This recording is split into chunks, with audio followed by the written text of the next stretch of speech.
Chapter 1. Under a sheet of blue sky in the overgrown back garden, Marnie knelt over a bowl, washing the long blonde hair of her favourite doll. "I think we'll curl it up today," she said. Her words whipped back at her as an early morning breeze blew into her face, causing a pang of loneliness. Many times she'd reflected on her unnaturally solitary life. Microchipped adults had their liberties curtailed. Only essential workers or those involved with the ruling political party were allowed out. Movements were traced by the government, but because children didn't suffer from the disease, many were encouraged by their parents to escape outdoors, with instructions to keep under the radar of the authorities. Marnie Matthews was the only child living in the long street of grand Victorian houses in one of the wealthier parts of town. At the age of 10, she was still playing with dolls, as they were her only companions, except for Shadow. "We are the lucky ones," her politically active mother would say, excusing her neglect with various explanations. "We are healthy, while many less fortunate people have succumbed to the invisible enemy. You are safe and free from lockdown."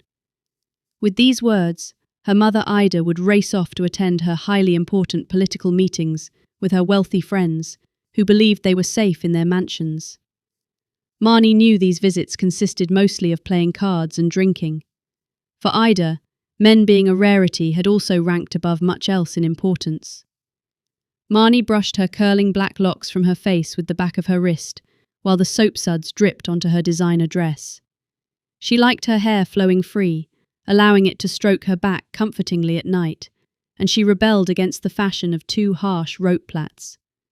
Her mother Ida valued her daughter's prettiness, and always dressed her in the latest fashions, but in any other way, she hardly existed in her mother's mind. An only child was not Ida's priority. At the beginning of the infection, children were regarded coldly, as adults were suspicious of their healthiness and of their ability to shrug off the murderous disease which killed them in vast numbers. They preferred to repeatedly gape at their screens, waiting for bulletins on the number of deaths. Now locked into their homes, they were rarely seen. The transitory nature of life, the randomness and speed with which death struck the old and vulnerable, had haunted Marnie from as far back as she could remember. As she grew up, the world rapidly emptied of people. She only had vague memories of all those gone, including her kind and attentive father. All that remained was the recollection of her mother whispering into his ear as he suffered at home, "We will be together again. I love you, and you will fight for your life here with us." The battle for his survival continued until he passed. Ida's preaching then extended to her daughter. "Never forget the sacrifices your father made so you could live a comfortable and happy life."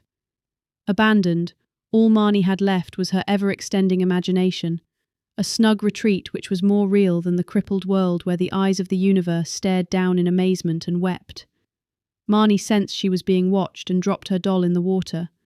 Shadow stepped into her light and regarded her with a cunning expression. He didn't always have a distinctive face, as he only grew more concrete when he was up to mischief and encouraging her to venture in different and surprising directions. She couldn't ignore him. He was her only friend. He'd always been there, meandering through her life and permeating her being. They understood each other to the core. Marnie rose and followed Shadow along the path, which ran past the side of the house and out into the desolate road. They navigated their way down side streets and took shortcuts through alleys. Outside, everything appeared normal. There was harmony, no signs of the disease, but she knew it was still there, buried beneath the stacking layers of death. By the time they arrived at the cornfield, Marnie was dripping with sweat, but Shadow remained cool. Nature had reclaimed the land, purged of human pollution, and the abundant harvest shot skyward from the plough-rutted soil. Marnie hesitated, dwarfed by the scratchy stems of the plants that stretched for miles over the iron-flat land. Shadow touched her arm with his icy fingers, urging her forward. The breeze had dropped to a flutter. Marnie caught the odd flickering glimpse of the house through the rippling sea of yellow, which caused her to imagine the whole image of the derelict building. She shivered in the murmuring of September heat. A few years earlier, while wandering, she'd come across the time capsule and had peered through the letterbox, only to meet malevolent eyes staring back.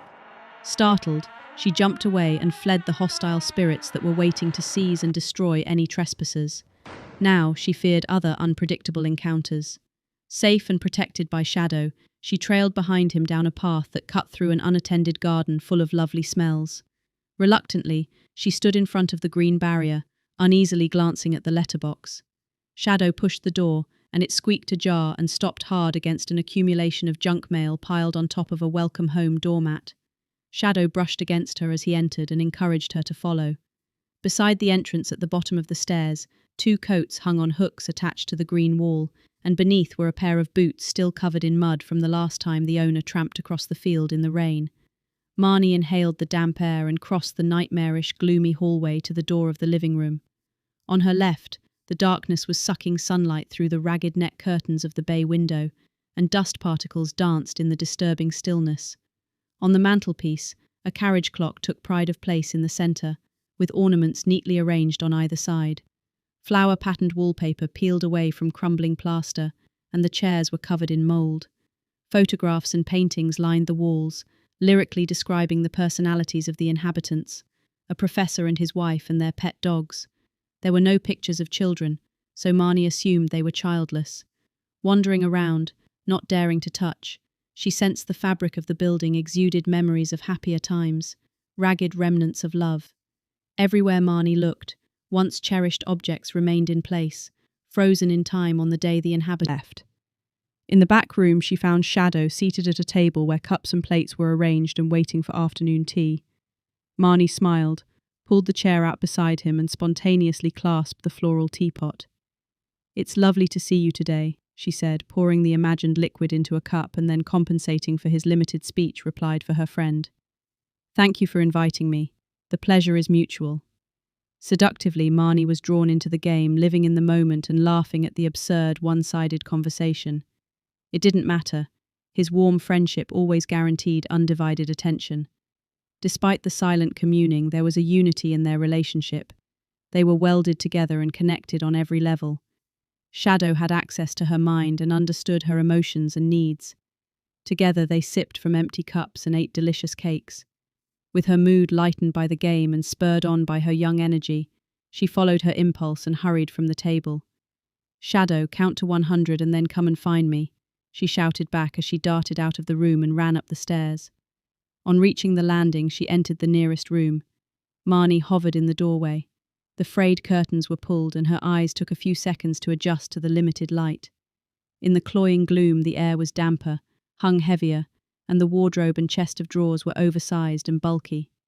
With the low ceiling pressing down, her eyes focused on the bed where the husband and wife had most probably suffered their brutal demise. On the 2 adjacent pillows, she saw the last indentations where their heads once lay so close. A vision of indistinct people splashed into her mind. She saw a couple, their happiness and love replaced by the dread of having to die alone. For a moment she fixated on the evidence of the past lives, and then she heard tramping footsteps coming up the stairs. Her guts churned, and an intoxicating thrill ran up her spine. She jumped back into alertness as Shadow pursued her through her dream world, reminding her that she needed to find the best place to hide. Scanning the room, her eyes landed on a large stone fireplace. Pushing into a gap behind the arch, she discovered the masonry was crumbling and hurriedly burrowed into the hole. "He won't find me here. I must be completely concealed from the outside," she considered excitedly. Marnie held her breath and kept her eyes on the tiled hearth as Shadow entered the room, and the game became more real. The smallest movement would reveal her hiding place, and she wanted to outwit Shadow. Darkness spread into the hollow, causing her to shrink back. Silently, she clawed through a draping mesh of cobwebs and crawled into extending darkness. Blinded in the black void, she searched the space on her knees, feeling with her hands. Marnie was sure she was in a secret room concealed from the rest of the house. Moving around the walls, the space seemed disappointingly empty. Marnie headed back diagonally towards the lighter grey and bashed her knee on an obstacle. Running the fingers of both hands over the surface, she realised she'd found a box. A million dreams painted across her mind, teasing her curiosity. Dust caused her to sneeze several times, so she knew she'd lost the game, and not wanting to prolong her agony, she shuffled and pushed the treasure towards the hole. Scrambling out of the fireplace, she positioned herself cross-legged on the hardwood floor and examined the metal box. Shadow stood mightily above her, almost gloating at how easy she was to find. On the top, written in red paint, were the words, Time capsule, to be opened January 2050. Pushing her nails into the crack between the lid and base, she tried to lever it open. To her displeasure, she discovered the box was sealed. "Shadow, we need to find something to open the lid," she whined. Seeing the box rise from the floor, Marnie leaned back. When it was almost touching the ceiling, Shadow released his grip and allowed it to drop. There was a thud, and the hinges broke, spilling the contents onto the floor. Marnie kneeled and gazed down at the pile of straw, and then rummaged for the treasure of forgotten lives. Her fingers stroked against something smooth and waxy, and to her horror, she saw sunken eyes staring up at her accusingly. There was a strange, sickly, sweet chemical smell, something lethal. She slid backwards to distance herself from the object and stared questioningly up at Shadow. Shadow bent and gently brushed away the brittle stems. Marnie remained for some time, gawping in disbelief at the incredible creature. Part of her wanted to turn away, while the other part compelled her to examine the curious sight. It was naked, neither male nor female, with a shrunken, yellow-skinned body and septic-looking. The short limbs were muscular, and at the end of its long fingers were hooked claws. There was a scowl carved into its face, and its open mouth revealed serrated teeth. "It's embalmed," Shadow's words entered Marnie's head. "What you smell is resins and embalming chemicals. It looks as though it died in the process." Shadow blew away more of the covering, revealing open, leathery wings pulled out from its back. Marnie's emotions clashed. She was repulsed, but also felt a deep pity for the being and wanted to hold it in her empty arms like a doll. It wasn't a baby in need of comfort. The shape was wrong, and its angry eyes caused her to drop her gaze to its body. There, placed around its neck, was a thick gold chain, and on the end hung a large stone with a red heart. "It looks like blood in the centre of the diamond," Shadow said, echoing Marnie's thoughts. She regarded her friend questioningly, and he smiled back with a cunning expression. "Take the jewel." Forcing her mind not to dwell on the gruesome image, she stretched out her hand and reached for the chain. In one swift movement, she pulled it up and over the dead being's head. She observed the swinging pendulum, taking in every detail of the finely cut diamond with its bleeding heart. After many moments, she dropped the unusual item into her dress pocket. Then she slammed the dented lid back on the box and shoved it towards the fireplace, where, carefully lifting it into the hole, she forced it back into its original position. Brushing any dirt off her hand, she rose and headed rapidly towards the door.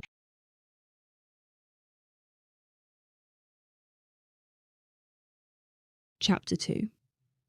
Dawn broke to a reminder of her mother's sickness. People had been warned to be cautious of a second wave, but her mother had ignored this and continued living in her delusional bubble of freedom. Automatically, Marnie attended to Ida's needs, listening with alarm to the woman babbling from the growing confusion in her brain as it was eaten away by the disease. Afterwards, it was time for Marnie to be a child again and to retreat to her playhouse. As she strolled through the vast field, she picked some red flowers. Shadow appeared at her side and helped her gather the blooms. After months of close interaction, Shadow had metamorphosed into her twin, taking on her outer appearance, mimicking her every expression and gesture, and even managed to fool her mother on one occasion. Every day, the news informed the world of how the light had been stolen from humanity.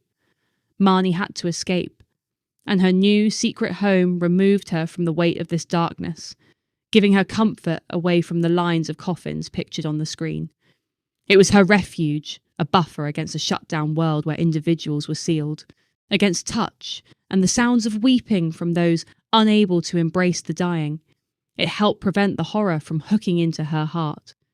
Here, she didn't have to remember to keep her distance from people and watch the fracturing of human relationships and the growing great divide between the living and the sick, or witness images of medical staff making desperate sacrifices to save the dying while their death slashed everyone's souls, leaving them further scarred. Nobody knew about her secret hideout except for Shadow and the alien baby from the fireplace. Marnie passed the old sundial and smelt and picked the perfumed flowers of the wild garden. Stepping over the threshold, she breathed a sigh of relief and her mind calmed. In comparison to the world of adults, Her home was an Eden. Pins of light pierced through the ragged curtains of the front room. Marnie dropped the flowers into a vase, then took her cleaning equipment from her backpack and pulled back the rotten fabric, revealing dirty windows.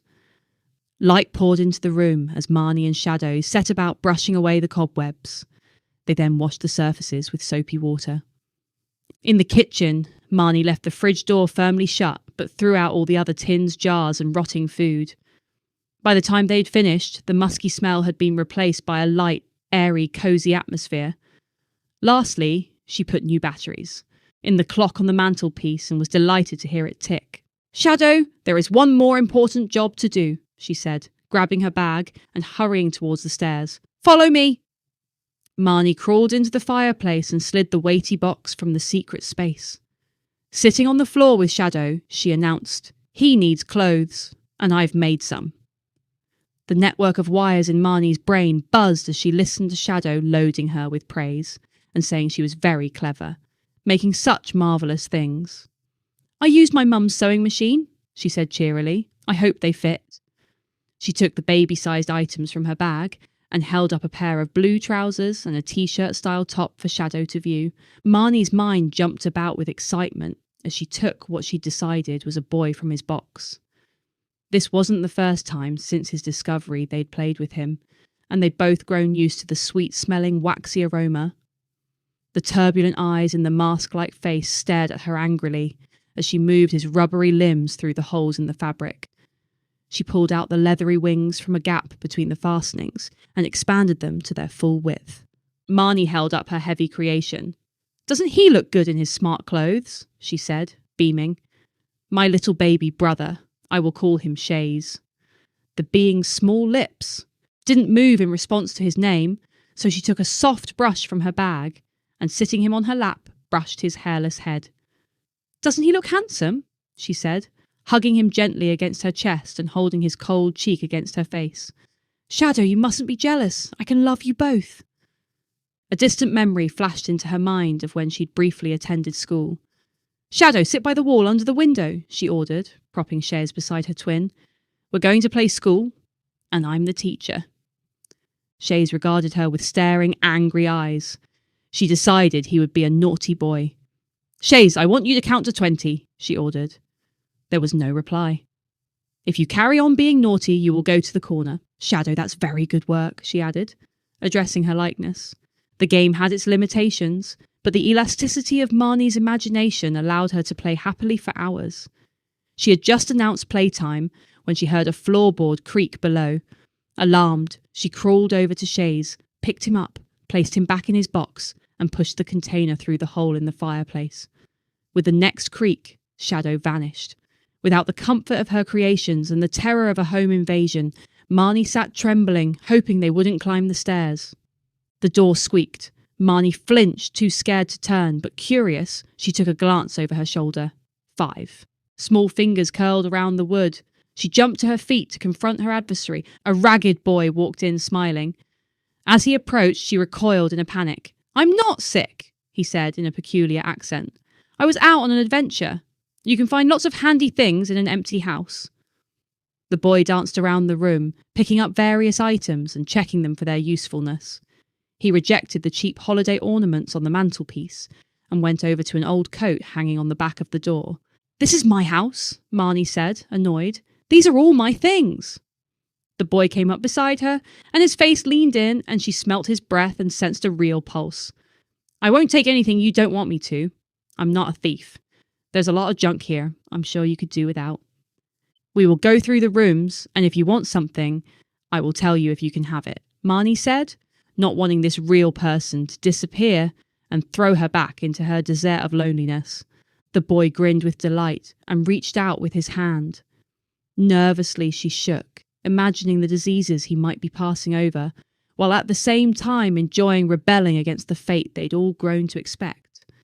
Together they set out on a mission to search the recesses of every room for items that he could use, as she rejected some and agreed on others. The stranger found a collection of old shopping bags in which to put his booty. He even retrieved some of the old cans she'd already thrown out. All the time, excited words poured from his lips. Marnie hadn't been so happy in years. For a few weeks, they met up at the house and played together, both inside and out. Eventually, the boy vanished like everyone else she'd known. Then, the next pivotal moment occurred. Her mother died, and she found herself picking flowers for her grave. Forced into premature adulthood, the house lost its appeal. The memories of the lonely, inquisitive child were erased and replaced with the piling layers of financial survival and the need for an education. As she grew and matured, everything in her life was replaced by an overpowering desire to eradicate all viruses, or, at the very least, prevent their ruthless scything down of Earth's most vulnerable.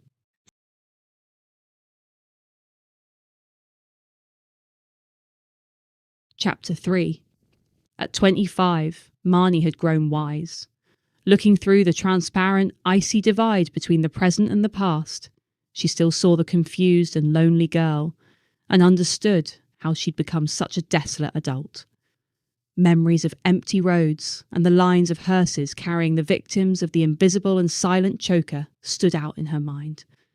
The microscopic monsters had taken the lives of the vulnerable, mostly adults, the elderly, weak, sick, and disadvantaged. In the aftermath, the financially and spiritually crushed society was powerless to rise against the exploitative leaders of the one-party state, who imposed restrictions long after they were necessary and continued to trace the movements of all remaining adults. Concentrating on the tiniest details of her microscopic world had blurred Marnie's vision. Stretching, she glanced around and saw Conran, her part-time lab technician, cleaning down the surfaces. He felt her gaze and smiled in her direction. "Don't you have anything better to do?" she said, flicking her plaits back over her shoulder. "I'm pandering to your OCD boss," he said sarcastically. "Keeping everything in order, just the way you like it." Marnie narrowed her eyes and peered at him through her goggles. "I'm not that bad." The tall, skinny man flicked his mop of blonde hair from his face. He was always busy in a rush, as he'd been brought up expecting to be struck down at any moment. Marnie considered reminding him to keep his hair tied back while working in the lab. Instead, she said, "How are the studies going? I hear you want to be an archaeologist." "I want to do something which offers more, expands the mind away from psychopathic viruses and germs. The past might hold clues to our future." His dark blue eyes sparkled. "I doubt you will escape heartbreak. It seems to be found everywhere," she said, regretting denting his enthusiasm when his face dropped. Conran's personality was directly opposite to her dour pessimism. He was an optimist, and occasionally displayed endearing, sarcastic humour. Besides, viruses aren't all bad. You have them in your DNA, and some believe they are partly to do with why we're conscious. I've heard all the arguments about them dropping from space, panspermia. I think I have a better chance of happiness searching for lost treasures. I prefer to view things from a distance rather than up close. Focusing on the substantial rather than the infinitely small. They're not even alive, are they? Not really, not until they enter a cell. Do you know anything about them, like where they come from? We understand some things, how they unlock cells and how they mutate, but other than that, surprisingly little. I think that's what I like, the detective work, the trying to solve a mystery. Marnie rarely spoke with anyone on a social level. Most people had remained frightened of the company. Their united suffering had made them cautious, leading to gaps in conversation and distance in behaviour. "You're still searching for the miracle cure, a drug that will wipe out the whole host of our enemy," Conran said, approaching until he was a step away from intruding on her personal space. The nasty little demons which ripped families apart. Marnie saw that he wanted to connect and make eye contact, so she avoided his attention and resumed her position, staring at the colourful enemy on the screen of the electron microscope. "Marnie, you should stop hiding now that the horror has passed. We all need to heal. Try looking at me," he said, chuckling nervously. "I'm not so ugly." Marnie smiled directly at him without saying a word and raised a questioning eyebrow. She was about to allow her gaze to drop when she noticed beads of sweat on his forehead, and only one thought crossed her mind. Is he ill? "I was going to ask you out for dinner," he said, turning his back and strolling away to resume his task. "As a friend, of course. But if you want to stay in your prison forever, that's fine by me." Marnie thought of all those who'd been unable to repel the invaders, the ones she'd loved who succumbed so suddenly to the illness, and felt a pang of pity. Okay then, I accept your invitation. Only the leaders had permission to use cars, so after work, Conran encouraged her to climb onto the back seat of his bike while he rode standing. They left the surreal world of viruses and death behind and rode towards the beach under the afternoon sun. Marnie, not used to the outdoors, was apprehensive and almost crippled with anxiety. The whole world was shimmering, and dizzying colours splashed out at her from all directions. The fluttering wings of birds and insects were alarming, but when the bike came to a stop, the chorus of their songs on the breeze was enchanting. Conran grabbed her hand. Marnie flinched a little, but he was persistent, pulling her over the slippery grass and into sinking dunes. She'd seen pictures in books, but this was the first time she'd tasted the damp, salty air and had a gritty breeze blowing into her eyes. Marnie had limped through the days of confinement and then chosen to remain in her inner dungeon, fearing what lay beyond. Against her will, Conran was forcing her to live. Everything opened above and below. There it was, the glittering brilliance of a deep turquoise sea spilling over the sand. Marnie stood, wondering and fearing, while beside her, Conran was resolute and firmly anchored, his back straight, his face upturned to the wind, so that his straggly hair blew behind him like comets' tails. He released his grip and held his arms up as if embracing a god. A trickling activity circulated the fire below as people collected driftwood and rolled logs into place for seating. The blur of the movement grew as the couple approached. Marnie licked her dry lips nervously. She hadn't been amongst so many people in one go for as far back as she could remember, if ever. "Come and meet the other inmates," Conran said, running ahead.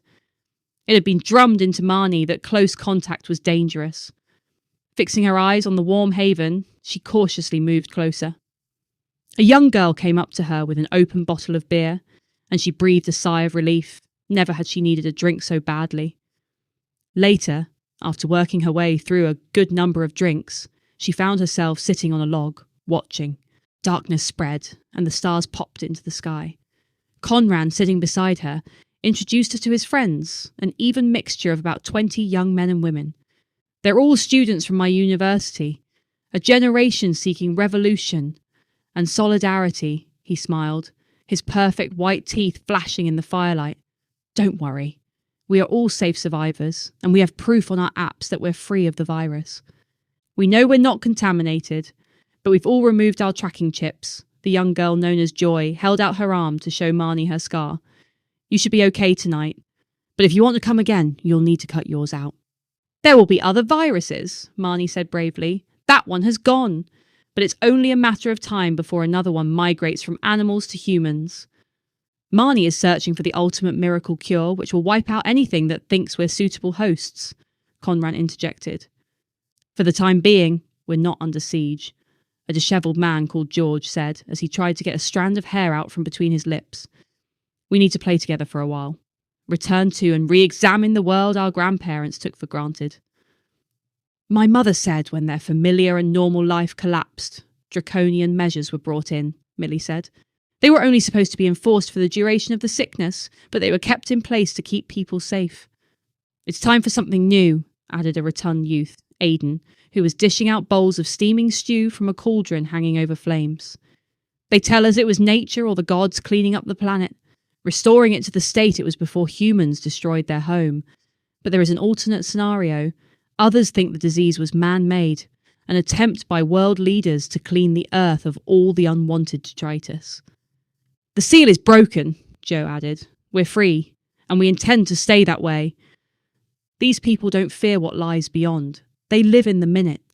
Perhaps I should stop worrying." Marnie's thoughts strayed as they all continued to debate their new ideas. She thought of Shadow, her old friend who now only came in moments of greatest need, and of the other issues she tried to keep hidden from the world. Then her mind wandered to the creepy house of her childhood, and the creature which lay hidden within its walls, a memory she'd pushed out of reach for most of her adult life. "Liberty!" shouted a boy with a French accent who picked up a guitar and began singing. The lyrical voice was later replaced with angry thumping from a speaker.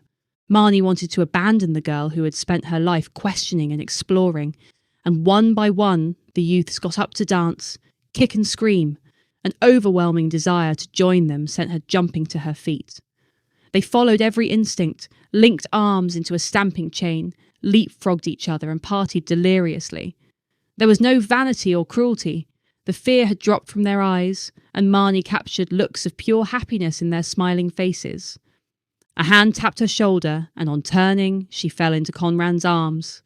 He planted a deep, longing kiss on her lips, and they melted together. For a moment, she was unsure if he was a part of her or if she existed within him. She hadn't realised how much her empty arms had ached to be wrapped around another human. They dropped together, leaving indentations in the sand alongside many others. To hug was fantastic, and that is all they did, hugging as though it was the most important action in the world. Welcome back, fellow story lovers, to Chapter by Chapter.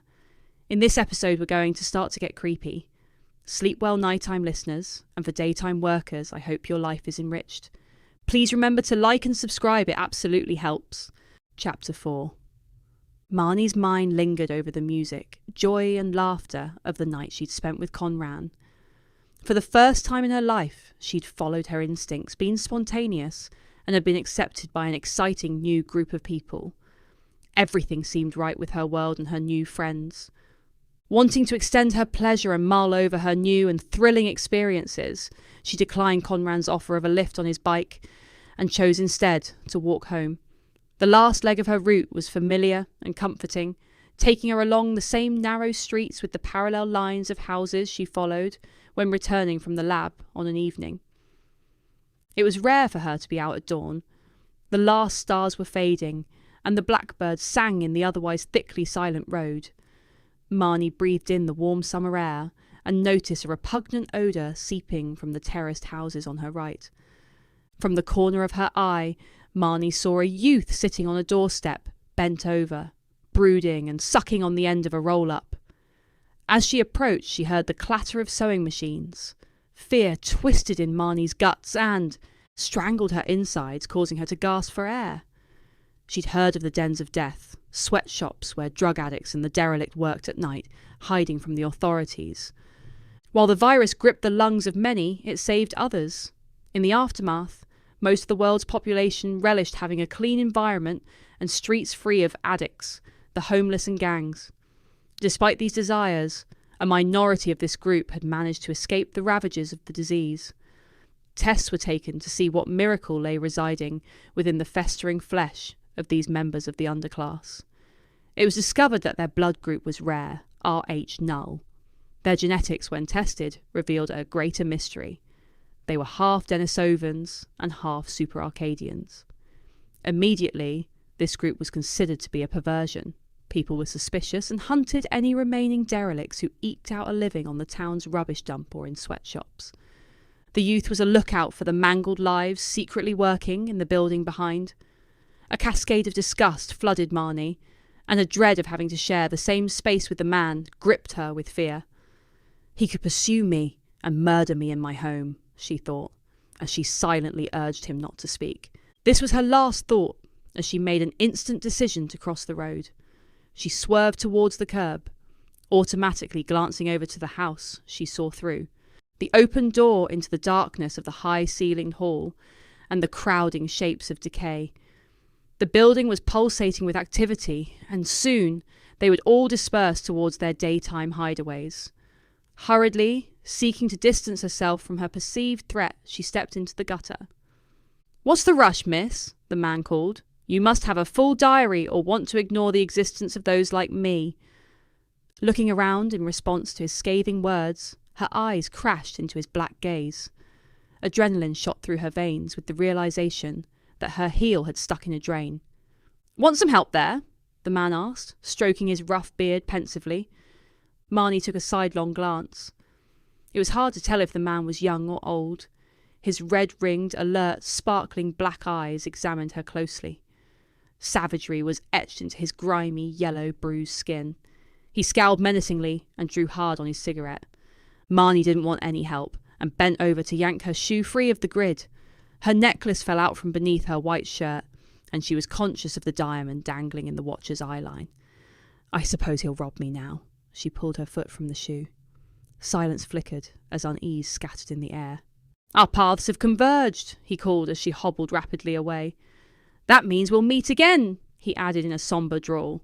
The door slammed with an alarming sharpness, causing Marnie to jump. The divisions in society were razor sharp. There was the super-rich elite, tyrants who ruled the regions and made up most of the new government, and a clever group of thieves who stole from everyone during the crisis. For a short time, the reduced population meant jobs were plentiful, but during the troubled years, technology had taken a leap forward and eventually overwhelmed the system. Once more, people were pushed into enforced idleness, leaving a small, poorly paid working class and students, the sons and daughters of the wealthy and powerful. Beneath these two groups were the criminal savages whose survival depended on the black economy. Marnie was sandwiched between these groups under attack from above and below. At the crossroads which led to her street, she stopped in the distraught silence and, flicking a look over her shoulder, saw the youth had gone.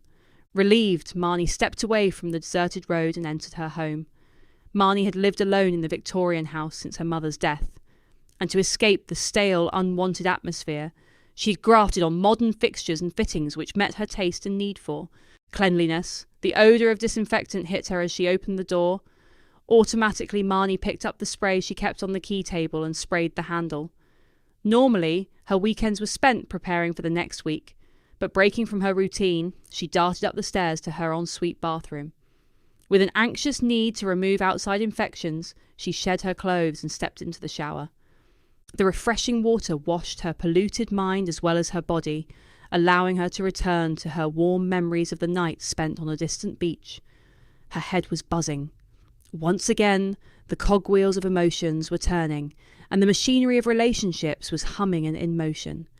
Today was a defining moment. Everything was different, renewed, and regenerated. Her bones and flesh were fragile, but her soul was strong, and it was time for her to fight back, grasp her receding spirit, take risks, and remain unconquered. Life had returned to the land, and much-needed action had been taken to preserve the earth. It was her turn to live. Marnie strolled into the bedroom, brushing the germs from her long black hair.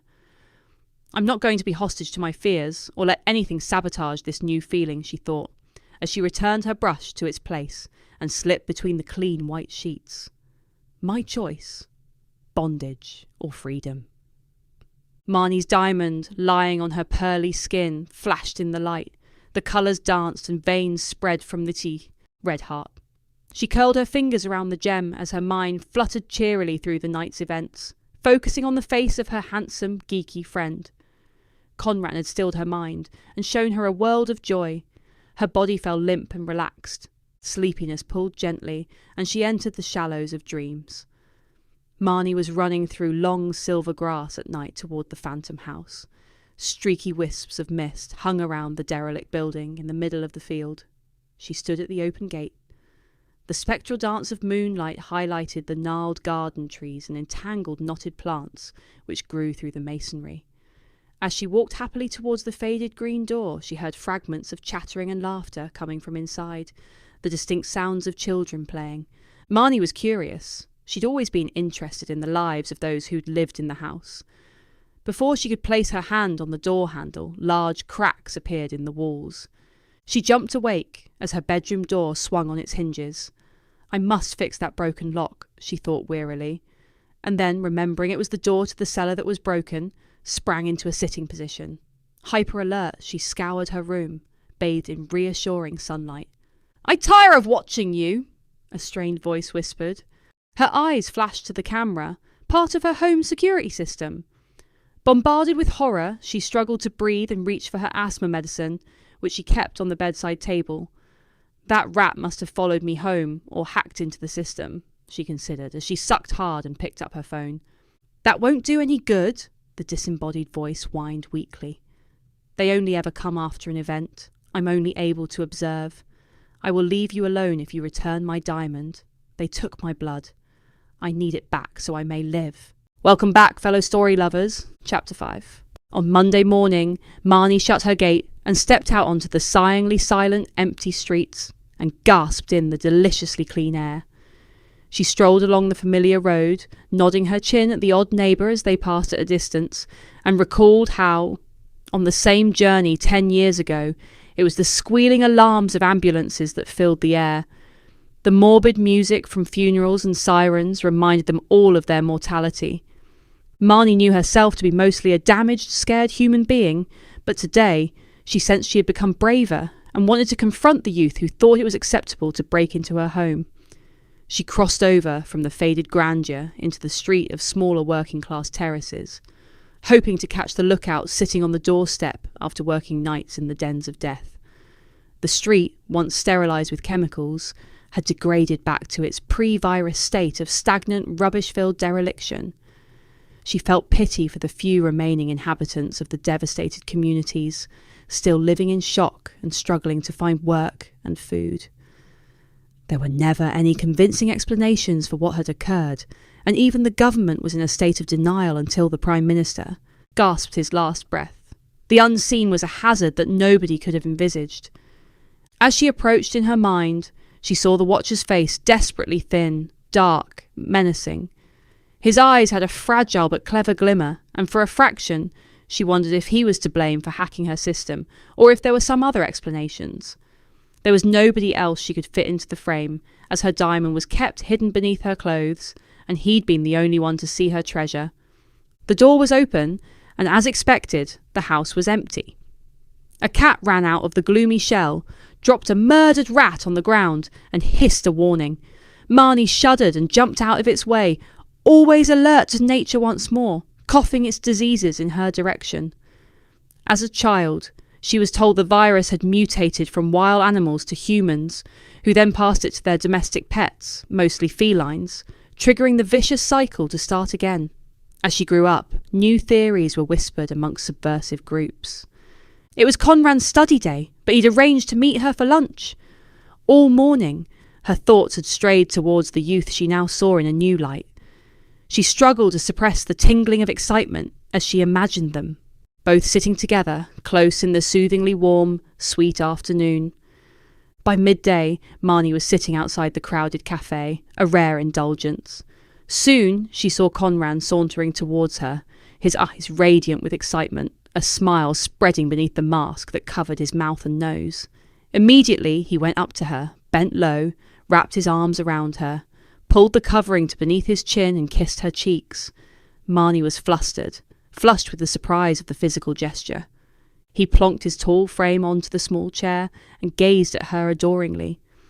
"It's wonderful to see you again," he beamed. "I hope you had fun the other night."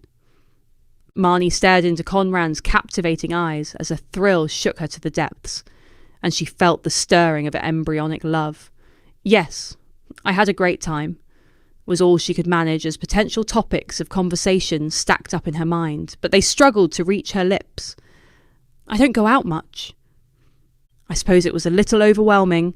We're all young, you're young, remember that." "You have a right to live," he said, emphasising his words with an intense gaze. "We have a desire to restore some chaos to our lives, to make our own rules and create our form of right away from the government's all-seeing eyes and new wrong." Conran's hand reached for hers across the table, the dryness of his. Fingers wrapping around hers reminded her of the bleeding, inflamed hands of care workers and medical staff. "They're all good people, intelligent and caring. I hope you will trust me and join me on this new journey." Again, Marnie's emotions were ignited by his touch and smile. "I would love to, but it's hard to let go. I've spent most of my student and working life preparing and searching for the causes of the world's most significant, yet microscopic barbarians. When I see the soil or any wildlife, I wonder what is lying dormant, waiting to strike. I can't look at a bat without seeing death. These microscopic monsters have grown to huge proportions in your mind," he said, regarding her with concern. "As a group, we aim to shrink these embedded fears. To live on the edge, not to live in limbo, waiting to be inundated again," he said with passion. "It's your job, I understand, but while dread dominates, it stops you from living. We all have residual fears, but we try to confront them and bring them out into the light. I suppose I hang on to these things because I feel guilty, she said fretfully, searching his eyes to see if he would take her seriously. While the gods scythed down much of the human population, I stayed healthy, not even a sniffle. I've hardly been sick my whole life. I'm so ashamed I haven't mentioned it to anyone. So that is why you continue to torture yourself, he said sympathetically. I saw many friends and family die, but when it came my way, I also only suffered mild symptoms. It was the same for most children. My mother Ida said she'd been riding high before the sickness, happily married to a wealthy man of a high standing in the community. When the disease struck, it seemed surreal, had nothing to do with her and was beyond any human's understanding. Marnie swallowed back the tears welling in her eyes. She remained in denial and flouted the restrictions for too long. Then it crept closer, and the people she cared about died. After this, it sank in, and the sadness and bouts of crying came. Then I had to watch her shrink as, one by one, the flames went out around the world, leaving only ghosts. In the end, she gave up and waited for it to come and engulf her. Marnie held her mug to her lips, ignoring the tears that rested on her high cheekbones. She breathed in the aroma of coffee and, glancing up, saw a crowd of crows circling. They sensed death, she mused. Someone here must be sick. She pushed the thought away and flicked the irritating water with the tip of a bitten nail as her cupid bow lips twisted into a smile. I mustn't seem miserable and morbid all the time. It was the same pattern for me, but it was years ago now, and everything's been good since. Conran talked about how he and his friends planned to travel during the summer holidays and about the adventures they'd already survived. As an introvert, Marnie loved the easy flow of his stories and his relaxed manner. He seemed so much younger than her, but they were both 25. In his presence, the shifting ground became solid, and the gentle stirring of death stilled. Conran paused as if he was waiting for her to speak, and she was compelled to fill the gap. Not much happens to me, but something strange occurred over the weekend, which has concerned me. Marnie explained how she'd come upon a sweatshop in the early hours of the morning, and how the lookout had tried to detain her and engage her in conversation. A little tired and hungover, I went to bed, but suddenly awoke to someone talking directly at me through my security system, threatening me. What did they say? Conran asked with renewed interest. When I was a child, I found a necklace while playing, and they said it belonged to them and wanted it back, she whispered, as her mind delved into past memories. If it's true, I can't return it because I don't know where they live now. I found it in an abandoned house, but the true owners probably don't live there. Most of the junkyard tenants, the asymptomatic spreaders, live in a shanty town on the periphery. These rubbish dumps lie between the borders of one town and another, Conran said in a matter-of-fact tone. I would steer clear. They're villains, mostly addicts, gangs, and those with the corrupt genomes. Conran glanced down at his watch. Time goes so quickly. I've got to go. I'll message you and we'll get together soon. Conran rose, pushing his chair back. He drew close to Marnie, and this time she stood to meet his embrace, holding herself less stiffly. They hugged, rocking, slightly lost in the heat of first love. I'm sorry, I have a paper to write, he said reluctantly. Then he strolled away. Change your security system, and remember you don't have to obey every order, he called back. He flashed her a smile, increased his pace, and disappeared. Marnie was alone again.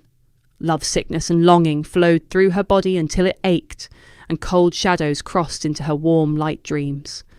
She cast her eyes to the sky and saw that the circling crows had moved off in Conran's direction. Welcome back, fellow story lovers.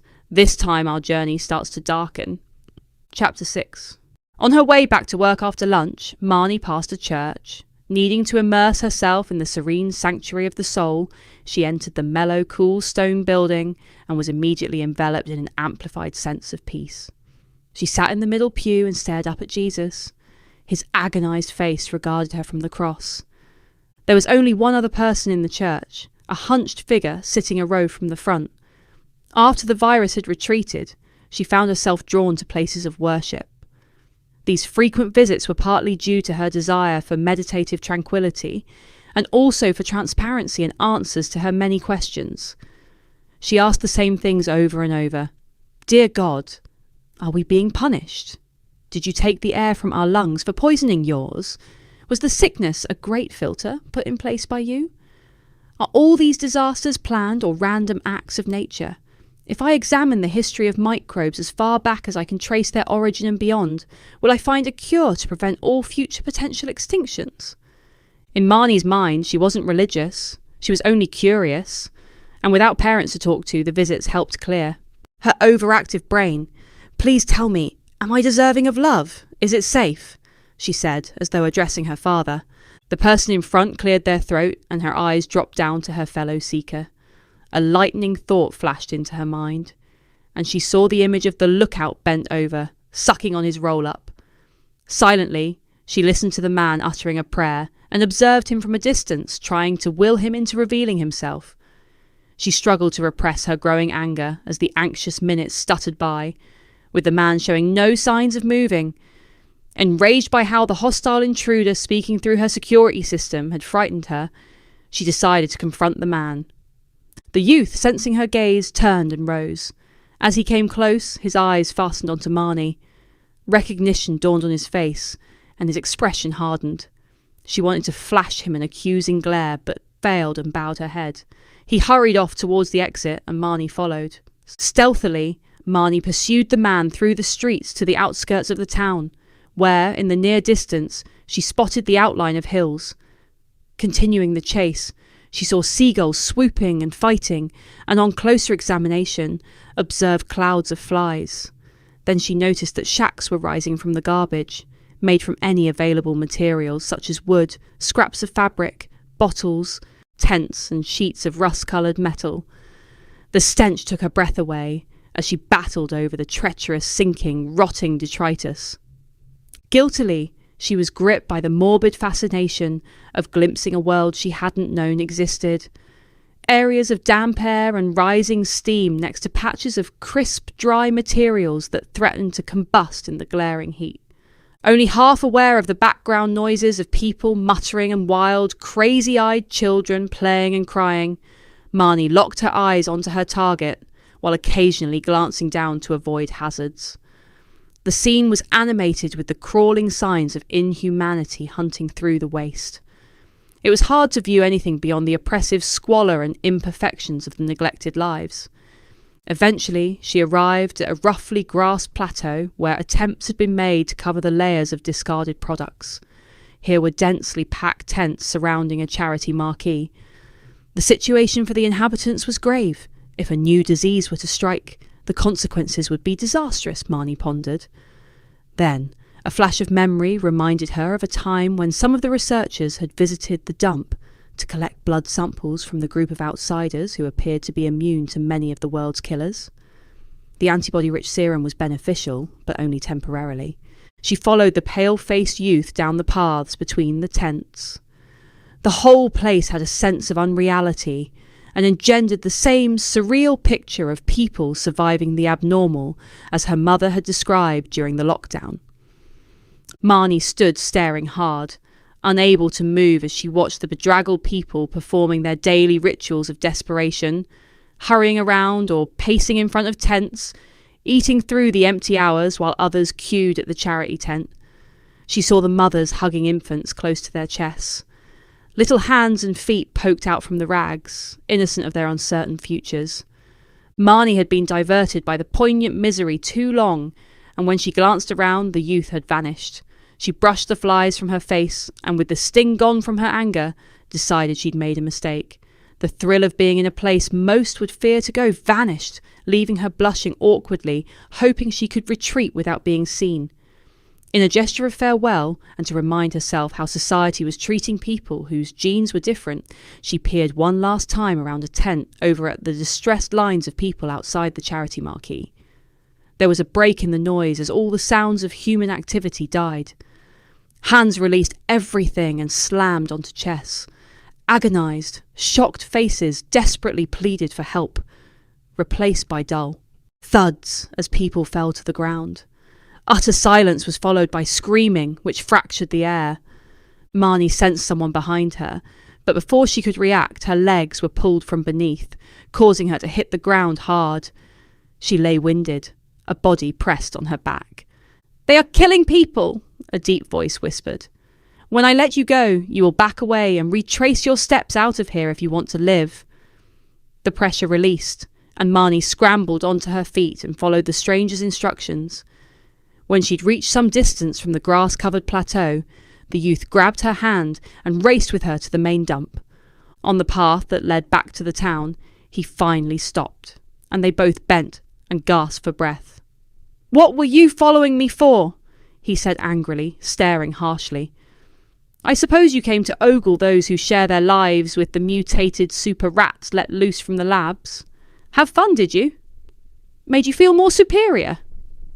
Marnie no longer wanted to accuse him of anything, but was unsure how to respond. "I was mistaken. I had a sort of break-in at my house and wondered if you knew anything about it," she mumbled, and blushed with shame. He laughed and flashed his eyebrows, and a contemptuous grin curled his lips. "That's what I would expect from your kind." He grabbed her arm and started, pulling her back towards the dump. "Let me show you the vast booty from my latest haul." "I'm sorry," she cried. "I was wrong." "But you had nobody else to blame," he said, finishing her sentence and releasing his grip.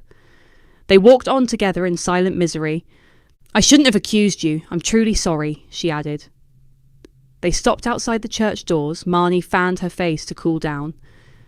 It is typical how a chance meeting can build up in someone's head and lead to all kinds of assumptions. Fear is a dangerous thing. It causes people to follow anyone who promises them salvation, even if those saviours are willing to murder others in the name of peace, he said, musing. "Let's get out of the heat," he added softly. Inside they sat together on the nearest pew.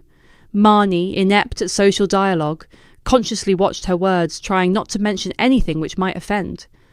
Anxiously, she ignored her screaming OCD, which told her the man's stink could only reveal he was full of germs. "Most have an overwhelming urge to turn their backs on us and ignore our cries for help," he muttered, fixing his eyes on the cross. "Some of us do have integrity. We don't receive any benefits and must eke out a living. Otherwise, we'd starve. I work in the sweatshop because I don't want to steal." They exchanged looks. Marnie smiled sympathetically and saw beneath the grime a handsome face with large, round, brown eyes framed with curling dark locks. "What happened back there?" she said, her eyes darting from the sad depths of his expression. "Why did all those people collapse? Are they sick?" "No. Gangs hired by the authorities infiltrate the camp. They have a mysterious weapon, a type of small, easily concealed gun. It's rumoured that it fires a pellet made from shellfish toxins. Instantly, it melts in the body and causes a heart attack. The only remaining evidence is a tiny red dot." "If they hate you so much, why don't they just shoot you?" she said bluntly. Uncomfortably, she turned. Their eyes met, and looking into his face, she saw his harshness was not unkindness, but anxiety. "There are a number of wealthy altruists who support our cause and are fighting on our behalf. If a coroner or medical professional found out what they were doing, it could reach the press." "Why don't you go to the papers or online?" "We have, but they blame a genetic fault for the unusual amount of coronary issues. What can you do without evidence?" "The poison must show up in the blood. There is no fixing or plan unless we can all escape together," he said with infinite darkness. "I have the warmth of friends and family. We're bound together," he said, frowning quickly and swallowing, and without waiting for a response, continued. "I couldn't leave the smiles of my older brother and his daughters and have their laughter ringing in my ears." The events of the afternoon were suddenly real, and a tear dropped from Marnie's eyes. Her sorrow was palpable, and he slid closer. His breath brushed her cheeks, and he reached out and clasped her hand. Such acts were forbidden, but for the only time in her life, she allowed his fingers to wrap around hers. They sat in pensive silence. "You should return home before it gets too late," he said, and released his grip. "Yes, I suppose so," she said, rising in a daze. "You don't want some sewer rat mugging you," he added, laughing. She turned and saw Tem had remained sitting as though he was waiting for a miracle. Remembering what Conran had said about taking risks, she turned back. "Why don't you come to mine? Have a rest and a shower," she said, not wanting to desert the forlorn figure. Welcome back, story lovers. Today we'll meet someone new. I hope you enjoy. Chapter 7. Conran opened the door to his half-brother Lucas, a man of contradictions, both perfect and imperfect. "Hi, bro." Lucas greeted him with a blast of life, grinning through his mess of abundant ginger hair, which curled around his tanned face and onto his shoulders. Conran smiled back, anticipating disaster and sensing both joy and dread. "Is it okay if I stay a while? I've got a good job in a warehouse working nights. It pays well." "Come in," Conran said with resignation, leading the way to the kitchen. He loved his brother and was always coming to his rescue, and probably always would. The physically short and slight figure followed the tall blonde with his girder limbs, as he had done when they were both children, the young cub following the lion. It had been the three of them, their mother and the two boys, a united front bonded by a deep love, until one of many ferocious fights was triggered. Lucas was full of contrast, shining enthusiasm 1 minute, transforming into a scowling and dour persona the next. "Back from your travels, then?" Conran uttered, as they sat on opposite sides of the table with mugs of coffee between them. "Yeah, the season's over. I'll earn some money and then be out of your way again." Lucas had a personality few understood. Although extremely bright, bullying and a dislike of authority meant he hadn't achieved at school. Self-educated and full of ideas, but with nobody willing to listen, caused frequent patches of crippling depression. Lucas's large heart, sharp insightfulness, and perceptive brain was his downfall. He could read people with a discerning accuracy, and was acutely aware of how he was judged by a world controlled by money and systems. A person born in the wrong time and place. Conran carefully listened to his brother's plans, giving him the time and undivided attention few could or would afford. In other countries where karma ruled, he would have received a different reception and been treated with genuine respect. At home, this wouldn't be the case. His tan would fade along with his hopes, and his face would become ravished and wild-eyed. "I'm getting older. It's time I tried to settle down," Lucas said earnestly. "I must make this next trip my last." "You're welcome to stay, but you will have to pay your way as money is short." "Don't look so worried," Lucas added. "I see things differently now." Deep into the afternoon, they discussed sports and computer games until the coffee was replaced by a bottle of whiskey. Conran bit his tongue and listened as Lucas's whining words against society and convention tumbled from his lips. Their viewpoints were in direct opposition. Conran chose to work hard and would hopefully reap some rewards, while Lucas saw labour as slavery and would only do enough to buy passage on a ship to freedom. However, Lucas was true to his word, and for many weeks he toiled for employers who viewed him as a mere number, making it clear that a single day off was a sackable offence. Conran was enjoying his brother's company, having all the pieces in place. He was climbing into bed when the phone rang. "I've just seen it posted on the internet by my dad's other son," Lucas said in a mournful, choked voice. "My dad's died." The tears and jumbled words flowed thickly, followed by a confused trickle of details. "I'll borrow the neighbour's car and come and pick you up," Conran said sympathetically. Once at home, Conran listened to Lucas's memories, which ignored all his father's failings. The liquid grief poured over the listener as the shock of sudden death flooded Lucas's permeable emotional defences. Viewing pure grief-filled Conran with profound sadness, his yielding heart urged him to pull his brother into his arms, but he feared rejection. "They've given me a week off work to sort out all the details," Lucas sobbed. "That's good of them," Conran added. "They must think you're a good worker, or they would have sacked you." For 7 days they both suffered under the lead weight of death until they received another call. Lucas always seemed to expect those close to him to suffer alongside him. "Apparently, my father isn't dead after all. He's had a stroke, but will be dead soon." "What?" Conran shouted in disbelief. "You're supposed to return to work tomorrow." "I know, but what can I say?" "Oh, my dad isn't dead after all. Can I have more time off when he does die?" Lucas retorted. "They will think I'm pulling a fast one. This is crazy. Only something like this could happen to me every time I try and get my life in order. My life's a joke." Conran was inclined to agree with him. Nothing was ever straightforward for Lucas. "Tell them the truth," Conran said, as his brother stepped once more off the cliff edge, plunging again into darkness. They'll sack me anyway. Lucas's father died shortly after, and the sadness deepened. There was pain in both their eyes when Lucas finally lost his job. Conran recognised the familiar pattern of waiting and watching his brother's life crumble. The darkness loomed to vast proportions. His dour mood immobilised him, so he was unable to act, and the self-destructive drinking and smoking corroded his health. For Conran, it became a struggle rising each day with the dread of having to try and motivate his depressed brother and scrape his soul off the floor. Lucas's perception was that Conran had received all of life's advantages despite his choosing to turn his back on education to randomly travel around the globe at his father's expense. A gap of freedom many young people took between plagues. One night, sitting in the kitchen chatting about their childhoods, they made the mistake of getting drunk together, and the inevitable argument ensued. "Could you possibly lend me another 40 quid?" Lucas said, emboldened by the drink. "Oh man, that expression says it all. Why are you looking at me like I've committed the worst of crimes? I'm out of tobacco." His staring black eyes bore into Conran. "What do you mean? My face is like this because I'm tired," Conran said with exasperation. "You want my money to buy more booze and tobacco?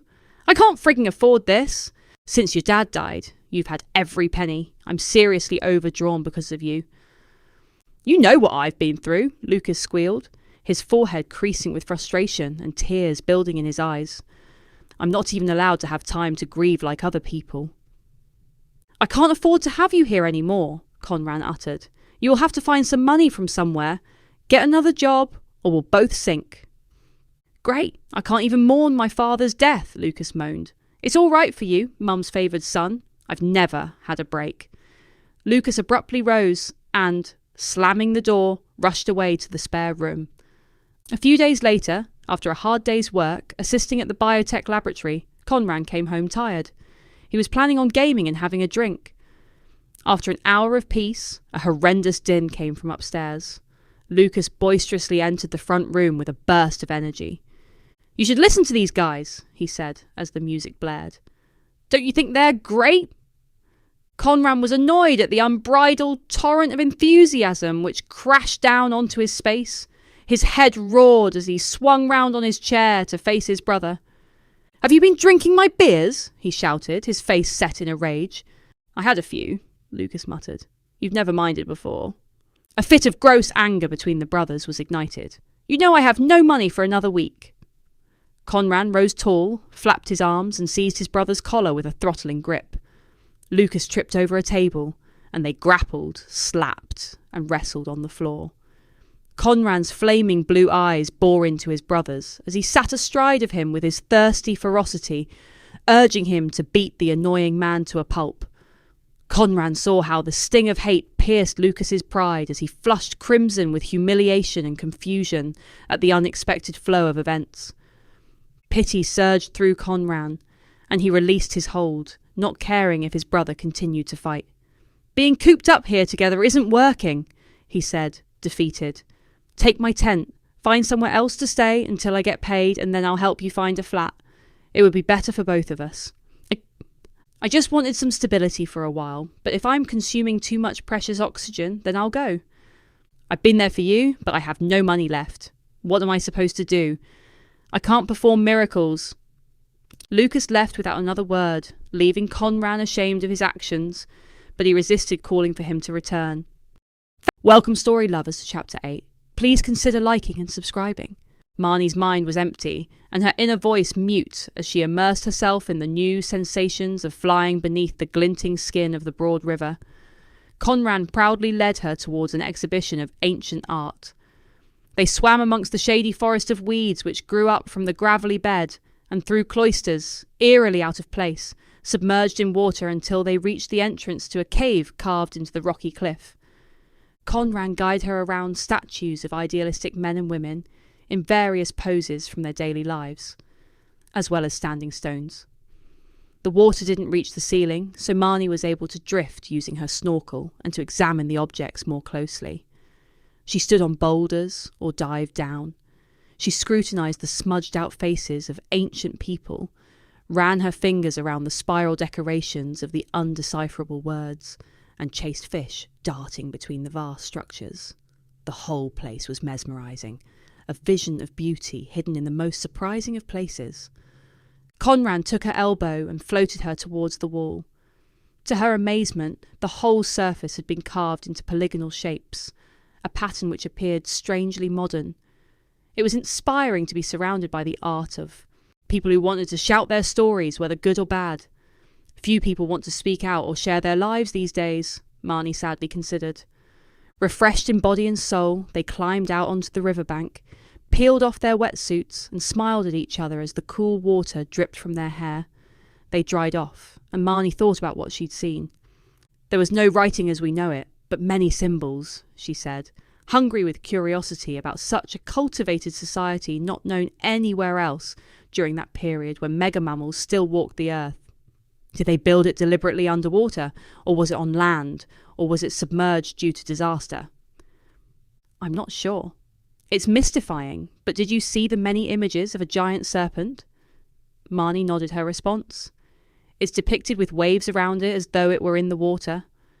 I think it could have been a god which lived in the river, and the temple was built in its honour to please it. There were also pictures of figures beneath the surface, and I think the river was where the spirits of their ancestors resided, and where they communed with their dead. You mean the river belongs to a serpent god, and if he was kept happy, they would be able to talk with their ancestors and gain knowledge. Something like that. Rivers and rocks were incredibly important to ancient peoples. Conran took a blanket from his bag, and in the midday pause they stretched out on the shorter grass languishing beneath the sun. They must have taken lots of hallucinogens to see monsters and talk to the dead, Marnie uttered half seriously. Many ancient peoples did as they underwent rites and rituals, Conran said drowsily. Perhaps it truly altered their perception and helped them discover the insights we've lost. Marnie put her sunglasses on, shut her eyes, and allowed her mind to drift. The immersive experience of the enigmatic underwater site left her relaxed. Random thoughts and memories dropped and dribbled away. It was good wasting the hours in unimportant dreaming, separated and removed from her work and everyday existence. Listening to the doves cooing, an intrusive memory splashed into Marnie's mind of Tem washed, and with his whiskers neatly trimmed after his shower, standing thin and handsome in her kitchen. There was a look of alarm in his eyes. "You do have an intruder," he said. "I heard a nasty voice accusing you of stealing a precious gem and threatening all kinds of horrors if it wasn't returned." Marnie hadn't wanted to explain anything to Tem, and was relieved when he finally left. Ever since, the voice had continued to apply pressure, jumping her out of her peace.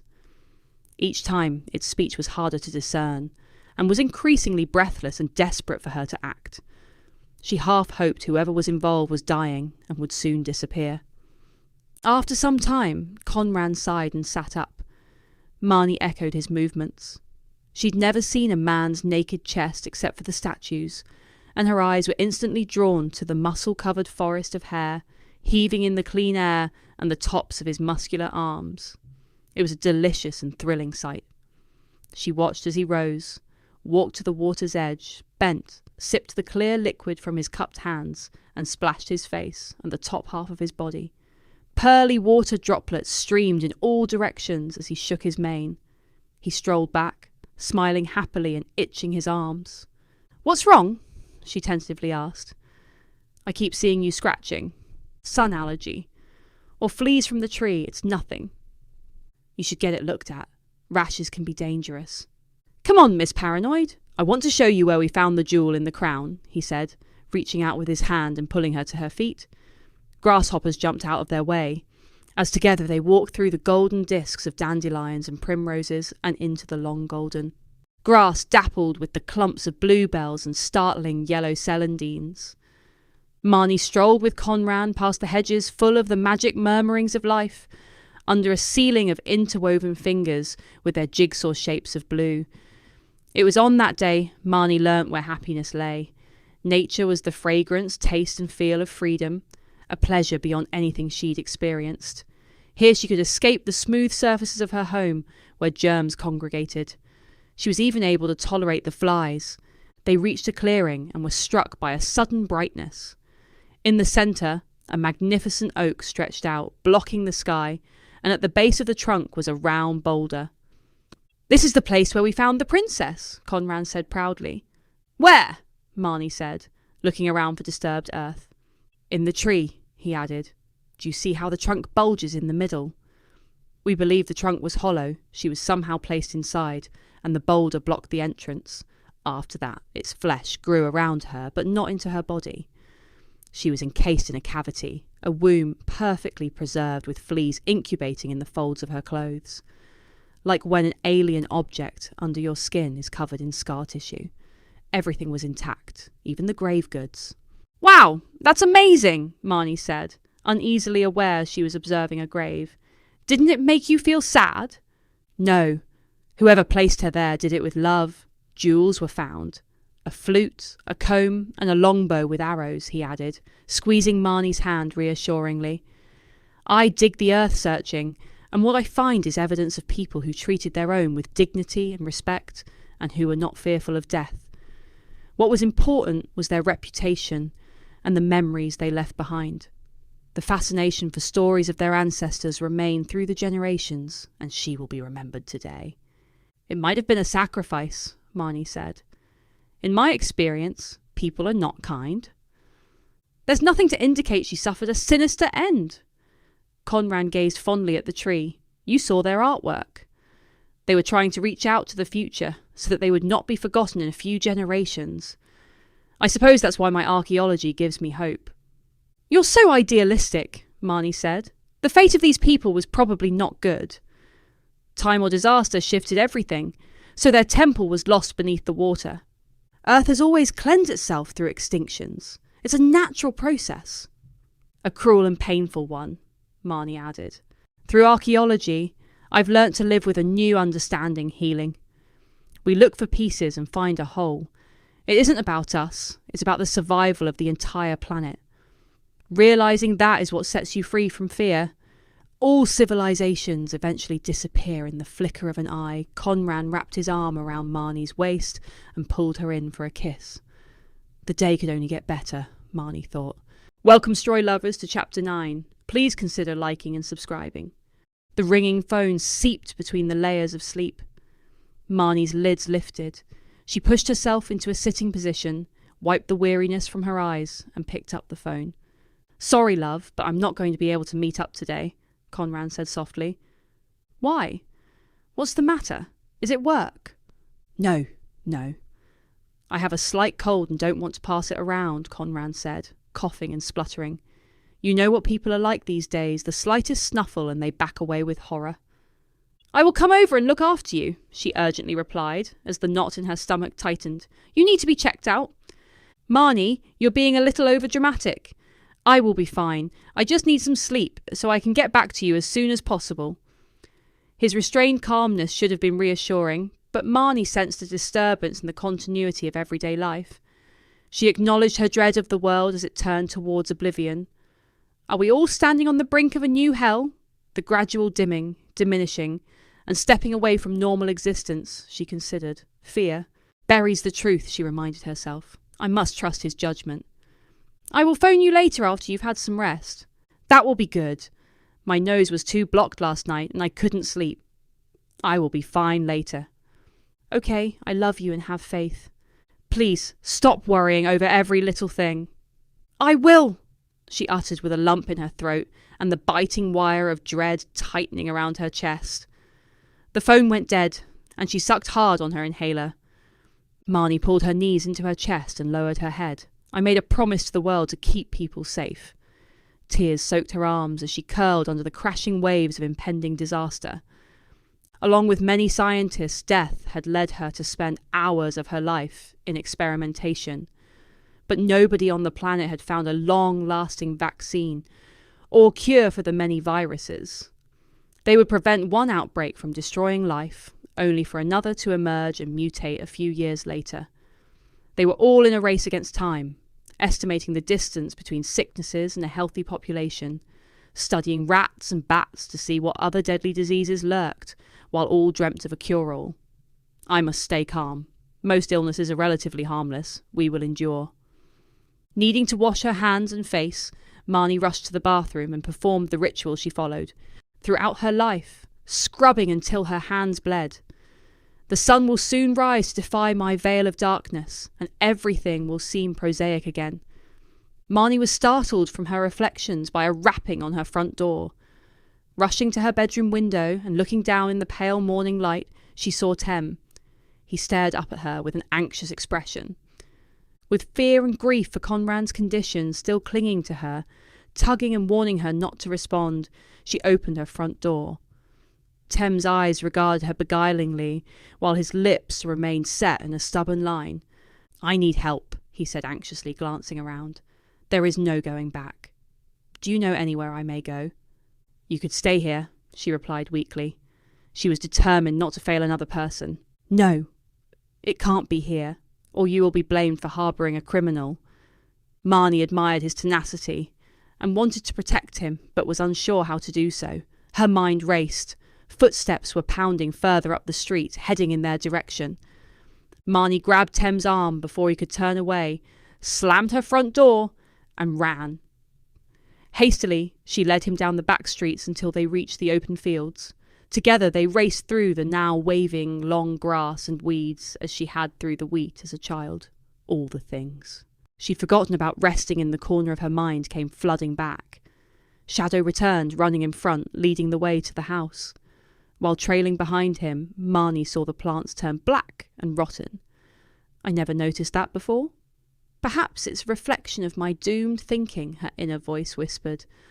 The air was cloyingly damp, and the spangled glow of the silent sun punched through the building clouds onto the land. A storm was threatening. The first drops fell as they slowed and walked through the gate. This new time of trouble had led her back to her forgotten reality, where once a child full of sorrow and misery had briefly played with a boy who was kind and honest of heart. "I remember this place," Tem whispered. "This is where I used to come when the real world got too ugly." They shared a look of piteous recognition and then smiled. "You're the boy I played with," Marnie said as she recalled their childish games. "I was so sad then, the only child in my street. I had nobody to play with, and then, one day, I met you." "Instinctively, I knew you needed somebody," Tem said, the sympathy evident in his tone. "Are you ready to go back inside?" Marnie nodded and glanced over at Shadow, who once again was a silhouette with no specific features. Lately, he only appeared to comfort her during tragic times. Shadow was solemn, and his eyes flashed with dark tears. It was then that Marnie knew someone close to her would die. On entering, Marnie noticed the house had changed.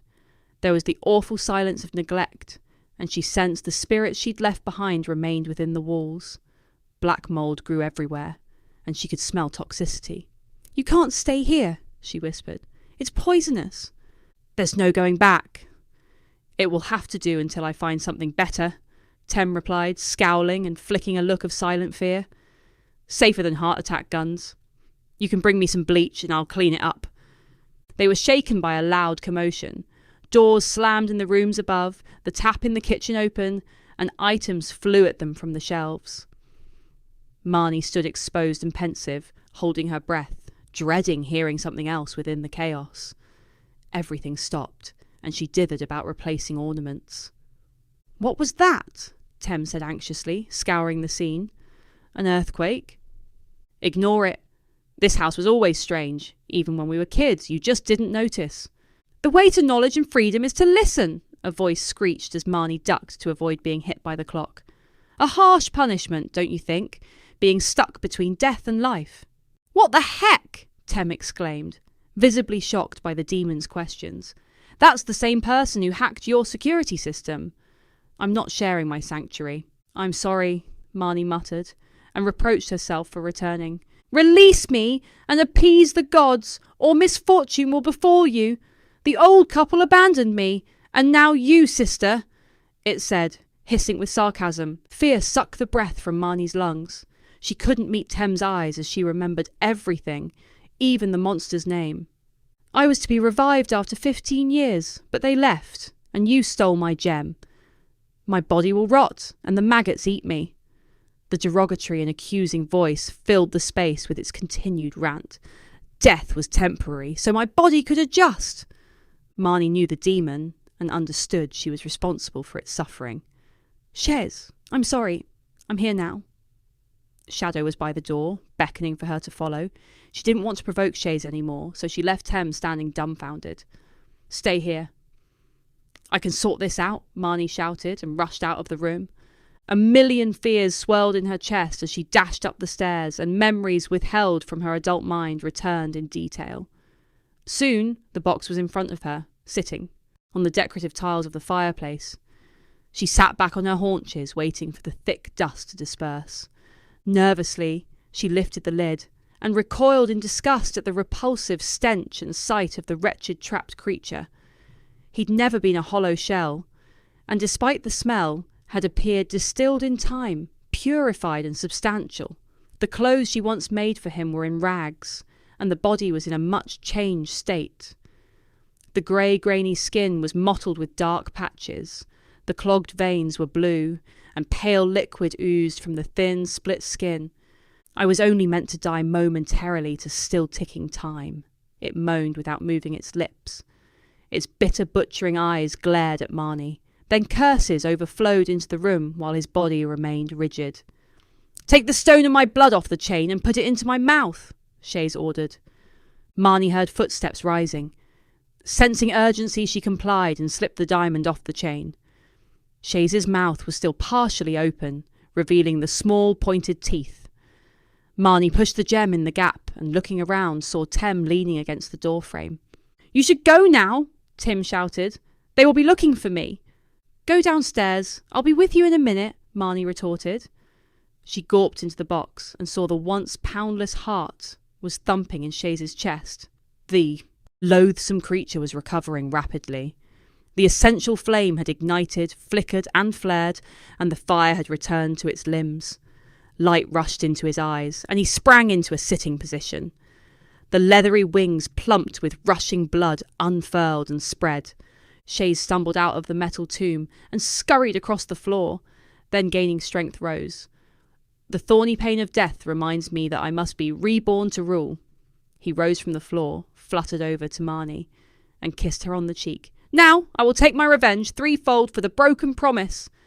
A gargling laugh spewed from its mouth, and it flew toward the window. You can't let it out, Tem shouted, seething and rushing forward. He grabbed Shez by the leg. It mustn't escape. The winged boy snarled, hissed and fought back. Marnie joined the fray, trying to prise Tem's hands away. Shez, burning with fury, slashed out at Tem with his claws. Tem pushed him into the corner of the room and held the beast, constricting its movements. Help me, Marnie, Tem insisted. No, I promised to free him. It's harmful, Tem said, glaring at her with pleading eyes. Weakly, she followed orders and stepped closer. She knew what it was like to be an outsider, hounded, restricted, and ignored. The distractions gave Shez time to summon his strength. He twisted his head down and sank his teeth into Tem's shoulder. Tem screamed in pain and released his grip. Marnie reached out for Tem as Shez, mistaking her arm for his, bit into her flesh. As they both covered their wounds to stem the flow of blood, Shez threw himself against the window. Exhausted and to the sound of a gurgling laugh and shattering glass, they sank to the floor. Welcome back, story lovers. Please consider liking and subscribing. Chapter 10. A week had rushed by since the demon from her childhood nightmares had attacked Marnie and Tem, and fearing an unknown infection, she'd placed a sample of her blood under the electron microscope. This wasn't the first time she'd thoroughly investigated her body fluids. Before her eyes was an unknown organism with a genome she couldn't identify.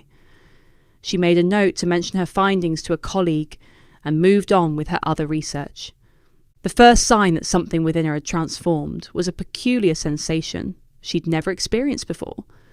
It was like a fracturing of the skull, then a crumbling, until finally her imprisoned brain was released, and light and clarity flooded in without limit.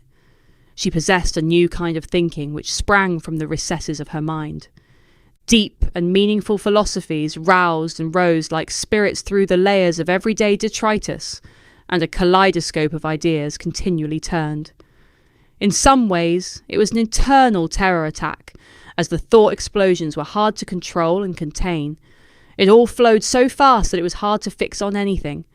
Rapidly, she relearned how to focus and follow through with one element at a time. Eventually, things stopped spinning. Her mind was crystal clear, and she had all the answers. It was this new way of being which pushed her into action. In this strange state, Marnie had called around to see Conran, desperate to rest her mind on something normal. He'd invited her in for coffee and greeted her with his usual cool and kind persona, chatting with a nonchalant attitude about his illness, saying how much better he felt. However, as he talked, beads of sweat sprouted on his forehead, and he coughed and wheezed. When he suppressed a sneeze by pressing his nostrils together, the hair rose on the back of Marnie's neck. Later, he blew his nose and discarded the tissue in a wastepaper bin. When his back was turned to refill her mug, she grabbed the offending object and placed it in a bag she'd concealed in her pocket. Following the visit, Marnie, driven by a potent mixture of rage and grief, decided to take a detour from her normal routine and, without consulting any of her colleagues, late one evening entered the new biotechnology lab, which was rapidly built in South River during the earlier outbreaks. The facility was also capable of manufacturing large quantities of vaccines and therapeutic serums. Of course, her presence would show on the cameras, and she would explain her actions away at the right time, but tonight she didn't want to be disturbed. It was important to be alone and direct her rage against her miniature but clever enemy, especially as now she was one step ahead. This was personal, as something unknown was attacking Conran. "This shouldn't take long," she said to Shadow, whom she'd glimpsed out of the corner of her eye. She was glad to have his companionship on her lonely journey.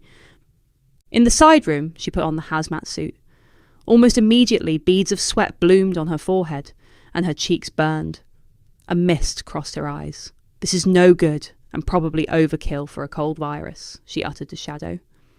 She took the cumbersome suit and helmet off, and opted for the less intrusive surgical masks and gloves.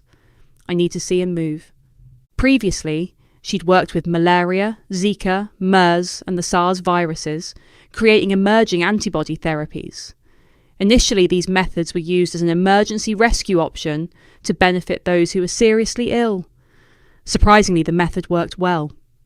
The viral loads of her study patients dropped, and in many cases, the critically ill patients pulled through. Marnie took a swab from her wound, noticing how remarkably quickly it had healed. Now, under the microscope, she was able to detect the antibodies she'd developed after her previous contagions, and was pleased to see they were numerous. "Perhaps I'm like Tem, one of those people who gets infected but doesn't get sick," Marnie considered. "I might also have different DNA." Marnie was relieved that if both she and Conran were clear, they could continue to head into the future without fear. With a racing pulse, she fixed her eyes on the screen and manoeuvred the slide to search Conran's mucus for any harmful viruses and abandoned herself to the tiny world. She marvelled at the mass of swirling life, a miniature cosmos battling for control. Almost immediately, she saw she was viewing a novel coronavirus. God is angry and reasserting its divine prerogative to cause conflict and take control, she thought, with building dread.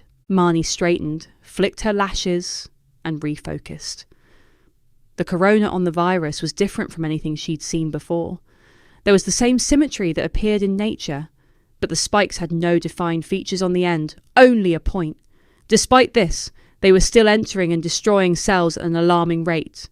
The skeleton key spikes had adapted to fit the locks on any cell. It mutated in response to anything it came across, entering with ease and destroying. The load of the virus was a new horror, as it replicated at an alarming speed. Disappointed and dumbfounded, she watched the savage dance. Marnie was on high alert, her brain galloping down multiple paths at the same time. It wasn't looking good for Conran, but there was no way of knowing how the alien beings would react. All she understood was her overwhelming desire to purge all lethal parasites from the Planet A red fountain of anger spurted into her brain. I must calm down. It may still be harmless or short-lived. Marnie surveyed her neon kingdom and then strolled into the dressing room and took a drink of water from the machine. She sensed Shadow at her side. What am I going to do? He will need to be isolated to see what course his illness takes. How will I explain all this to my boss? She paced and chatted onto Shadow without glancing in his direction. Words entered her mind that she knew to be his, and not hers. You're asymptomatic and haven't suffered any ill effects from any of the outbreaks. Perhaps there is something in your blood. Shadow, I've tried that many times, and so have others. It does work in some cases, but in others, only for a short time. The immunity doesn't last long enough against the ever-changing mutations. Marnie glanced at her watch and saw it was midnight. It won't hurt to snatch another hour to investigate further, she said to Shadow. In the whirlpool moment, she decided to re-examine other viruses as a comparison and review how they reacted with her plasma. By 4 a.m, after repeating her experiments, she realised something in her plasma was destroying the keys of the coronavirus, blocking their entry into normal cells. It was an unimaginable outcome and something she'd never seen in all the times she'd worked in antibody research. Lastly, it was time to try Conran's novel virus. Full of excitement and hope, she waited and watched. My goodness, Shadow, we've discovered a miracle. Her joy was amplified, and when she turned to share the moment with her friend, she saw that he'd vanished. Out of all the samples, the evidence on Conran's virus was inconclusive. She was unsure if the unidentifiable substance in her blood was making any difference. It needs longer, that's all, and requires further investigation, she considered. She'd inadvertently discovered a cure for all the major viruses, but the uncertainty over the one which mattered played on her mind. Energised and engrossed, Marnie hadn't noticed dawn breaking. She sensed a presence and, glancing around, saw her boss, Professor Troy Edwards, standing in the clean room. He gestured to her to come out. The balding man, a fatherly type, smiled sympathetically. Marnie, you worry me, he said. The doorman says you've been here all night, and he saw you prattling to yourself. You work too hard. Marnie restlessly shifted on her feet, wondering how she could explain her discovery to the kindly man. Despite her concerns, she understood the significance of her findings and the importance of explaining them. Do you have some time? It's important, she smiled warmly. Having always enjoyed Troy's company, he was a highly intelligent man with gentle humour. Go ahead. What's up? I've done something unethical and discovered something beyond our imaginings, Marnie said, trying to rein in her fast-thinking mind and tongue. There was no time for small talk. Marnie, I must warn you that anything unethical has to be investigated. I know. Could you please listen, she said, no longer caring if she lost her job. I will give you the short version. Yes, I would appreciate that, as I haven't had my 2 cups of coffee yet, he smiled amiably. I took some antibody-rich serum and tested it against many of our major killers, and it destroyed them all. I can prove it to you. Whose blood did you use? He said with a stern expression. Mine. Troy laughed as though he'd heard the funniest joke. Do you know how many times I've heard that story from colleagues? So your blood has some miracle ingredient. You know what happens in the lab is rarely transferable to real life. Yes, I know I'm a greenhorn, but please check my findings. I will. If you promise me, you'll go home and rest. This could be the fulfillment of my dream, she said, yawning. And a good source of funding if you're correct, he added. But I'm afraid a cure-all is highly unlikely against such formidable enemies. Besides, I've never known of anyone doing a thorough study in one night. I will need much convincing. I know it all sounds unbelievable, but it was as if I already had the answers, and they were just waiting to be called upon. You've always been an odd one, Marnie, but I've never seen you this excited before. I will take a look. My notes are all there, and everything is waiting for your perusal. Marnie decided not to inform Edwards about the emergence of the new virus. My blood worked against the new virus in the lab, but in a real-life situation, it might have little effect, she thought.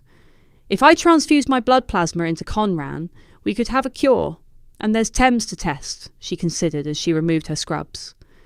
Of course, Edwards will discover the enemy lurking in my notes, but by then I will have Conran safely hidden in the facility's private hospital. Welcome back, story lovers. Please like and subscribe. Chapter 11. At dusk, Lucas returned from his job washing dishes in a restaurant. As he marched through the abandoned grass field, the blades whipped against his hands, and the midges gathered annoyingly around his head. The bag of his valuables he was forced to carry everywhere weighed him down, and he drooped along, dragging through the days, hoping to save enough for rent and reach the sweet spot of sleeping in a proper bed. Although burdened by a heavy rucksack carrying his belongings, he was compelled to follow a strange gurgling sound and, on turning, saw a silhouetted figure darting through the field. Wings appeared to spread out from its back, and it rose into the air. He marvelled at the sight and then, stricken with fear, stumbled over a lump of mud. Abruptly he stopped, and wavering with indecision, wondered where to hide, as he dreaded seeing the horrifying hallucination again. He hurriedly changed directions. I must be seriously ill, he thought. I'm having delusions. Fearing being squashed by farming machinery or vehicles crossing the open land, Lucas decided to set his tent up on the far edge of the wood. Breathlessly, he ran for the trees and broke his way through the bramble bushes and into the thick shadows. Eventually the undergrowth thinned, and he strolled through an aisle of cathedral-like trees. I must be spiked, he thought, trying to reassure himself. All day he'd noticed a sense of unreality, and his temperature seemed unregulated, swinging from internal shivering to external burning. Worse of all, the irritating dry cough had brought unwanted, concerned glances from the other staff, and he was told not to come in again without a mask. On arriving at his campsite, he dropped his bag from his shoulders, leaned against a mossy trunk and slid to the ground. Lucas listened to the comforting sound of birds coming into roost and trembled within his clothes. Beads of sweat trickled down from his forehead, blurring his vision, and once again he sensed his blood was on fire. This would be a terrible time to get sick, he thought, gripped by loneliness as every horrifying scenario fed his thoughts. Lucas took the lighter from his pocket and lit the fire he'd rapidly constructed. Uneasily, he peered through the glow of the flames, as his heart missed a beat when again he saw the shadow pass, flickering in and out of the trees. Lucas kneeled and warmed himself against the flames. Devastated and downcast, he remembered 2 children at play and wished his brother were at his side. It should never have come to this, he speculated. The complexity of relationships was baffling, and long ago he'd resigned himself to his fate of perpetually being abandoned, but he never quite got used to being alone. It was how it always was, but he missed his brother Conran and had been loath to leave over a stupid, drunken mistake. A tear dropped from his eye, and he sat back on his haunches in contemplation. His mother, before she died of the virus, used to tell him, "Son, it will all come right for you. You're a gifted child chained to circumstance and viewed by others as trouble because you ask uncomfortable questions." Even as a small boy in a world of order, his nature had also been chaotic, always losing things and making a mess. He caused division when he desired to come together and belong. The consequences of being different had been brutal. Lucas gazed up at the sparkling black sky. Nature doesn't judge. His taking the miserable job was a way to help bridge the gulf between himself and his brother, a way of showing him that he could pull himself up and take control before he dissolved into nothing. While one person still cared, he would hang on to the thread of hope. The tightening band around his head, being heavy one minute and weightless the next, was alarming. The aromatic smoke caused a coughing fit and his eyes to water, and he gasped at the thinning air. Weak, he collapsed on the ground and curled into a ball. In a swimming sickness, he listened to the regular pulse of life, the crackling fire, and tiny sounds as creatures went to sleep or emerged from burrows. To hunt in the darkness, pushing through the dewy undergrowth, blackness cast over Lucas, the air chilled, and a throaty gurgling sound punched into his brain. Something was stooping over him with its hot breath on his cheek. It took a huge effort of will for Lucas to twist his head and partially open his lids. He saw chalk-white skin, a baby face with sunken, beady eyes, serrated teeth, red bubbles in the corner of its mouth, and from its back spreading wings. Too weak to resist, he clasped his hands against his temples, tightened and braced himself for an attack. Teeth clamped around his arm. There was a guttural sucking noise, the sound of his slaughter. This was not how it was meant to be, not how I expected to live my life and die. Lucas's flesh constricted as the substance was drawn from his body. He lay a slither of life between nothing and nothing, a husk on the ground with the breeze threatening to cast him into the air. A trickle of warmth pumped through his veins as something new took over. His breath thumped back into his lungs. I could have destroyed you, but I like to choose who receives my vengeance, and you're not deserving. Neither are you helpless, but you must learn to shape your thinking. Are you real? What are you? Lucas mumbled. I'm a historical artifact, the creature called and leapt from the ground. Clinging to life, Lucas crawled on his belly back to his tent and fell into a deep, dreamless sleep. Welcome back, story lovers. Please consider liking and subscribing. Chapter 12. In one of Marnie's many dark moments, she dreamed of a black hole of infinitely small size, sucking the human race into its bottomless depths. She awoke with a sense of doom and, in a panic, phoned her boss, Troy. She explained how Conran had suffered flea bites during an archaeological dig and had since become seriously ill. In response, Troy demanded that everyone involved in the archaeological dig be contacted and admitted to the hospital connected to the biotechnology research laboratory via an underground tunnel. She'd decided there would be no merit in explaining to Troy how she'd persuaded a doctor to permit her to be a plasma donor for Conran, hoping her neutralizing antibodies would help his fight against the new disease. This method of treatment had no provable potential, but she believed it had possibilities not seen in the lab due to the reaction of her plasma on multiple other novel viruses. From behind the glass screen and through a haze of tears, Marnie observed the battlefield and the continual activity around the 6 beds in the ward. The patients were all already sick with severe acute respiratory syndrome and receiving mechanical ventilation. It was a repeat, performance and a harrowing picture she recognised from the past. Doctors, nurses, and other members of staff endeavour to keep people alive while understanding they could be the next victims in the murderous war. Under the harsh lights and from within their impenetrable shields, medical staff silently communicated and proceeded with a monotony of action and a collective determination that was as effective as sparks of light against the fires of a volcanic eruption. A nurse glanced in Marnie's direction and, blinking the sweat from her eyes, smiled sympathetically and made the sign of a heart with her hands. These people are extraordinarily brave, offering me support when they could soon be facing their final fight, Marnie thought, and smiled back with all the encouragement she could muster. Marnie heard soft footsteps, and turning swiftly, her eyes locked into Troy's, who was equally terrified. I've contacted the WHO, he said in a hushed voice. As we have it contained at the moment, they want us to keep it under wraps for now. That's not the correct approach, Marnie replied anxiously. We must learn from our previous mistakes. Governments need pushing to prevent their urge to hibernate until it's out of control. We will be better prepared this time, and have the capacity to treat thousands at the same time, Troy reassured. They will need to consider all the factors: isolation, mental health, and job losses. It can't be how it was before tears flooded down Marnie's cheeks, but she left them to dry, not wanting to touch her face with her hands. We can't absorb the slaughter of another generation. Troy gently rested his hand on Marnie's shoulder. You have my word. I will keep at them. We are carrying out rigorous contact tracing.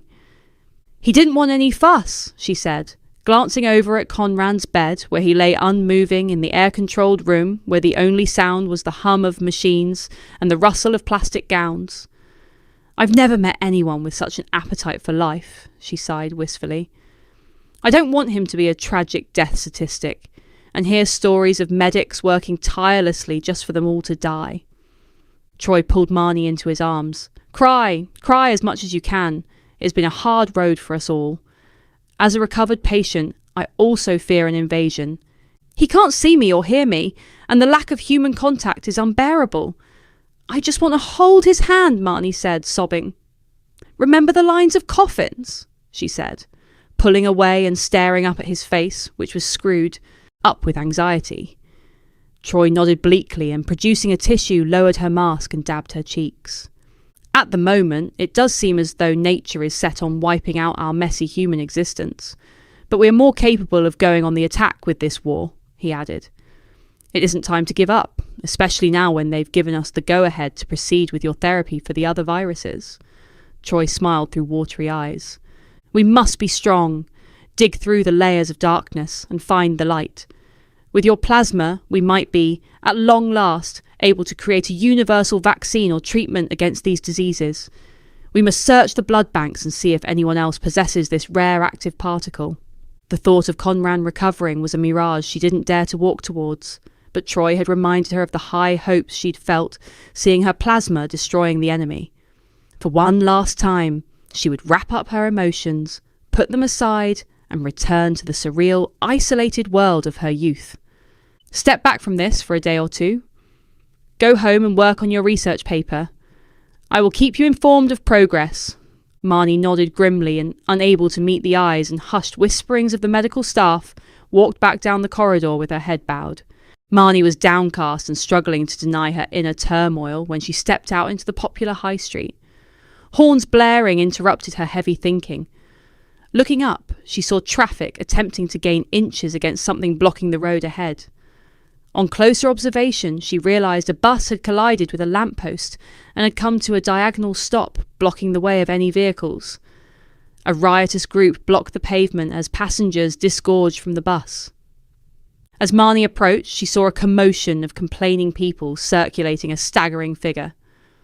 "You're wasting precious time," a well-dressed man shouted haughtily. "Some of us have important appointments to make." "We could have been killed," another added. "He's obviously drunk." The uncomfortable discord rolled around Marnie as she manoeuvred to the front of the gathering. A dishevelled-looking man with a rust-coloured beard and long hair, wearing a crumpled shirt and trousers, was supporting an old man by the arm and speaking gently. "You should come back to the bus and sit for a bit." The old man was ashen-faced, seemed disoriented, and cried with pain each time he moved. "Can't you see he is ill?" the young man shouted. "Everyone deserves some consideration. Call an ambulance." At a glance, Marnie saw people were ignoring the request and were walking away to find other ways to work. She took her phone from her jacket pocket and made the vital call. Those remaining gasped as the man fell. Marnie rushed forward to help. "Hello, is there anything I can do? I've called an ambulance," Marnie whispered low, deliberately ignoring the crowd. They regarded each other eye to eye, and Marnie felt there was something familiar about the young stranger. He smiled broadly. "I think he crashed because he is sick." "People are so uncaring. My boss insists on a very disciplined routine, so I know I've lost my job, but I'm not going to place blame on a sick man." The old man reached out desperately. Marnie took his gnarled hand in hers and was struck with lightning pity. In the midst of his trembling, his laboured breathing stopped, and he slipped into unconsciousness. At this point, the ambulance arrived and took over with their machines, trying to pump air back into the man's lungs. Marnie and the stranger rose. "What are you going to do without a job?" "I would have lost it anyway at some point. My boss is a tyrant with a temper, never pleased with anyone's efforts and never gratified by his wealth. I think it's time I found a way to make myself a millionaire on my own, as complying with others doesn't seem to be my thing." "You mean to make some good from the bad?" "Yes, that's it," he replied light-heartedly. "Have a good day, and thank you for taking the route of kindness." He turned and bounced off down the street with a lightness in his step. Welcome back, story lovers, to Chapter 13. Please consider liking and subscribing. Lucas, anxious to escape another night of festering fear and the menace hiding in the woods, packed up his rucksack and walked back into town.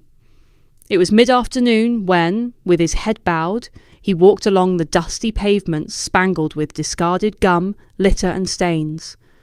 Through some miracle, he'd surfaced from his sickness and was able to breathe again, but this was his first ever night sleeping on the streets, and he was unsure where to begin. The bird songs and the murmuring wind in the trees were replaced by a cacophony of traffic, racing footsteps, doors banging, chatter and people remonstrating. With creeping anxiety, he wondered if he'd made the right choice. From a distance, he saw a man sitting cross-legged in a doorway next to a cardboard box. He appeared morose and serious until he moved. Lucas ambled and watched as the thin man jumped to his feet and darted into the clamorous crowd of passers-by. In rapid succession, he approached people in a warm and appealing manner. "Can you spare 3 seconds to chat?" he said confidently to random strangers. His eyes were eager, his smile broad, and his actions were expansive, with a majestic flourish at the end. Lucas was surprised to see that the stranger's intrusive behaviour was not rejected, and that people seemed to enjoy his antics and were easily persuaded to part with their cash. They were happily putting their hands in their pockets for the exchange of goods. The smiles and banter flowed even after the transaction, as though some were enjoying the brief exchange, and then he shook their hands. When the man returned to his sitting position to roll a fag, Lucas apprehensively approached. "It's my first day on the streets," he said nervously. "Do you mind if I join you? I was watching you, and I don't think I've ever seen such a good salesman." The man didn't object. There was evident sympathy in his eyes, and his lips split into a grin. "I'm Tem, and you are?" "Lucas. My brother threw me out of his house, and I lost my job today.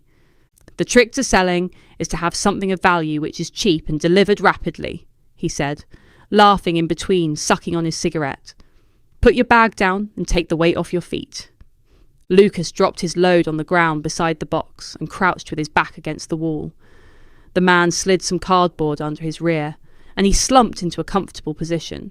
"It's not the selling that's the problem. It's the police," he said in a lowered voice. "Are you chipped?" "Of course. I thought everyone was after the pandemic. I'm from the dump, and we all cut ours out. They can trace your whereabouts with that strip of metal. I've checked the cameras here, and they're not working, and I don't suppose they're after you." "Are they that bad?" "Perhaps not for you, but the authorities are systematically destroying our community. The media says our ethnic group have a higher than normal rate of heart attacks, but it's not true. They have these guns. Anyway, they harvest our organs for the rich and powerful, and that's why I'm here." "That's not what I wanted to hear," Lucas muttered, and wondered if his brother would take him back. They sat in silence, pondering their united panic of the authorities. "You'd think our past troubles would have brought us all together undivided," Lucas mused. "The incredible, incurable cruelty of man never ceases to amaze me." Once the gates were unlocked, the moneymakers were only too eager to swamp back and take advantage of those they deemed to be outsiders, he said, pausing and glancing anxiously around. "Why don't you have a go at selling? You can keep half of what you make," Tem said. Lucas took a handful of sunglasses from the box and, with a knot in his stomach, leapt to his feet, pushed into the endless stream, and daringly approached his first customer. He was acutely aware of all the cutting glances and disdainful glares.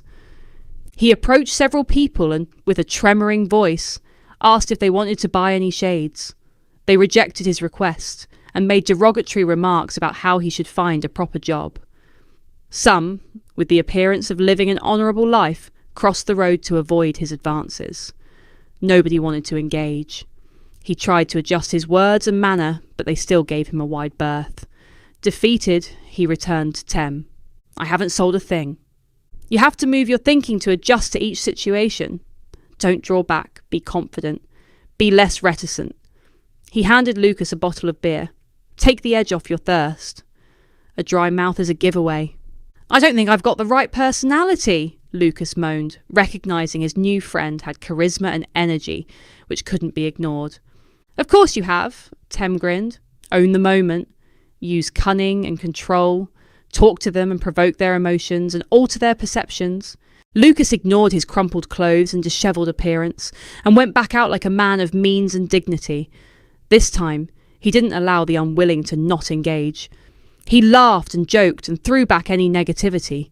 At his first sale, his heart leapt with joy, and his confidence grew. He shifted from one foot to the other in a mad, fearless dance until a crowd had gathered around, not wanting to miss out on the bargain. By dusk, he'd moved from regret and loss to elation.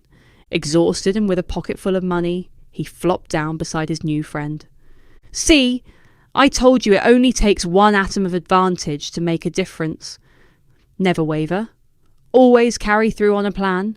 Thaw the ice by revealing your heart. You have to be real and not act like the oppressed." Lucas caught Tem warmly by both hands, thanked him profusely, and shared out his half of the money. "You could probably get a room for tonight with that," Tem said. "No, I'm going to take my chances here," I want to earn as much money as possible and secure a decent place to live. Where did you get your stock?" "I'm afraid, my friend, that would be telling," Tem said, his lips set in a truculent line as if to add, "I will give you some things, a facade, but not everything, and not all of who. I am. Tonight you will lie beneath the sheet of the sky, but I will have to leave you as I need to be elsewhere." Lucas was bewildered by the abrupt ending of their brief relationship. He pulled his sleeping bag from his rucksack, climbed in, and squeezed into the darkened doorway, and seriously considered the day's events. It was difficult to keep his emotions modulated on his own, and as hard as he tried, he couldn't regain his earlier sense of achievement and elation. Streamers of rain blurred the city lights, and the din of the crowds died. At dawn, Lucas woke up to a pool of water seeping into his sleeping bag. Tears dropped from his eyes. The dampness accelerated the freezing of his body. Intending to buy a warm drink, he stiffly tried to rise. Someone had dropped a newspaper on the ground next to his bed, probably as a gift of insulation. Peering through the early morning mist, he was drawn to the headlines and a picture of a bus slewed across the road. Lucas read the headlines. "Driver dies from novel virus. Are we facing a new plague? I was on that bus and helped a sick man. Have I been infected?" Lucas considered despondently. Or worse still, I was also sick, and then I miraculously recovered. He read on. "Contact tracing has begun, and scientists suspect a super spreader is on the loose. Do I dare believe the unbelievable? Am I contagious? If I step forward for testing, I could be locked up for weeks. Welcome back, story lovers. This time, life gets darker. Please consider liking and subscribing, as it makes all the difference, and let me know what you think in the comments below." Chapter 15. The scattered seeds of the disaster, and then a fierce fear, fed by the media, pushed the government into enforcing a lockdown.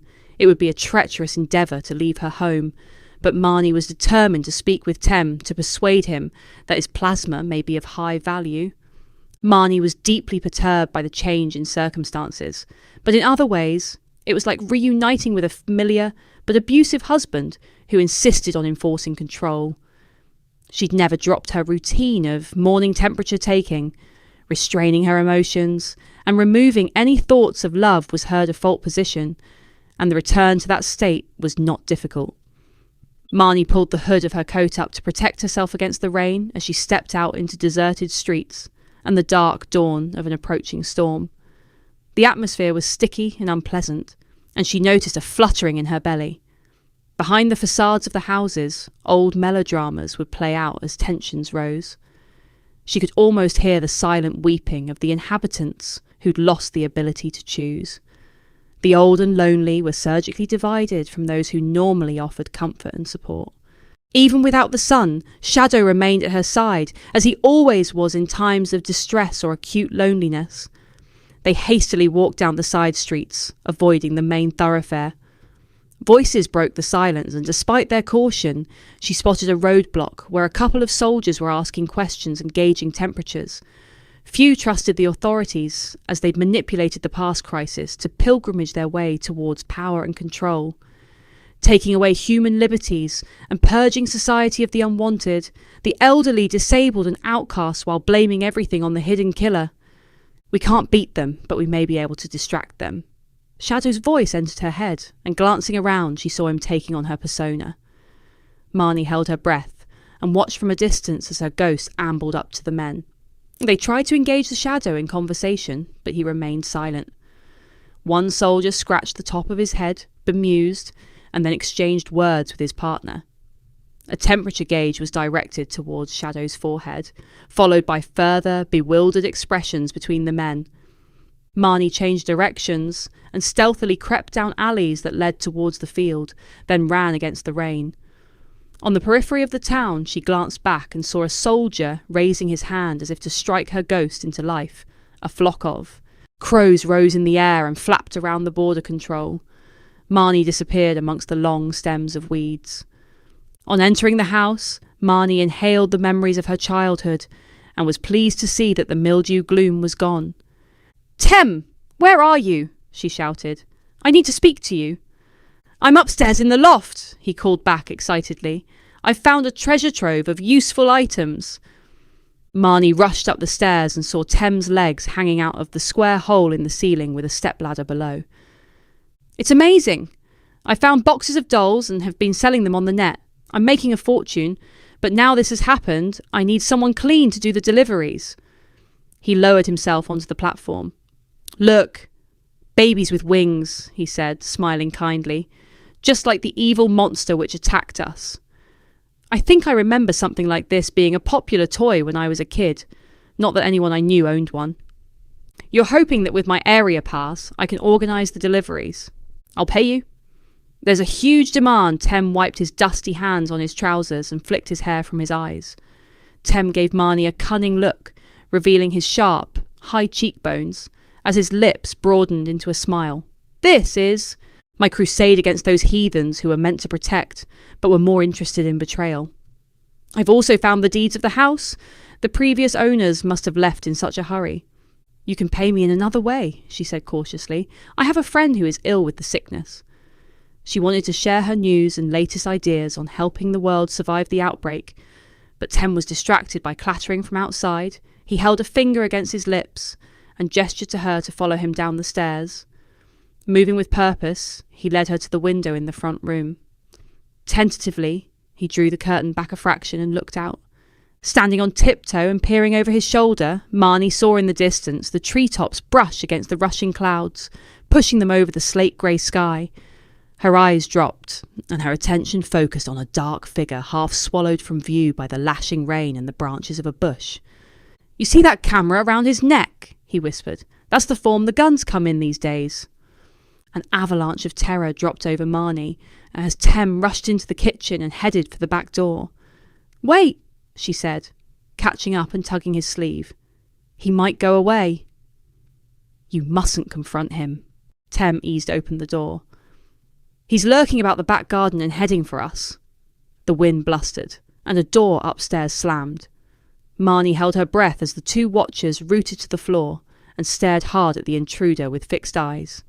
In the dense foliage behind, another figure emerged, and to Tem's relief, he realised it was the red-headed youth he'd met on the streets.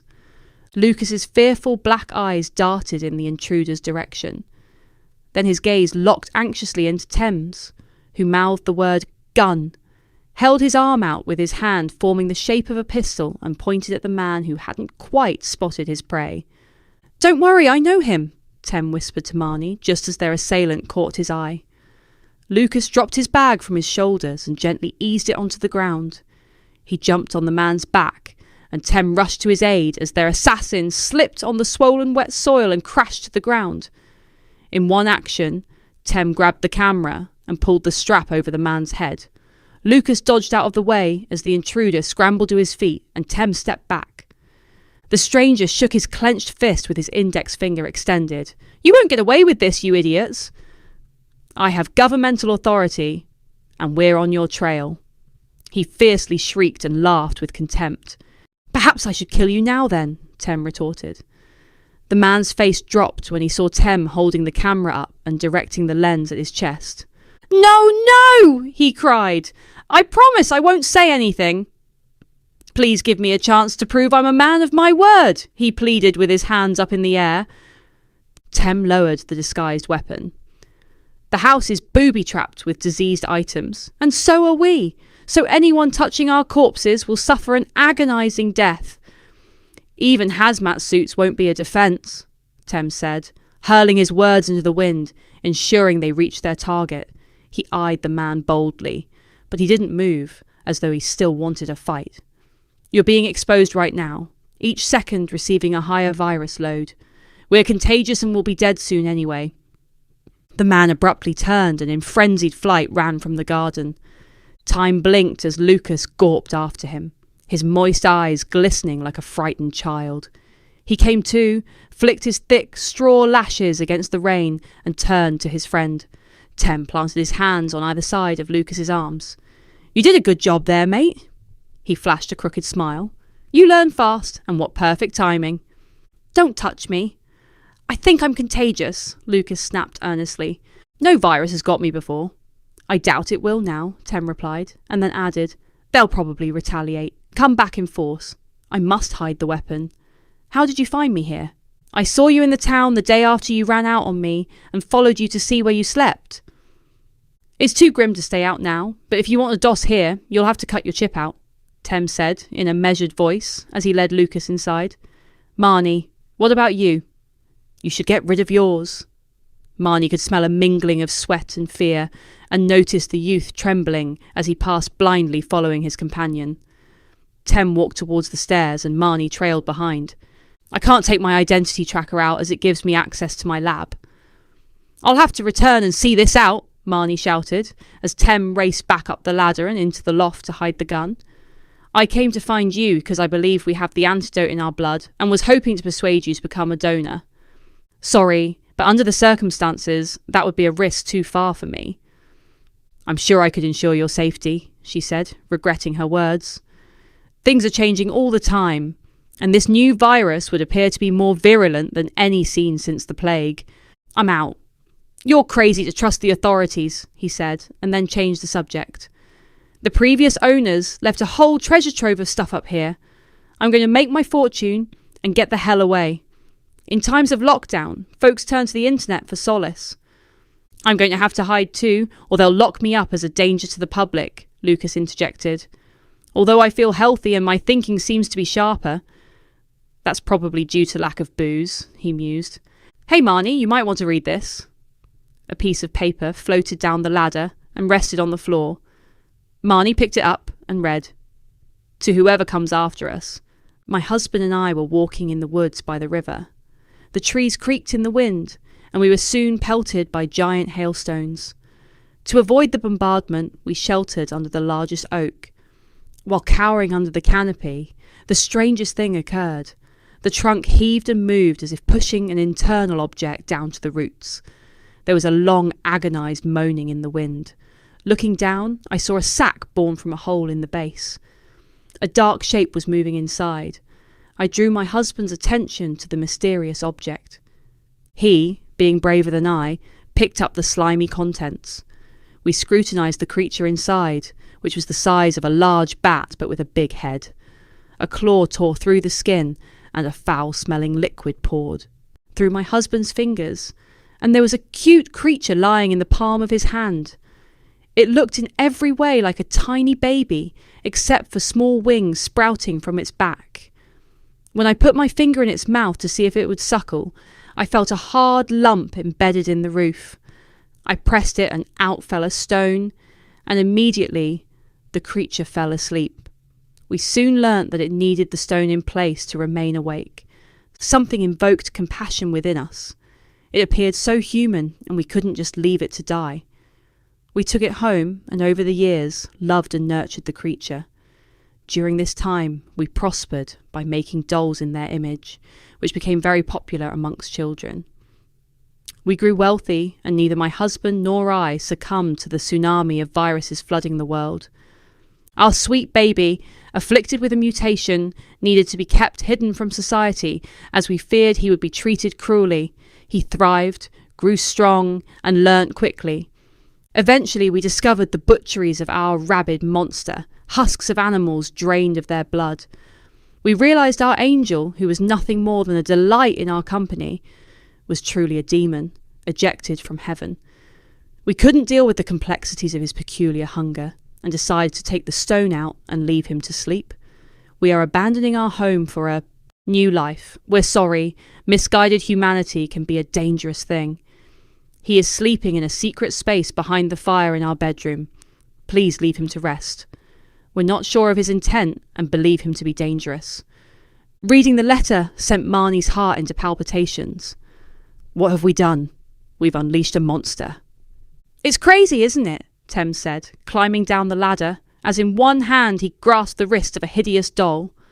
It was bald and white, its red-lipped grin revealed sharp, pointed teeth, and sprouting from its back were dark, bat-like wings. What the hell is that? Lucas exclaimed. It's vile. Actually, it's very popular with parents and children. It reminds them of the first time it circulated in their childhoods. You're mad! I want to escape this and return to the real world, Marnie said, pivoting around and rushing down the stairs. You don't want anything to do with saving the world, and I don't want anything to do with selling evil. The world is doomed anyway, Tem shouted after Marnie, who slammed the back door hard and ran out into the rain, where she met Shadow waiting for her by the bushes. Welcome back, story lovers, to Chapter by Chapter. Please consider liking and subscribing, so I may continue producing content. Chapter 15. Already sweating within her full protective gear, Marnie entered the lab where trials had started on mice. She glanced over at the animals in their cages, sniffing and squeaking, unaware of their importance.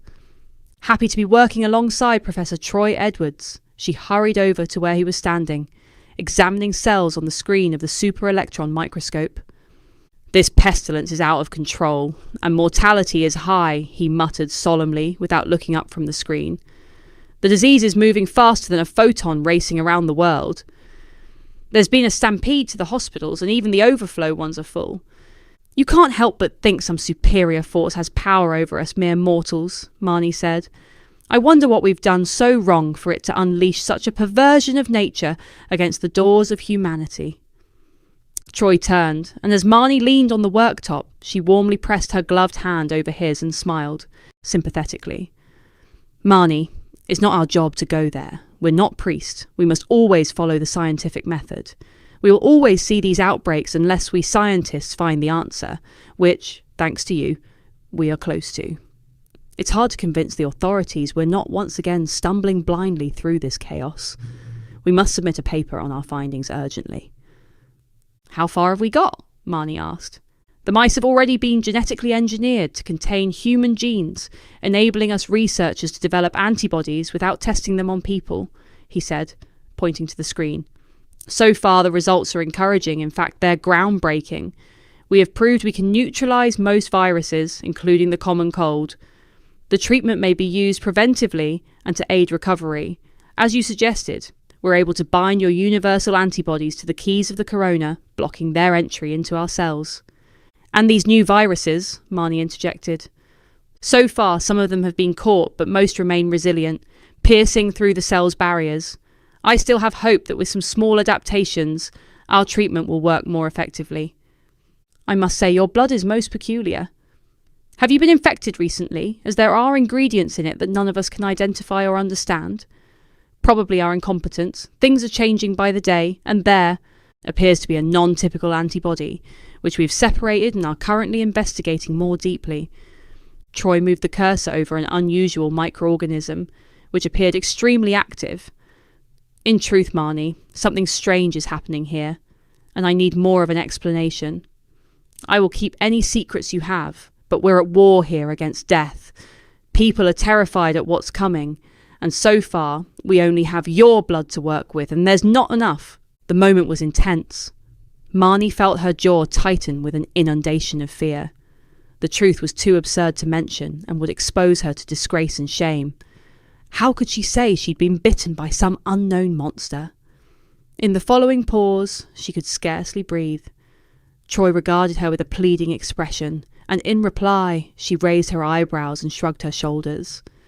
Nothing of significance has happened, she said weakly. As you know, I rarely get ill. It's imperative we prevent the further harvesting of human lives. We would like you to keep donating blood. Marnie wanted to forget what happened in the house. It was beyond bizarre and utterly unbelievable, and the return of Shadow was also something that, as an adult, she knew she should hide. In childhood, the lonely talking to the invisible was rarely questioned or sometimes thought endearing, but in adults it was considered a sign of madness. Recently, out of fear of unwanted prying, she cut everyone out of her life and only communicated with her colleagues.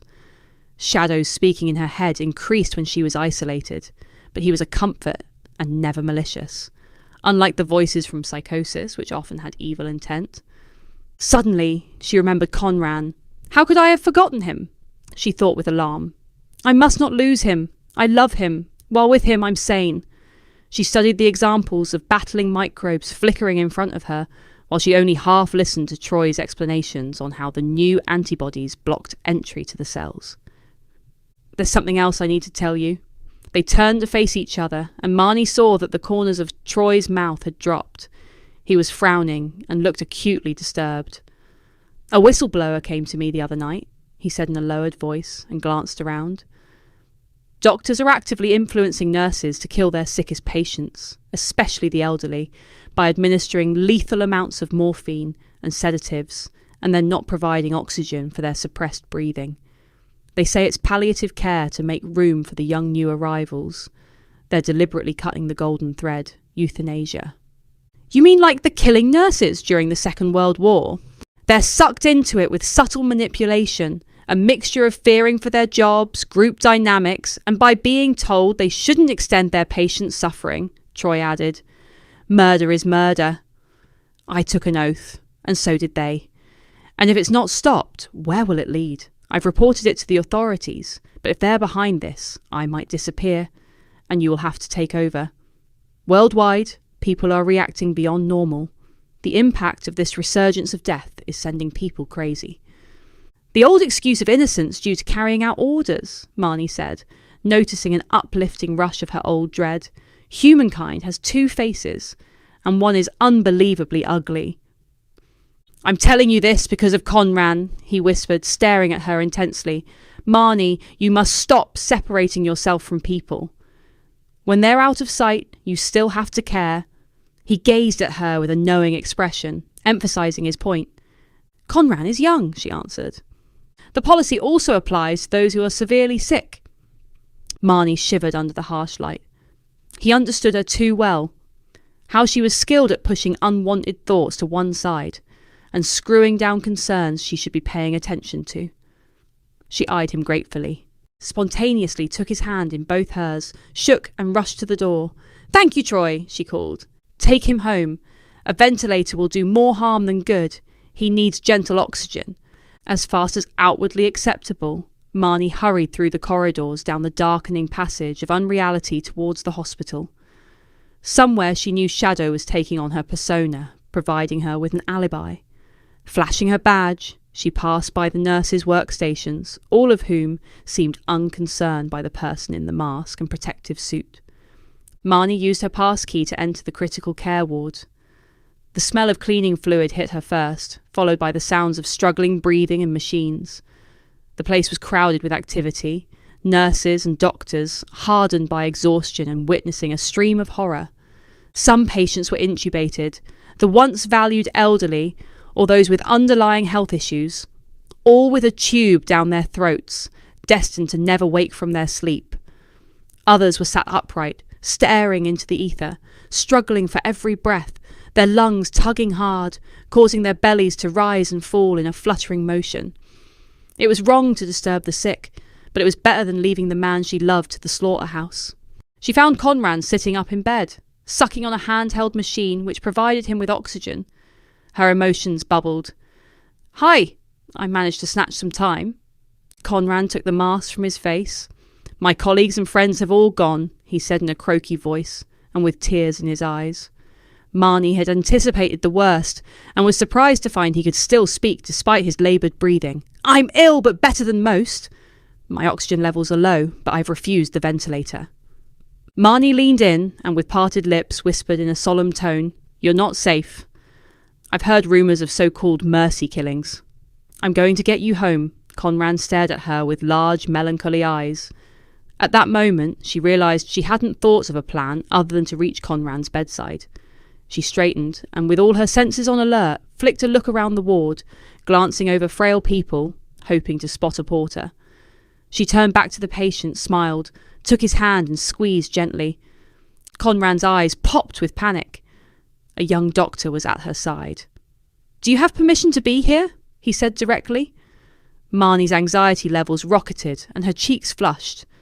The elderly doctor she'd known for years and who initially agreed to try her blood plasma on Conran had died.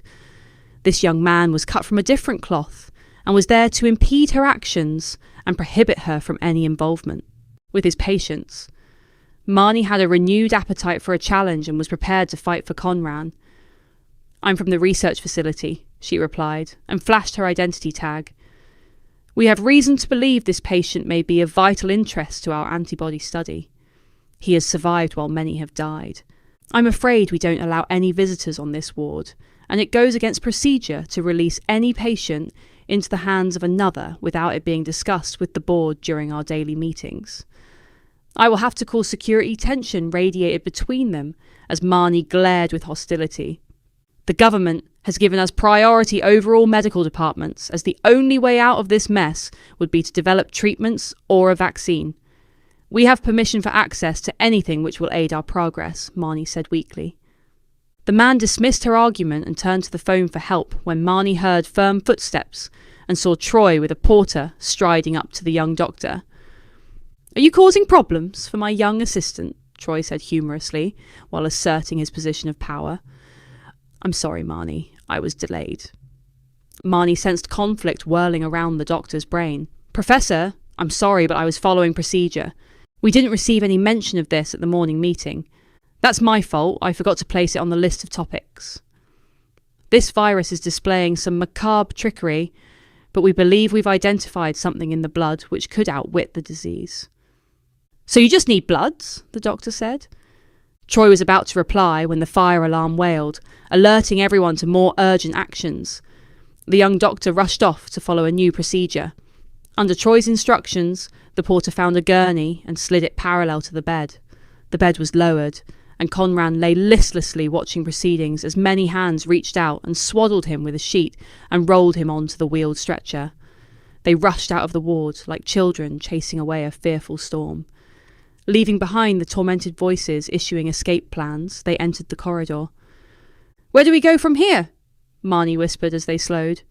"The fire is real," Troy said. "I can smell smoke. We must go directly to the underground passage and make for my car." "Will we ever resume a normal life?" Marnie sighed. "I think there are more forces at play here. It seems the whole world is being ploughed over preparing for new seeds. What about our research?" "Not much use without our lives," Troy said, and gestured for her to hurry. "The automatic airlock doors between the hospital and the facility are there to prevent the spread of anything untoward, including fires. Welcome back, story lovers. Thank you for your continued support and for joining me on this journey. Please consider liking and subscribing. It means I can continue providing content." Chapter 16. Lucas plonked himself on the dusty cushion of the upright chair. Heavy, ragged curtains darkened the small kitchen.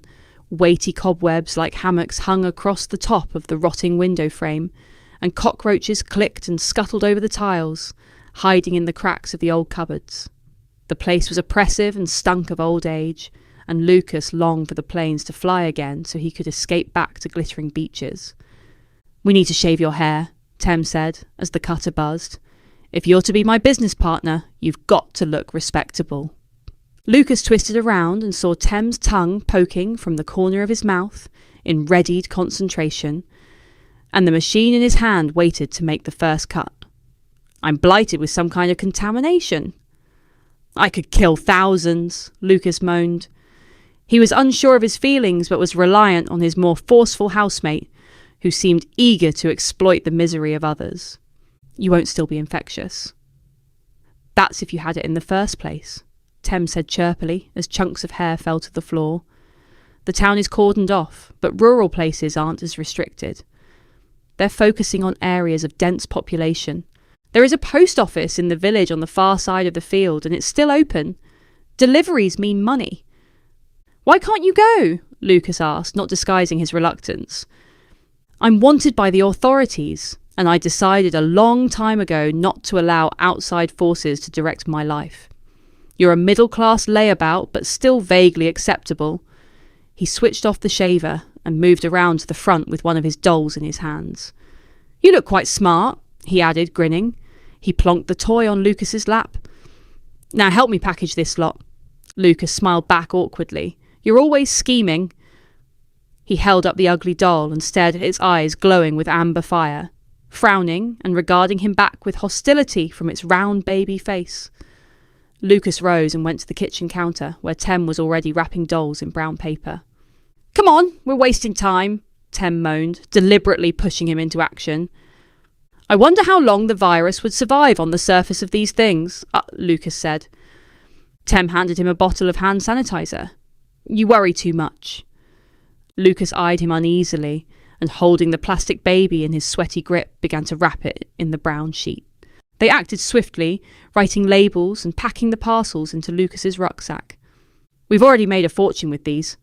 Tem said, with a glad smile on his lips when they'd finished. "We mustn't upset our customers." "I'll transfer your half of the money over now." Lucas, still striving to be a more successful person and to make amends for the many mistakes, began the long walk towards the village. On arriving at his destination, sweltering under the harsh sunlight, Lucas resentfully conformed and joined the queue outside the post office, where everyone was standing 2 meters apart. His eyes roamed over those in front, waiting in silent uncertainty and generating misery. They observed each other with distaste, as if any human were an obstacle to their future happiness. Others with glazed eyes appeared plunged into a pit of despair, unable to deal with their dismal and lonely predicament. There was the unusual sight of a few young spectators, children under strict control, their intelligent eyes watching, trying to decipher the adults' strange behaviours. Someone coughed, and the image of a person spitting blood up from wasted lungs blew into Lucas's mind. He was conscious of his potential contamination and, on entering the shop, was fearful of touching any surface. A youth leaving. The counter without a care in the world moved too near, and the veins in Lucas's neck swelled with rage. "Keep your distance, mate," he blurted. "It might not be you who's contaminated." Then he clamped his mouth shut, imagining his breath spraying the whole room with death. He felt like a traitor and a fraud, and wondered how many people he'd infected that day, from the dolls to the many random encounters with gates and walls as he crossed the field. The woman behind the plastic screen leisurely took and weighed his parcels without question. A man with tufty, unruly grey hair standing behind her was holding a newspaper and looking concerned. "It says here the police are looking for a gang or a religious cult who are roaming the country, burning down hospitals and the homes of the sick. They believe people with the virus have sinned against God and are responsible for the economic depression blighting many lives. These brainless gangs believe they need to be punished and the world cleaned. In their manifesto, they point out how the Great Plague of 1665 was followed a year later by the Fire of London. After that, the disease barely returned. In their minds, fire is the answer." "Oh my," the middle-aged woman responded as she handed Lucas the bill. "That is terrible. I wonder what they will do when a member of their own family gets sick. I expect they are amongst the young and healthy. What with the denial protesters and arsonists, I think it's time our government got the military even more involved." Lucas emerged from the shop, aware that fundamental changes had occurred within himself, a complex mosaic of emotions that he desperately wanted to understand. Ambushed and assaulted by so many accelerating dark events, had left him anxious on a once idyllically sighing, perfect summer's day. Nothing could be enjoyed anymore. There was no pleasure anywhere. He surveyed his surroundings of picturesque cottages adorned with dripping, colourful flowers, behind windows curtained against the enemy and the doors tightly shut, with the muffled noises of lives sealed into self-isolation. The inhabitants sat in front of their televisions, watching and listening to the accusations and reproaches as politicians and medics apportioned blame, absorbing the frightening warnings, the charts and the daily counting of destroyed lives. Lastly, he imagined the headlines announcing a super spreader infecting dolls and killing young children. One emotion he could recognise was guilt, and it accumulated with every breath. He didn't want to be a murderer. No sunlight could penetrate his darkness as a titanic wave of regret engulfed him, sending tears spilling down his cheeks. With his empty rucksack on his back, he rushed up the hill to the churchyard to seek peace and comfort and the hope that God would forgive him of his unwitting crimes. He took a tissue out of his pocket to cover his fingers as he lifted the latch on the gate, but passed through, imagining he'd killed thousands. On impulse, he avoided the large, comforting structure of the church and decided first to stroll around the graveyard. Shady green bushes and trees on the boundary created a barrier against the outside world. Everything drooped in the unnatural heat of the drowsy afternoon. I should be hearing the laughter of children jumping into swimming pools, climbing the hanging boughs and running in the fields as I once would have done, he thought wistfully. With his head bowed, he brushed his tears away with his shirt sleeve. On the ground, he saw a luminous liquid thread much like a snail's trail. He followed it with his eyes and saw it twisted around the maze of tracks which curled around the graves. As Lucas turned the sharp corner of the building, he saw a confused image darting amongst the tombstones. He pursued its movements as it leapt about on all fours in a monkey dance. Lucas continued following the trail cautiously until his eyes alighted on the waxy, embalmed, baby-faced deviant of his nightmares who'd attacked him in the woods. He spotted him lurking near a fresh grave. The robust figure, now grown to about 6 feet in height, fell onto its knees. He was robust, and his muscles flexed in his strong, supple body as he bent and rapidly dug at the mud with his long, dexterous fingers. Lucas froze, aware of his mouth gaping. His heart slowed as he held his breath, watching the proceedings for half an hour. Then it pounded in his chest as what he witnessed plunged him into unimaginable horror. The creature had the corpse of a young woman lying over his body, holding her in his arms and biting into her neck. Lucas moved forward, and with each step drew closer to the grave. The creature stopped and turned his gaze to meet Lucas's. On closer examination, he saw its amber eyes were engorged with blood and its lips dripped scarlet. Then it squirmed and covered its face with its hands like a guilty child. "I wish you no harm," it said in a whiny voice. "The dead allow me access to their veins. It's a natural process." "What are you?" Lucas said as he reached out to pull him away from the deceased. Instantly, its arms dropped, the corners of its mouth lifted into an evil grin, and its wings snapped open from its back. The creature sprang off the ground, sending the corpse rolling back into the hole. Lucas followed its flight and watched it settle on the roof of the church, where it squatted on a parapet like a gargoyle. A parasite is natural. It doesn't want to kill its host, which is a byproduct and not good for its survival. I'm a saprophyte. I kill nothing except my enemies. "You attacked me!" "And left you immune to any diseases." In his rage, Lucas's eyes darted over the ground and, spotting a rock, picked it up and hurled it towards the diabolical creature. "We don't defile our dead!" he screamed. The creature took to the sky, rising high until it was out of sight. "What should I do with this bizarre, horrific and unbelievable information?" Lucas muttered to himself like a madman and paced in a circle. "All this is too serious for self-pity and guilt. I must steer myself in a new direction and forget my shame.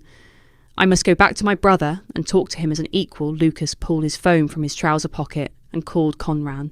"Welcome back, story lovers. Thank you for your continued support and for joining me on the next part of our journey. Please consider taking a moment to like and subscribe. It is greatly appreciated as it means I can continue to provide content. Chapter 17. As the sun rose, Tem realised Lucas hadn't returned from his small trip to the post office. Waking to guilt gnawing in his gut and grappling with the thought he'd abandoned his remaining family, Tem resolved to return to the dump with food and money for his brother. He put on an old raincoat belonging to the previous owner to conceal his rags and wrapped a scarf around his nose and mouth. Emptying the cupboards of food, he packed it all into a canvas bag, which he flung over one shoulder. Tem was not heroic, but was clever, and fearing the hand of authority thumping down on his shoulder, he decided to go underground. He knew of an old sewer abandoned when a new one was built running parallel across the town. Guardedly, Tem emerged from the field onto the menacingly empty street, the border between the rural and the urban buildings and the roadblocks. In the still air, he sensed the shuddering vagueness and uncertainty of all their lives in lockdown. A wall of wealthy Georgian houses reared up on the opposite side of the meadow that just out of sight merged with the dump. Here, money people survived with an imperishable optimism, believing the future would at least wait for them to re-emerge. Further down was a small private fenced park once built for the property owner's exclusive use. Tem headed for the gardens and a public toilet concealed by ornate bushes and made his way to a rusty door at the back. It had been pulled ajar, but bore the signs of forced entry. He tugged at the contorted levered metal, and the barrier scraped and squeaked open. Once inside, he pulled it back into place and hurried down the iron ladder. The undisturbed air was dirty, damp, and cold. Immediately in the dull overhead lights, he saw that the curving brickwork was lined with hunched figures, masked, sad-eyed skeletons existing in perilous and hideous circumstances. Tem lumbered along the middle, staring at his shoes, listening to the scattering of voices and trying to avoid the water dripping from the roof. Occasionally, he glanced to the sides and saw a trickle of detail. The brooding mass hiding from the world in the tunnel would have once consisted of addicts, but no more. These were sad-eyed families, their bodies limp and hanging low. The men were unshaven, with signs of stress written into their faces and demeanour, silent children suffering from the internal wounds of being locked away, guarded by mothers struggling to validate their existence. A sign read, "Electrician? Can't work. No money for rent, and now no home." These were the jobless, homeless and self-employed who'd slipped through the government's net. Garbled words caught Tem's attention, and he saw an old man talking to an invisible companion. A woman tapped her foot as her head twitched with nervous exhaustion. A disabled man with a mouth twisted in pain stared into the ether, remembering a world which no longer existed. Others flung curses in Tem's direction, suspicious of his motives and his purposeful stride. Tem emerged from the tunnel on the periphery of the dump. Morning steam rose, blurring the images of the shacks emerging from the haze. He trudged through the quicksand garbage, making for the far side where his brother had a tent. Eventually he spotted the home hidden behind a fortification of wood, concrete blocks, tarpaulin and boxes. Tem went up to the faded green canvas and looked through the crack. He caught his brother's eye as he slumped in an old chair. Dara rose and pushed through the gap. The decent and sensible family man and older brother stood tall, but his shoulders slouched. There was a cold, dead look in his tired eyes, and he clasped his blistered fingers together in an anxiously twisting fist as they faced each other under the sun. The place appeared quiet and calm, but Tem could sense the underlying, seething frustration of the occupants concealed under their camouflaged roofs. "Stay back," Dara said in an anxious voice. "I think I'm infected." "We don't seem immune to this one." He straightened a little and tried to stand proud, not wanting to be diminished in Tim's eyes. "Bro, I've had it." "I am clean," he lied, as the truth was too complicated. "I've brought you and the kids food and money," he added, his heart pounding with fear and his twisted smile dying on his face. "I'll bring medicine too if you think anything would help." "Only oxygen. The kids can barely breathe. All I've really got is a raging toothache, so painkillers would help." He laughed weakly. "Times ahead will only become more difficult. The scales are balanced against us, and all means of earning a living have gone." "What about the secret police?" Tem said, plonking the heavy bag down between them and rummaging in his pocket for the wad of notes. "I still fear the nights, but mostly it's been quiet. We're hoping they've all got tangled in the web of the disease. It's what they deserve." Tem glanced over to where the hospital tent stood. "The long queues have gone? People here are too scared to go.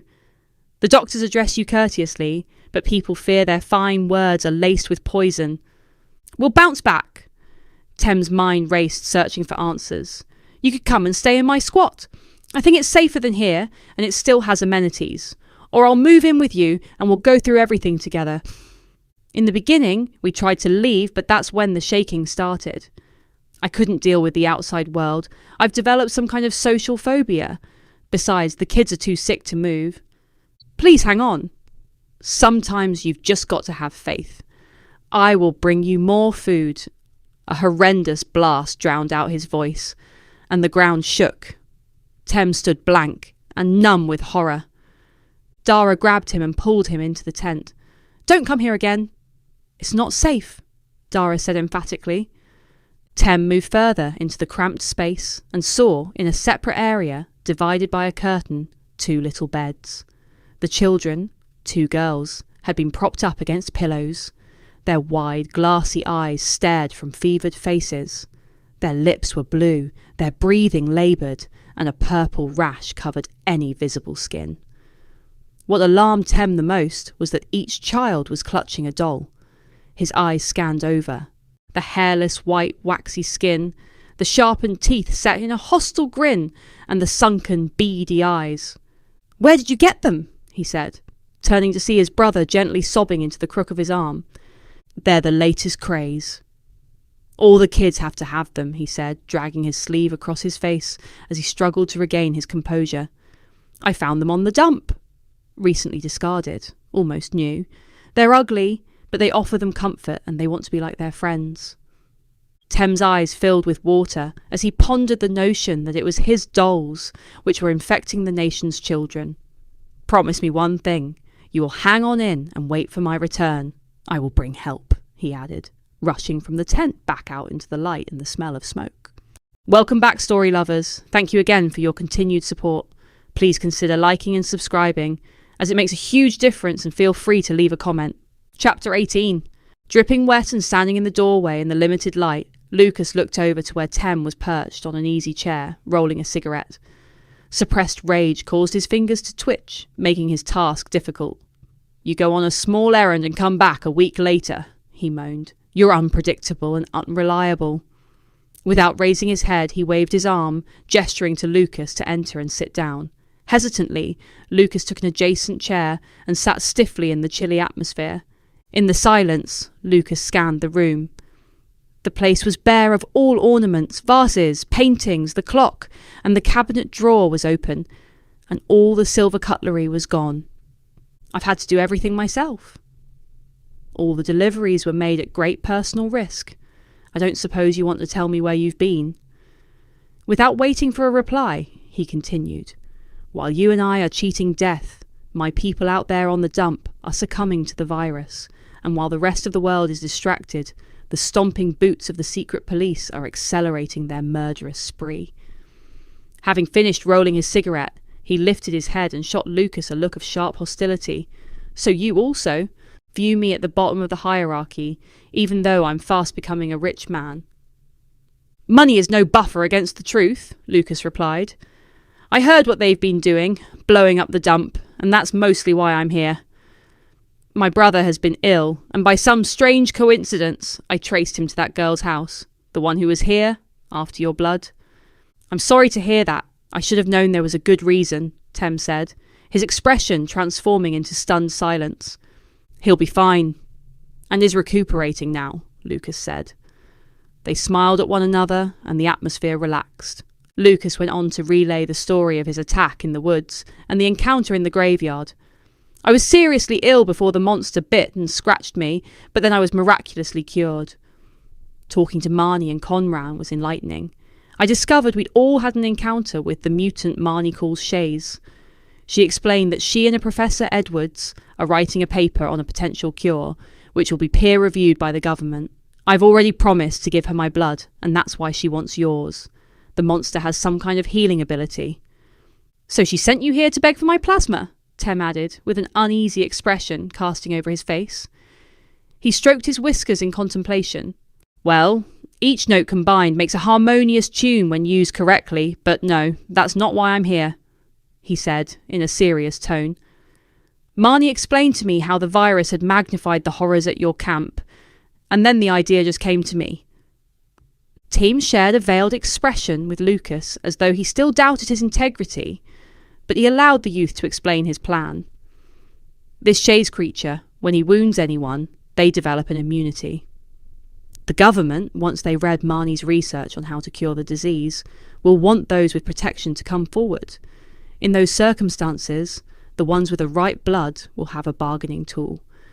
What if we were to capture Shays and persuade him to pass on his antidote to all those living on the dump? We'll need to find a big net. Tem laughed with relief, and it wouldn't be that easy. I don't know how it all works, but one being doesn't have that much blood.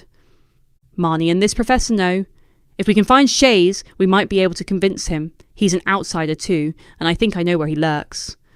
Actually, that's not a bad idea, Tem said, smiling broadly. In excited animation, he jumped to his feet, picked his knife up from the mantelpiece and headed for the door. They wouldn't need to take his blood. He could just sink his teeth into the flesh of the sick. Let's go, man. In the dense darkness of night, Tem moved swiftly across the field towards the village, while Lucas followed his silhouette a few steps behind. During the day, without human interference, the land teemed with life, but under the deluge, everything had fallen into squelching silence. Lucas pulled his ragged long coat tight around his body and, wishing for more light, glanced up at the moon melting into a smudge of rain cloud, depriving them of any definition. He shivered within as he imagined the white-fleshed figure scuttling on all fours just out of sight. He would be no match for the Angel of Death with his hideous strength, and would be unable to fend him off in a fight. While Tem raced forward without concern, Lucas remained hypervigilant, peering into every shadow, expecting to see amber eyes shining in the occasional spike of brightness. He saw nothing of interest, and soon they arrived at the small group of houses and winding roads lined with the odd streetlight. Lucas tried to catch up with the dark shape of his friend as the man on a mission charged up the hill towards the church. At the top, breathing hard, they stood on the edge of a pool of light coming from a house next to the graveyard, precariously hanging on like two trees on a cliff waiting to fall. "Where did you see him?" Tem whispered low. "Around the back of the church," Lucas replied, and glancing down, saw a luminous thread of frothing spit. "We should follow that trail," he added, nodding towards the ground. It wove between the trees, a twisted, shadowed avenue. "Shays likes to keep hidden," Tem said, as if he had an intimate relationship with their quarry. They heard water gushing as the gutters on the church overflowed, and they saw a comforting dull glow from a lamp over the porch door, but it disappeared as they turned the corner. The line of light formed a maze around every stone, leading them nowhere. "The disturbed soil has been restored." "There's no sign of him digging here," Lucas muttered, his nerves stretched as he desperately peered into the darkness, trying to find a corrupted grave. "I think this is it. Where I last saw him," he finally announced. "The stone is new, smooth without any lichen." The rain poured down remorselessly, but he was able to see that the wound in the ground had healed. He seems to prefer fresh bodies. "It's Shays we want, not the dead," Tem said, brandishing his knife as he tried to appear outwardly calm. "I'm sure if we hide, he will return," Lucas added, defeated. "I think he's already had all the corpses here and has probably moved on. It was a good plan, but it looks like we've drawn a blank." Drenched and with their vision blurred by the veil of rain, both men were ready to turn their backs on the night and head home when Lucas, leaning on the stone and pondering the fresh mound, noticed something peculiar. The mud was bubbling and spewing upwards like molten lava. They heard a gurgling and piteous whining coming from the dark bushes on the periphery, and then the earth coughed up a balloon-shaped mucus lump. In one movement, Tem reached out, scooped up the object, and rushed back to the porch. Lucas ran after him, and standing under the shelter, in the soft, hazy light, saw a familiar grin fixed back onto Tem's face. "Can you see it?" Tem said as they smiled at each other. Lucas nodded. "A tiny baby with wings. We can take this back to the house and use it to entice Shays. Welcome back, story lover. Thank you for your continued support. It means so much. Please consider liking and subscribing, as it means I may continue on our journey." Chapter 19. Lucas and Tem walked vigorously back across the field, and then broke into a run as the enigmatic black shape of the winged creature became visible. From a distance, they glanced up, trying to gauge the speed of its frenzied approach. The air was alive with many mingling fragrances, but the park was engulfed in monochrome darkness. Tem led Lucas directly to the toilet block. He tugged at the edge of the crumpled metal door and gazed anxiously up at his friend, and saw his pupils filled his irises either out of panic or where he'd adjusted to the dull light. "Take the child and hide until I come for you." "I will whistle Greensleeves," he said, and shoved Lucas through the door. "You said it would be all right," Lucas said weakly through the gap. "It will be. Just go." Tem listened to the scraping as the door was pulled back in place, and the knocks and bangs as Lucas descended the narrow ladder into the chasm below. Tem's guilty hand wavered as, hiding behind a dense bush, he clasped his knife. He didn't want to hurt Shays, but would do anything to make him see reason. A breeze stirred. The branches brushed together and rattled over his head. A sudden thud from behind caused red fireworks to pop in his brain. Tem pivoted, and his throat went dry when he saw the luminous ash-pale face, with glowing eyes and a cruel and malicious grin forming on its lips. Shays' mouth opened wide, and he screeched rancid breath into Tem's face. He then slapped the side of Tem's head with his icy palm, transferring a shivering cold through his victim's body. Tem crashed onto the sloppy mud under the blows of the creature's superior strength. He staggered to his feet and fell back down, unable to land a punch on his assailant in the darkness. The blind fight continued for an immeasurable amount of time. Shays bit into his shoulder, and Tem slashed out with his knife. Eventually, the beast's kinetic energy was too much for Tem. The monster sprang out from every direction, pressing Tem down, forcing his face into the mud so that he tasted the earth in his mouth. With his long fingers, Shays rolled Tem onto his back and pinned him to the ground. "I should suck every last drop of blood from your body," he said, looking directly and angrily as his lips curled with suppressed rage. Tem was distraught, and tears rushed into his eyes as pity leapt into his chest as he gazed at the perplexed expression in the wretched creature's eyes. "I didn't want to fight. I wanted to talk." "You stole from me what is most precious," Shays muttered in confusion. "I owe my existence to you and the girl. She saved me and chose that I should live. My ancestral law dictates we're only to kill our enemies," he said, frothing at the mouth. "What are you who takes from others?" "I just wanted to get your attention," Tem said, sniffing back his tears. "We will give you back your baby. Neither of us is at fault. You and I, we're both what's called outsiders, people who have no place amongst ordinary folk. We are on the periphery of society and partners in pain. The old couple who abandoned you were trying to hide you from the authorities, the same oppressors who are squashing the life out of my people." Tem saw a peculiar expression on the primitive creature's face, a hollow sadness which showed he understood the fierce, solemn love he had for the harvested people of the dump. Shays jumped away from him and stood on all fours, restlessly gurgling. "I fear no harm. I remember you as a child when I was locked in endless sleep," the creature continued. "You and the girl entered my dreams. My family is sick. We were also sick, but after you attacked us in the house, we got well," Tem said in a thick voice as he clamped his hand over the gushing wound on his shoulder. "You could transfer your immunity with a single bite or scratch to my people living on the rubbish heap. This would make them valuable to our leaders and stop them from attacking us." "I'm an outsider too," Shays said in a raspy voice. "These people have deceived you before. They could just kill you and take what they want. Not this time, as they are mostly weakened by the virus, as it's more virulent and deadly," Tem uttered feebly. "If they discover you, they will lock you up. Their assault on my people is because we're different, and you are ripe for experimentation. All our hopes are hinged on your help." Tem saw a seismic shift in the monster's usual cunning and deranged appearance as his hard, staring eyes softened and his lips curled into a type of smile. Silence followed while Shays pondered Tem's words, and then he nodded in agreement. Tem whistled Greensleeves. "We'll take your baby to the house, and you can both consider it your home, a safe haven, at least for now." As Tem listened to Lucas ascend the ladder, Shays stepped over him and rose into the air. "Welcome back, story lovers, to Chapter by Chapter. Thank you for continuing to join me on our journey. Please remember to like, subscribe, comment, and share, as all these actions will mean I may continue to bring you stories. I have many new tales waiting to be told." Chapter 20. Shaded by her wide-brimmed hat, Marnie's eyes scanned around the archaeological site. Conran lay on his belly, scraping through the layers of time, busily devouring every nugget of information.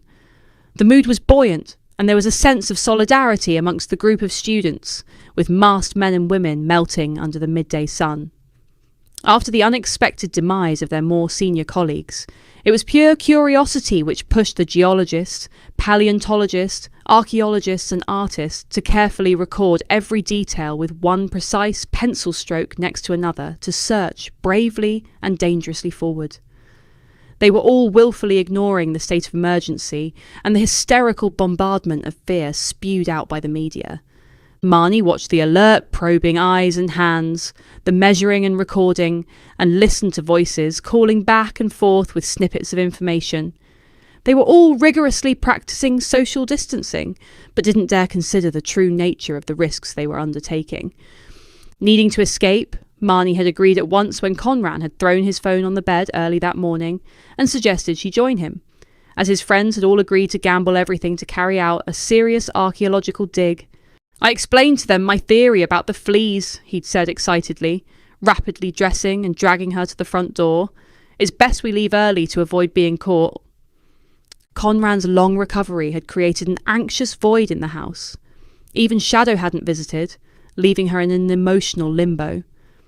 Now, Marnie was only too happy to step into the world of Conran's imagination and allow his stories to fill the emptiness of her mind and spirit. Most of the time he'd spent in bed. She'd worked hard on her paper and had submitted it for peer review, and so far it had been favourably received. The time was now right for a hiatus. Conran had emerged from his cocoon a new person. He acted beyond the restraints of fear induced by the virus and was eager to unravel the intricate mysteries of his princess's world and the origins of the disease. Marnie approached Conran, who seemed hardly aware of her presence. She crouched at his side. He had shifted onto his knees and was stooping over a layer of grisly skeletons. Marnie's hair bristled on the back of her neck at the sight of so many bodies. "Can I help?" she uttered weakly. The unfamiliar shapes had no resemblance to the microscopic world she normally observed. The chaotic jumble of the past lightly floated in front of her, ethereal and not easy to grasp. "You won't find a cure amongst old bones. We could find answers to stop all this from happening again," Conran replied, without looking up. "There is no grave paraphernalia, and they all have perfect teeth. We have found thousands of bones, both humans and animals, who have suffered a sudden death, an extinction event."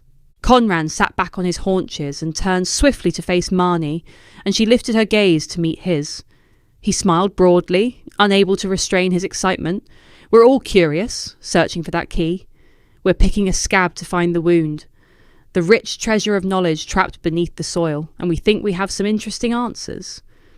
"I suppose we all need to know what nature is capable of," Marnie said, picking up a brush and idly stroking her palm. Conran took her hand in his and guided her to the pit. Her hand within his, they brushed the dust off a bone. "See, this one is different, much larger, a mega mammal. Our skeletons are delicate by comparison." They heard someone approach. Conran eased his hands away, and glancing up, they saw a young geologist closing in on their patch. "The samples show these people were here about 11,700 years ago, during the last glacial period, or the Devensian time," he said in a raspy voice. He scratched his straw-coloured beard, took a swig of water from a bottle, and then continued. "My theory is that an ancient tribe came over to hunt in the wooded southeast, which was less affected by the Scandinavian ice sheet. Talking with the others, we suspect the fleas were carried by the elk. Their close relationship with the beasts left them susceptible to disease," Conran contributed. "My theory, I have no proof yet, is that some of the society developed immunity and were revered as having magic powers. People thought being close to this untouched group would aid their recovery or prevent them from becoming sick." The paleontologist appeared hovering close by, shifting from one foot to the other, eager to interject. "You must come and see what I've discovered." Conran and Marnie jumped to their feet, and they all followed the dark-haired, boyish man over to another trench. "Feast your eyes on that," he said, almost trembling with excitement. "Some kind of mutant," he suddenly added. They all gawped at the skeleton lying face up in the pit. "It looks like a winged baby," a small woman added, running her fingers through her short red hair as she puzzled over the extraordinary sight. "Unbelievable!" "There's a gemstone poking up by its jaw," the geologist added. "How peculiar. I must look into that," he mused. Marnie turned and flashed a scowl at Conran, warning him not to reveal too much as she wondered what Lucas might have told his brother. "This is going to be a bumpy ride," Conran said. "Perhaps it's time to stop for a beer and try and work out the best fit model of what happened here." The dark-haired youth bounced ahead towards the icebox, already drunk on the thrill of his discovery. Everyone took a can and sprawled out on the grass. The group sat or lay for a while, pondering their discoveries and drinking beer. Marnie was on alert, imagining the police were about to jump out of the bushes. Conran's theory of the fleas somehow waiting dormant in the tree where our princess was buried, although far-fetched, makes some sense. But how do we explain the monster Jim has just uncovered? The geologist said, wiping the sweat from his brow. What if, for some reason, those immune to the disease then went on to have mutant babies? The young artist added. They're not radioactive, another interjected, laughing. Conran, lying on the grass watching the clouds, raised himself on his elbows. We all believe the answers lie in the past, he said. We need to work out the chain of events and patterns. We shouldn't dismiss any ideas at this time. The revered could have been immune, but later gave birth to deformed young. I have brought Marnie here today to see if we can find an answer to the flea problem, take a sample, and see if there is any viral residue. Marnie was left speechless as she believed her invitation was so she could have a break and experience some of Conran's life. There is another issue, Conran continued. The layers of animals and human skeletons aren't burials. They died almost instantly. There's no sign of volcanic activity, so what has caused this event? We know early people came over to hunt, the geologist said blandly. It was the Deventian period. Some obviously settled here in this valley, thrived, and even went on to form an elaborate and creative society as we have seen in the water caves. The group nodded their response. What if the climate in the north and Wales warmed? Could the mass deaths have occurred due to carbon dioxide or methane emissions in the same way they're released when the permafrost melts? We have some interesting theories, Conran said. Now we need to find evidence. He jumped to his feet, bent over, and reached for Marnie's hand. We'll go and collect some fleas, if any remains. Be careful, the artist called after them. It's possible the fleas are lethal, dead or alive. All our colleagues who died were there on the day you discovered the princess. They might not have feared the winged beasts, Marnie pondered, as they strolled away from the group and into the woods. Rocks were important to these people. Perhaps the stone was imbued with power or poison deliberately designed to send the creatures to sleep, enabling them to ride past the crisis. A kind of ancient cryogenics. They scraped out the innards of the oak, hoping to find the husks of the fleas. Marnie was able to collect many samples to take back to the lab. That is an extraordinary theory, Conran murmured, and strolled on in deep thought. Welcome once again, story lovers, for another step on our journey. Please consider liking, subscribing, sharing, and taking a look at my shorts. These actions make all the difference as to whether a small channel like mine is able to continue, and I have many more tales to tell. Chapter 21. The ravaging plague raked through the ramshackle camp, causing the inhabitants to plead with the authorities for help. Their response was to build a fence and claim the captivity they'd imposed was from caring and kindness and was an essential action to save lives. When provisions of food, water and medicines became scarce, the authorities explained in soft, noble words that they were doing everything in their power to meet the needs of the suffering masses. They remained blind to the implications of their neglect, and continually claimed that imprisonment was designed to avoid the carnage. Dara thought the frontline services were trying to do their best, and believed the evil in their good intentions was from the government, which viewed them as scum on the surface of beautiful waters. They were cornered, trapped, and considered an inferior life form. Dara knew death visited at night. That's when it had taken his wife. And now it was violating and consuming his young daughters. God, we don't deserve this. I've tried to. To write my whole life. How long will the torturous exhaustion of broken sleep continue? Dara considered as he brushed away fresh tears teetering on his sharply chiselled cheekbones. There was no confronting his fears. Speaking his sorrows aloud didn't reduce their potency, and all he considered writing down was a suicide note. Take the breath from my body, not theirs, he pleaded to the heavens. Daily, he'd come face to face with perishable lives and rotting corpses and survivors in states of desperate compassion. Now, the smell of death entered his tent and prompted him to repeat his request for an ambulance. He'd waited all day for news, only to be told the hospitals were full, but help would arrive in a day or two. Dara glanced over at the beds and saw the once-loved dolls had fallen from his daughter's limp arms. Prudy, his 7-year-old, was babbling nonsense through dry lips tinged with blue, and her eyes gleamed through partially opened lids, Attempting to blot out the thought that his reasons for living were being erased, he moved towards the beds to continue his nightly rituals.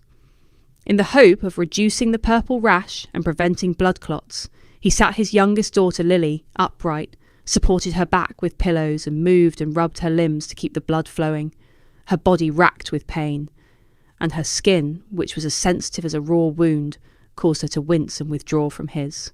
Touched Dara patted the centre of her back to shift any congestion, and then carefully lay her on her front to ease her breathing. Lastly, he tenderly kissed her icy cheek. "I love you," he whispered.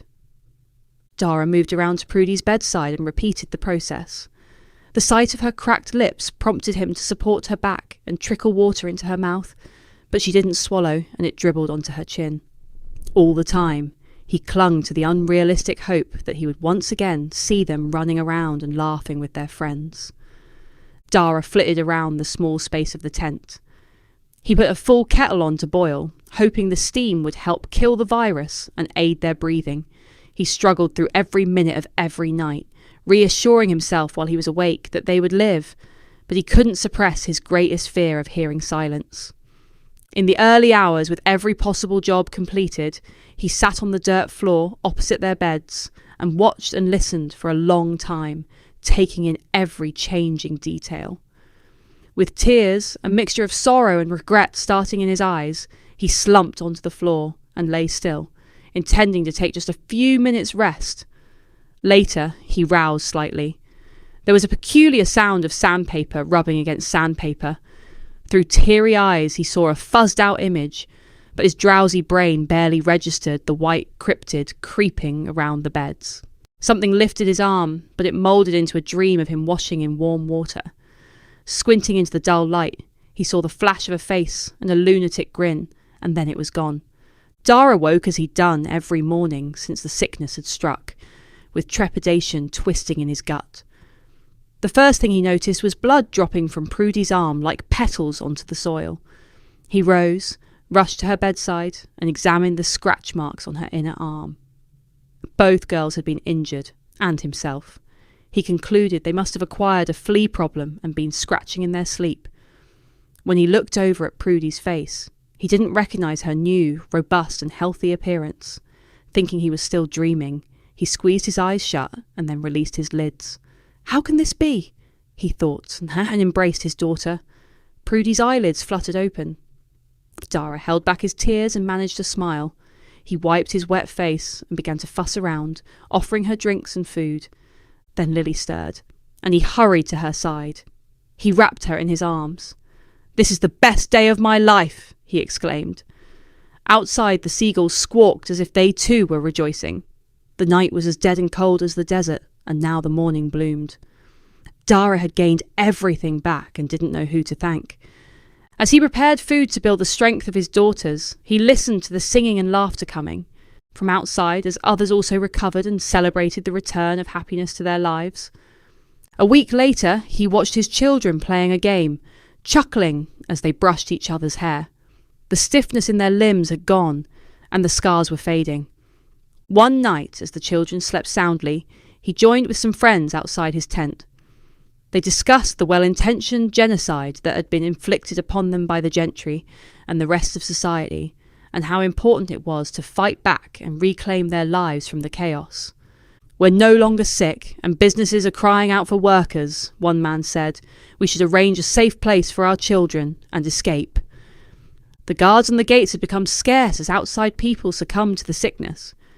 On the following night, Dara joined with many other rioters who, with combined strength, charged at the weakest points in the prison fence. Along with many other brave souls, he breathed the fresh air of freedom. Welcome back, story lovers. Thank you for your continued interest and support. Please consider liking, subscribing and sharing, as this makes such a difference and enables me to keep bringing stories. It also helps if you view some of my shorts. Chapter 22. Marnie and Troy travelled to Westminster after being invited to attend a meeting with the government's advisory board named Viper. They were to be part of a group recommending to ministers the actions to take to mitigate the harmful effects of the pandemic. Their purpose was to exert subtle pressure on the government to race through the development and distribution of their vaccine and treatments. The two scientists stopped in front of the tall and broad doors. "We must tread carefully," Troy said. "Hold our tongues, as these are powerful people." "You're telling me not to be impulsive?" "Professor, with all due respect, it's you who needs to take your advice," Marnie whispered and chuckled. "I know," Troy said, smiling. "I hate this sort of thing." He pushed open the solid doors. A mingling of polish, flowers, tobacco smoke, and the smell of old men and women too hot in their suits filled their nostrils. To get air, Marnie gazed up at the vaulted ceiling with its filigree plasterwork, traced down the stone pillars and then over to the unlit fireplace with its elaborately carved marble surround. Periodical bursts of sunlight lanced through the tall windows, bathing the room in hypnotic waves of warm serenity. In the middle was the largest rectangular light oak table Marnie had ever seen, with water jugs and glasses placed between papers and laptops scattered over its surface. In the centre, on the far side, sat the Prime Minister, Mr. Neil Everett, a round man with unruly grey hair, and next to him, Marnie recognised the Health Minister Rupert Ferguson, bespectacled, thin and chinless, and on the other side was Don Brown, the Environmental Minister, much younger and robust in appearance. She also recognised Dre Updike as the Financial Minister. They were all wearing expensive suits, watches, and rings. "Ah! Mr. Edwards and Miss Matthews," the Prime Minister called over in a mumbling but authoritative manner. "We are glad you could make it during such difficult times." "Make yourselves comfortable," he said, directing them to two seats opposite. "You understand that these meetings are secret," Mr. Everett said sternly, leaning forward to meet their gaze. "We've all signed the Official Secrets Act." Marnie sensed a trap of some kind as the indifferent eyes, too bright and healthy for the occasion, turned in their direction, assessing and judging. "Yes, of course," Troy said, as he pulled the relevant papers from his bag. "As you've all read our peer-reviewed report, you will understand why we wish to rush the vaccine and the treatments we've developed through the process." "Indeed, it's an absolute triumph," Everett muttered.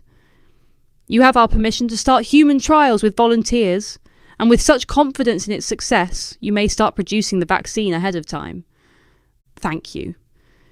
"We do have the utmost faith in our products and believe they will save most from the projected deaths throughout the world," Troy added. "There will need to be a tier system," Rupert said, directing his surgical eyes at the two scientists. "We will start with our country and with essential workers and members of Parliament. We can't hide away in our stately homes forever," he said, laughing and looking around for the approval of his colleagues. "Then those with the highest points. Of course, criminals and anyone without a chip will not be eligible." The man laughed again, and smirks and chuckles went around the table. "You understand people work hard and make sacrifices to become valued members of society. Other antibody research has had problems as the virus mutates rapidly. So where will you get your supply of antigens?" Rupert added. "After testing much of the population, we've discovered a large group of people who have developed a permanent resistance to these diseases," Marnie interjected. "As we've stated, the people living in the slums, otherwise known as the dump people, although ill at first, are now well and thriving and possess this miracle in their blood, perhaps the most valuable people on the planet at this moment. We've also discovered the virus targets the poor, sick, addicts and the elderly," Troy added. "Our plasma treatment could be the difference between life and death for these groups. We propose to offer it for free to these people." "I will be straight with you," Don Brown interjected, glancing around the table to receive nods of approval from his colleagues. "Our main mission is to save the environment of this planet, to safeguard it for the future. It was necessary to keep much of what we've learnt from the population to avoid panic. Our world is teetering on the edge of a critical decline. We have years, not decades," he said, staring intensely at Marnie. "It's all about capacity," the Prime Minister blundered. "Create a barrier between humanity's industrial and warmongering past and the bright future of intelligent machines. With the aid of artificial intelligence, we aim to create a space where clean air and time are plentiful enough for us to find a cure for our dying world. Sometimes, bold and unpleasant steps need to be taken for the greater good. We must be long-sighted. Human life is not so precious, and we all die sometime, but we do need clever people like you. It's all part of our evolution. Everett smiled broadly. So, you're saying the pandemic is not the only imminent disaster? Troy said, watching as they all nodded in agreement. Our environment is also closer to the point of collapse than we've been led to believe. Alarm bells rang in Marnie's head. How could I have been so naive to their scheming? Remembering Troy insisting they were murdering patients, she glowered at the Prime Minister disapprovingly. Of course, doctors would have received their direction from their managers, and they from government policy. The problems we face are many-faceted, and you need to know the paths we have chosen to take have been thoroughly explored, Prime Minister Everett added. The options are we all die or save some, Don said, his trigger mouth snapping in Marnie's direction. We've run out of natural resources, and carbon-based vehicles are destructive forms of transport for the masses and should only be used for necessary journeys. He brushed his fingers through his thick hair. It's time to sweep away the weeds which wash up on our shores and all those unwilling or unable to contribute. I thought artificial intelligence was going to solve all our problems, Marnie said, scowling. The daily pain and terror people experience is real, Marnie whined. The poor are in desperate need of jobs, food and shelter. Who will do the slave work which makes you money when all this is over? A shrinking population needs less, and we will adapt to make better use of technology, Dre, the finance minister, added. I agree with the others. The pages of history need a good edit. Everything must change. With the continued recurrence of pandemics and our environmental problems, nothing will be able to return to life as it was before. Isolation is the only thing which works, and it can't be sustained because the economy would collapse. We are offering you a cure to all the most devastating illnesses, Marnie continued. Everyone could be healthy. With all respect, Miss Matthews, the Prime Minister said, it is early days, and although your research looks promising, we have been here before. Marnie's lips and brain were numb as if she'd been dropped from a great height into cold water. The shock of the government's treachery towards its people was unbelievable. She glanced over at Troy, who, leaning on the table, held his head between his hands in despair. You are servants to the people, your citizens, Troy said, glaring up with spontaneous rage. You intend to allow this disease to cull the neediest of the world's populations. In effect, it is genocide, so you can breathe what? Remains of the air. You want our treatments and vaccines to only be made available to the elite. Well, damn you. Please remember, this virus was a natural occurrence, and we are doing everything to discover its origins. We will pay handsomely to anyone with such knowledge. Then we might be able to finally eliminate these viruses forever. We understand all this sounds cruel, but good sometimes comes out of disaster. After the Black Death, communities thrived, with jobs available for all, and the feudal system came to an end. At times like these, difficult decisions must be made. We need to ensure the survival of those who will be most useful in our new world. You just want to know the source so you can use it to control your germ warfare, Troy said, rising and storming towards the door, leaving a furor of angry mutterings behind.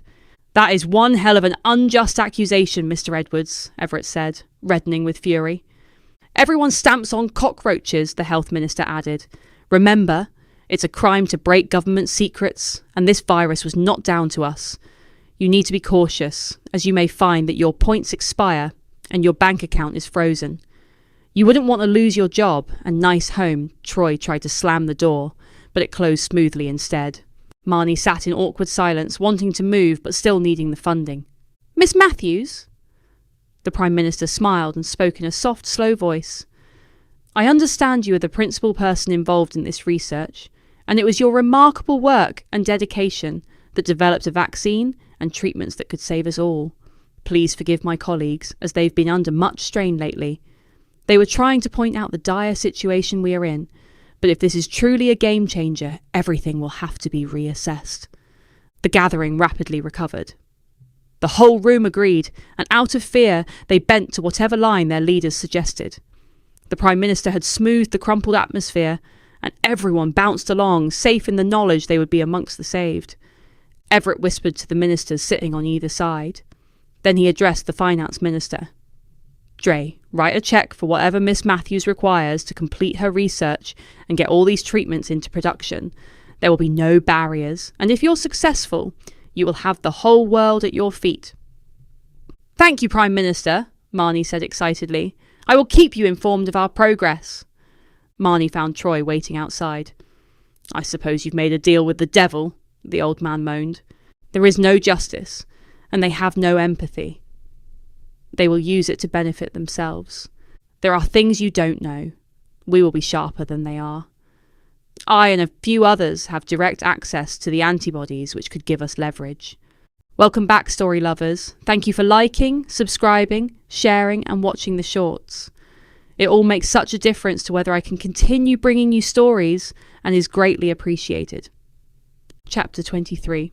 Lucas hardly noticed the late afternoon summer shower as he hurried towards the shelter of the derelict house.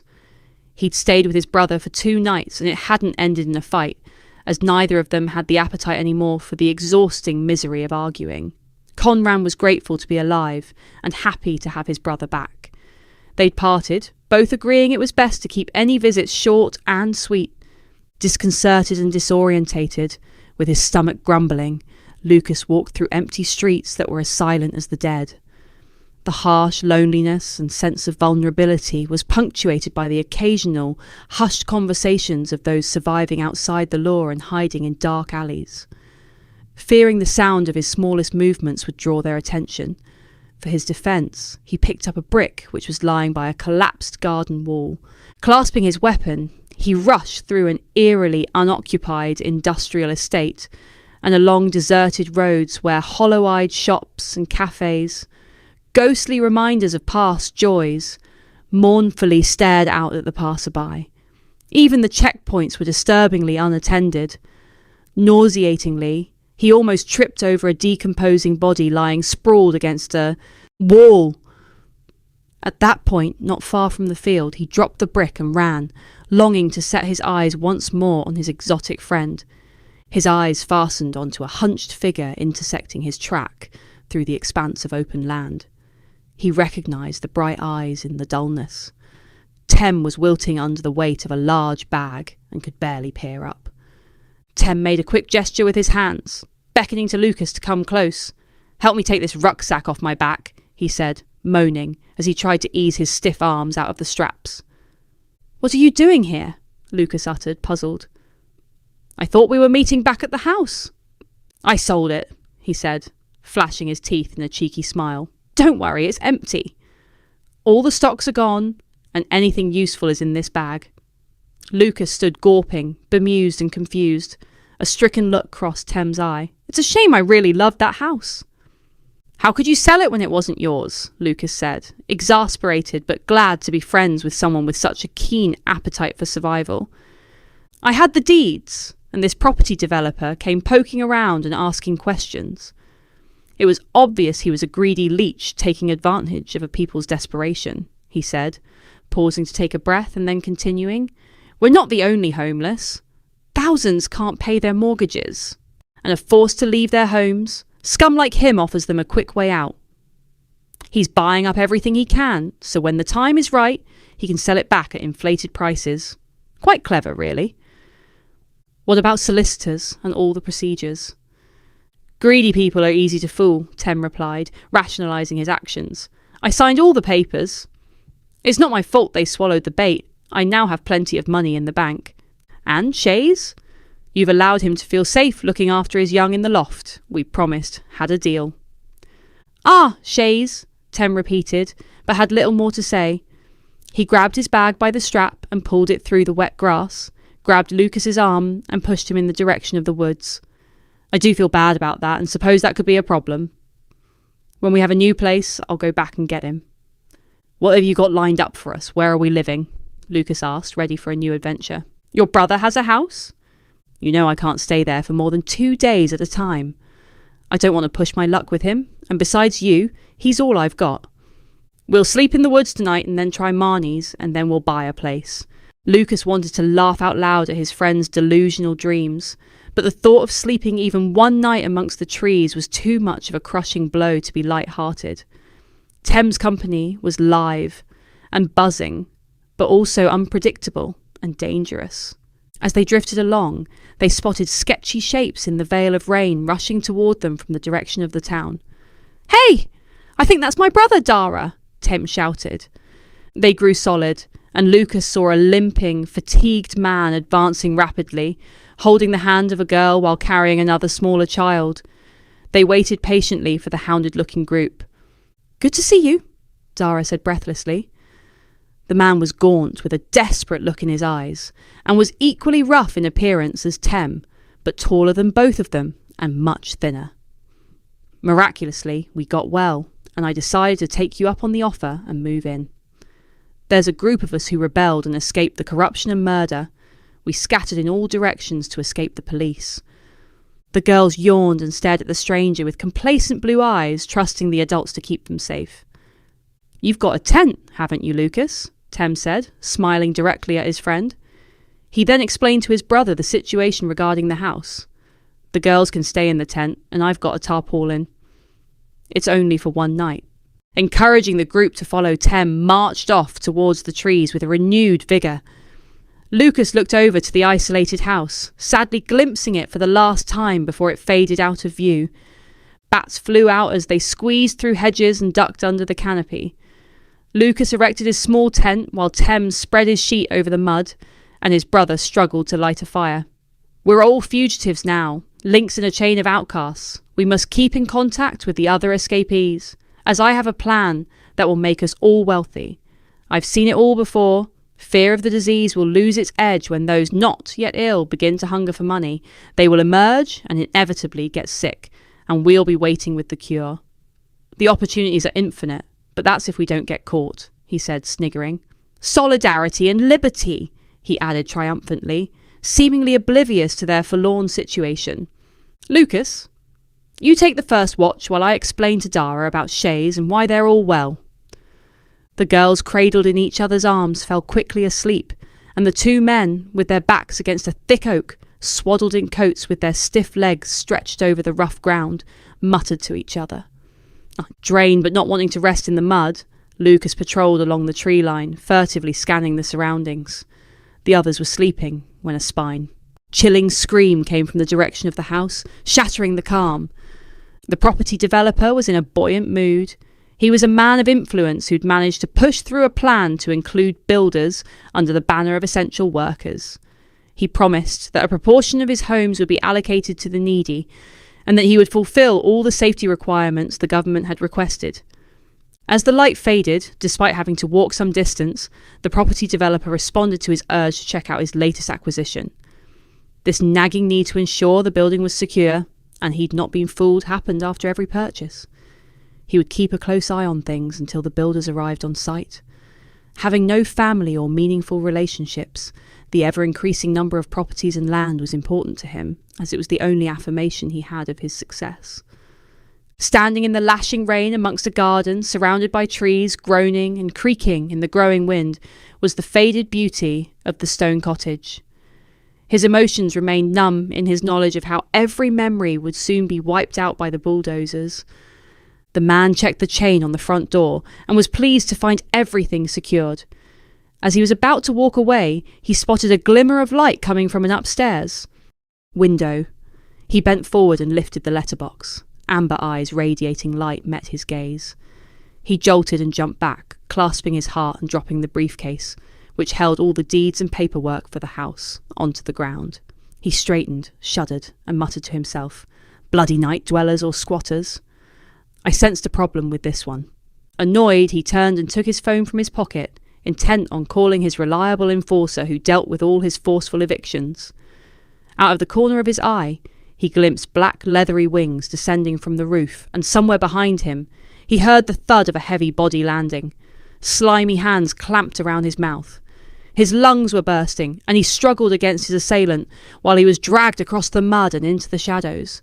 Pinned to the ground, the smothering hands slipped down to his neck. The strangling, choking creature was hungry for blood and revenge. "How dare you bar me from entrance to my home?" Shays growled and hissed, and then bit into the man's jugular. "Welcome back, story lovers. Thank you for your continued support. It is greatly appreciated.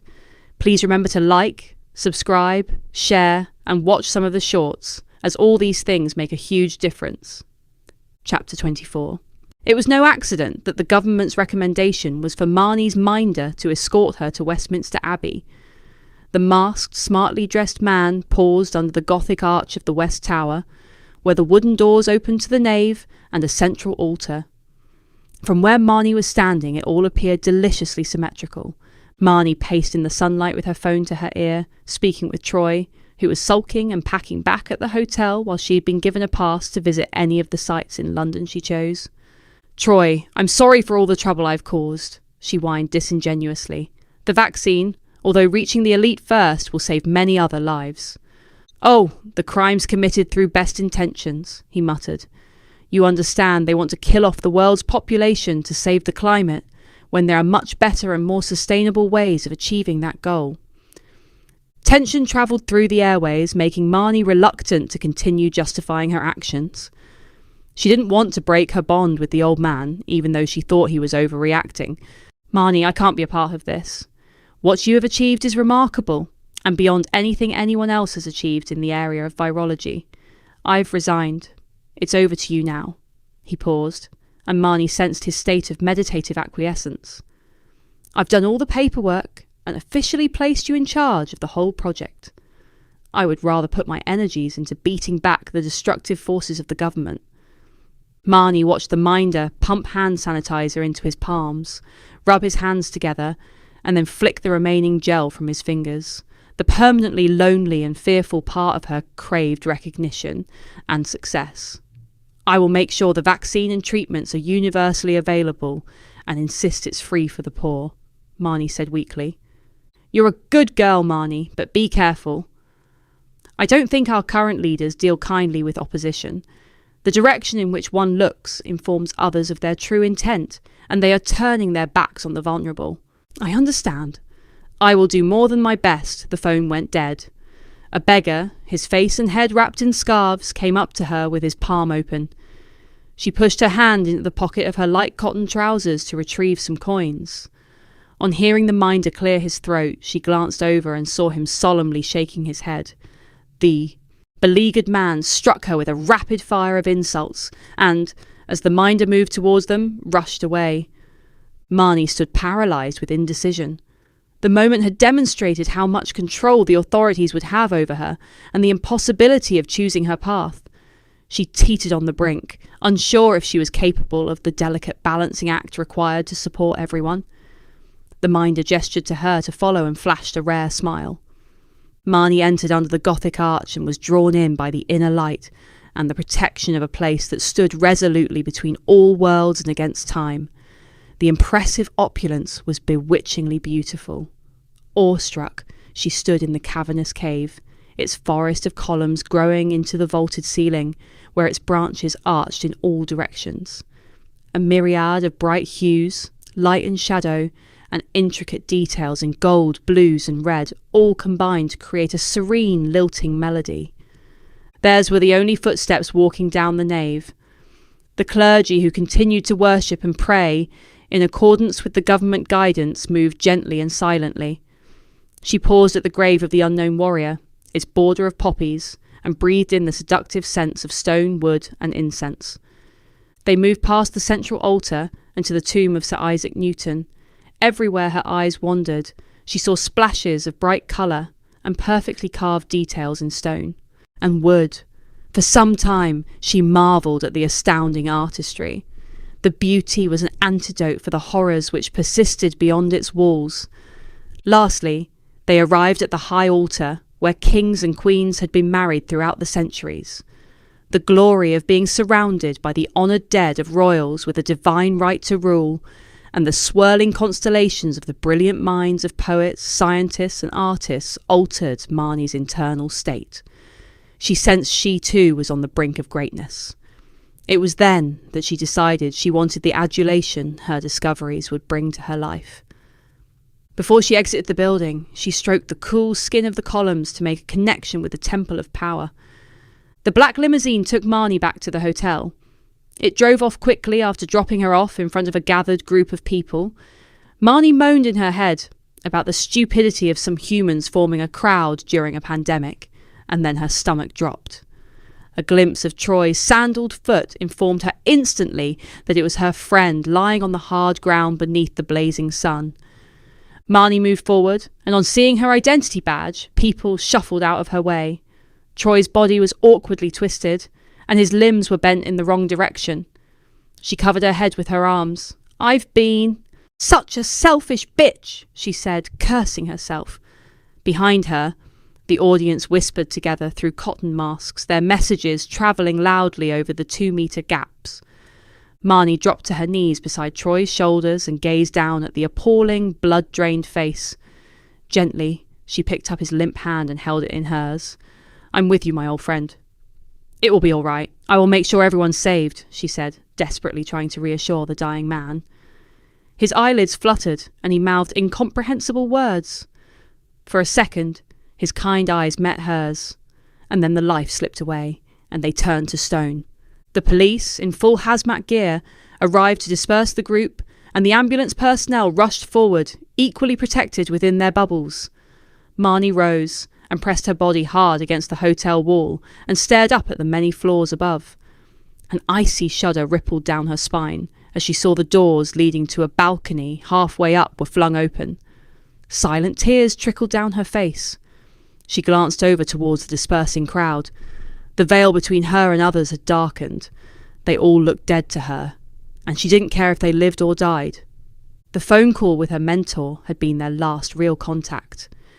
He'd been so desperate to prevent her from making the wrong choice, but as a gentleman, he had left the final decision to her. Now, once more with a peculiar bleak calm, she walked straight back to cross the tightrope, determined not to teeter, but to make it to the other side. There was nothing left to convince her that providing a vaccine and treatments for the elite was unethical. Welcome back, story lovers. Thank you for your continued support, as it is greatly appreciated. Please consider liking, subscribing, sharing, and watching the shorts, as all these things help a small channel like mine to continue bringing content. Chapter 25. The electrified sky exploded above their heads. Conran breathed in the heavy air and glowered hotly at Lucas. "So why have you dragged me over here in a storm?" he complained and glanced around the group, locked into a drooping misery, and then focused on the two girls whose great scared eyes turned from their inner fear and stared desperately at the stranger. "We're homeless." We tried to call Marnie, but she didn't answer. We thought we might stay there for a few days just until we get sorted. Marnie is busy at the lab, and we've just made the most exciting archaeological discovery of my life, a winged humanoid. So you can imagine I'm anxious to secure the site and stop it from being washed away. Towering clouds shrouded the wood, turning it a deeper green. With a demented wailing of the wind and another flash of light, the children drove into their father's side and buried their faces against his leg. Dealing with his brother normally meant a multiplying of his problems, Conran thought. Then happy memories from his childhood beset his brooding brain, and he knew he would relent. "Okay, you can all camp out at mine, but only for a few days. Just leave me alone to explore the secrets of the dead." "Thank you for your kindness," Tem said, with a fatal grin as he sprang back to life. "Since you have such a strong fascination for the historical and unusual, I would like to show you something and give you some more thoughts on your winged demon." A pleasant smile broke quietly over Tem's lips when he saw Conran's eyes light up with enthusiasm. "It will be in the way of thanks. Being Lucas's brother and a friend of Marnie makes you part of our group, a fellowship which recognises only our rules." Dara and the children stayed behind under the cover of the trees, while Tem led Lucas and Conran through the field of diffused colours and monochrome darkness. When the brothers caught up with Tem, he explained to Conran how his discovery and their story were connected, as well as the circumstances of their meetings with Chase. "The house might be gone by now. These developers moved the bulldozers in pretty quick," Tem added, after explaining how he'd sold their former home. "We'll be out of your hair in no time, but it's hard to find places to rent at the moment, even if you do have the money. Since when did you become corrupted enough to hang out with tramps?" Conran muttered to Lucas after dropping back a few steps. Lucas nodded towards Tem. "Since he came to my rescue after you chucked me out." Don't go by appearances. He's very proactive and gets me motivated and moving."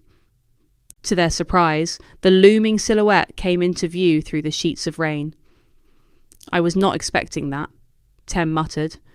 "I thought you might get a glimpse of Shays and perhaps explain to him about his ancestors. Appease him for the trouble we've caused. We need a truce." They walked up the path and discovered the padlock was broken open and lying on the ground. Tem led them around the side to the kitchen door. Conran thought he saw stained ribbons of blood on the concrete pavement beneath the puddles. Tem ran over to a bush and retrieved a dark object. "This looks like the developer's case," he said, looking Conran in the face. "If my deeds are inside, we could sell the house again," he announced and chuckled to himself as Conran scowled back. Inside, with the back door shut, the air went still. Cautiously, they entered the front room. The strobing effect of the lightning as the storm rolled overhead highlighted the flickering images from Conran's worst nightmares. He was overwhelmed with a dizzying, sweating sickness feeling. Hemmed in by his revulsion, and with the blood draining from his face, Conran vomited onto the nearby sofa. He fanned the air, breathed deeply to steady himself, and looked over at the others, equally gripped by terror, as they all stared upwards at the babies twitching in their sleep and making a ghastly gurgling sound. From hooked claws on their wings they hung from the central light, the picture rail, and the curtain pole. Within the flashes they appeared ugly, with hairless bodies and tight, transparent skin that revealed blue vessels. Their long, spidery fingers had sharp, curved nails, and their eyes were sunk in round pits, producing an alarming distortion reminiscent of a human baby. A light breeze blew in from the kitchen. At the sound of an amplified gurgling, they all swung around to face the open door. There was a perfume reek, neither pleasant nor repugnant. In the intermittent light they saw a putty-coloured face, hairless lids blinking over amber eyes, and a moist, luminous body. Shays was in a spitting fury and readying himself for revenge. The others ducked to the floor, but Conran remained rooted. Shays charged, half flying and half leaping into Conran, who fell with a hard thud onto his back, shaking his bones. "You can dig all you want, but you'll never have a perfect understanding." Conran was petrified as the creature's words pierced directly into his mind. Every generation believes they are close to the answers, but there is a barrier in the human brain that prevents it from learning the complete truth, he continued as he leaned over the stunned man. "You're stuck in a repeating loop where everything you could ever imagine has already happened before." Tem and Lucas, seeing the horrified expression on Conran's face, and in their panic, hurled words at the demon designed to make him stop and think. "Shez, stop! We've come back for you," Lucas shouted. "I know you don't want intruders, but this man knows where your ancestors live," Tem said. "We brought him to see you to explain." "You betrayed me," Shays hissed. "I should spill his guts and yours." "This is my home, my haven." Conran lay stiff, trying to conceal his crushing fear as claws dug into his chest and saliva dripped onto his face. "You know nothing of my civilization." Tem rose, eyed Shays boldly, and spoke with a calm familiarity. "We wouldn't desert you. The people I'm with and you are outsiders, and all our lives have been pushed together. We belong, and we want to help show you where you came from. Our young are born from the dead. They come from the graves, but are formed from the hearts of the gods. Baby woke and cried robustly. "I must feed my young. Will it be with your flesh? Shays, you belong to an honourable race. Would they want this? You know you're different, and we may be able to explain how you came to be here. I have learnt much. I know I'm different, and that my human parents were disgusted by me and rejected me." Shays chewed at his knuckles until they bled, and then licked up the dribbling liquid. "Your kind are brutal, and we must defend ourselves." He rose from Conran's chest and went to attend to the baby. "If we're left alone, we'll eat from the dead, otherwise the days of humans will be over." "Please think about what we said," Tem added. "We mean you no harm. You helped us beat the disease, and we owe you. Come to us if you need help." Lucas glared at Tem, while Conran kneeled, unable to find the strength to rise. "We will take you to your true home," Tem called over his shoulder as he grabbed Conran's arm and rushed him to the door. Welcome back, story lovers, and thank you for remaining with me on this journey. Please remember to like, subscribe, share, and watch the shorts. If I get enough viewing time, I may be able to continue with these projects. Chapter 26. The group of survivors all gathered at Conran's house. Marnie, sitting on the carpet, entertained Prudy and Lily by making hair for their dolls out of wool and tape. The simplest of tasks held their attention. These children were different from the ones free to play outside. They were more subdued, with downcast eyes and clinginess around their father. Even when the adults talked, they remained quiet, not interrupting or vying for attention. Marnie was operating in a state of delirious joy, experiencing what resembled the golden space of family life. This sense of belonging was what had eluded them all, made possible only through random encounters with strangers. For now, the deep ache in her heart was filled, and she was less lonely.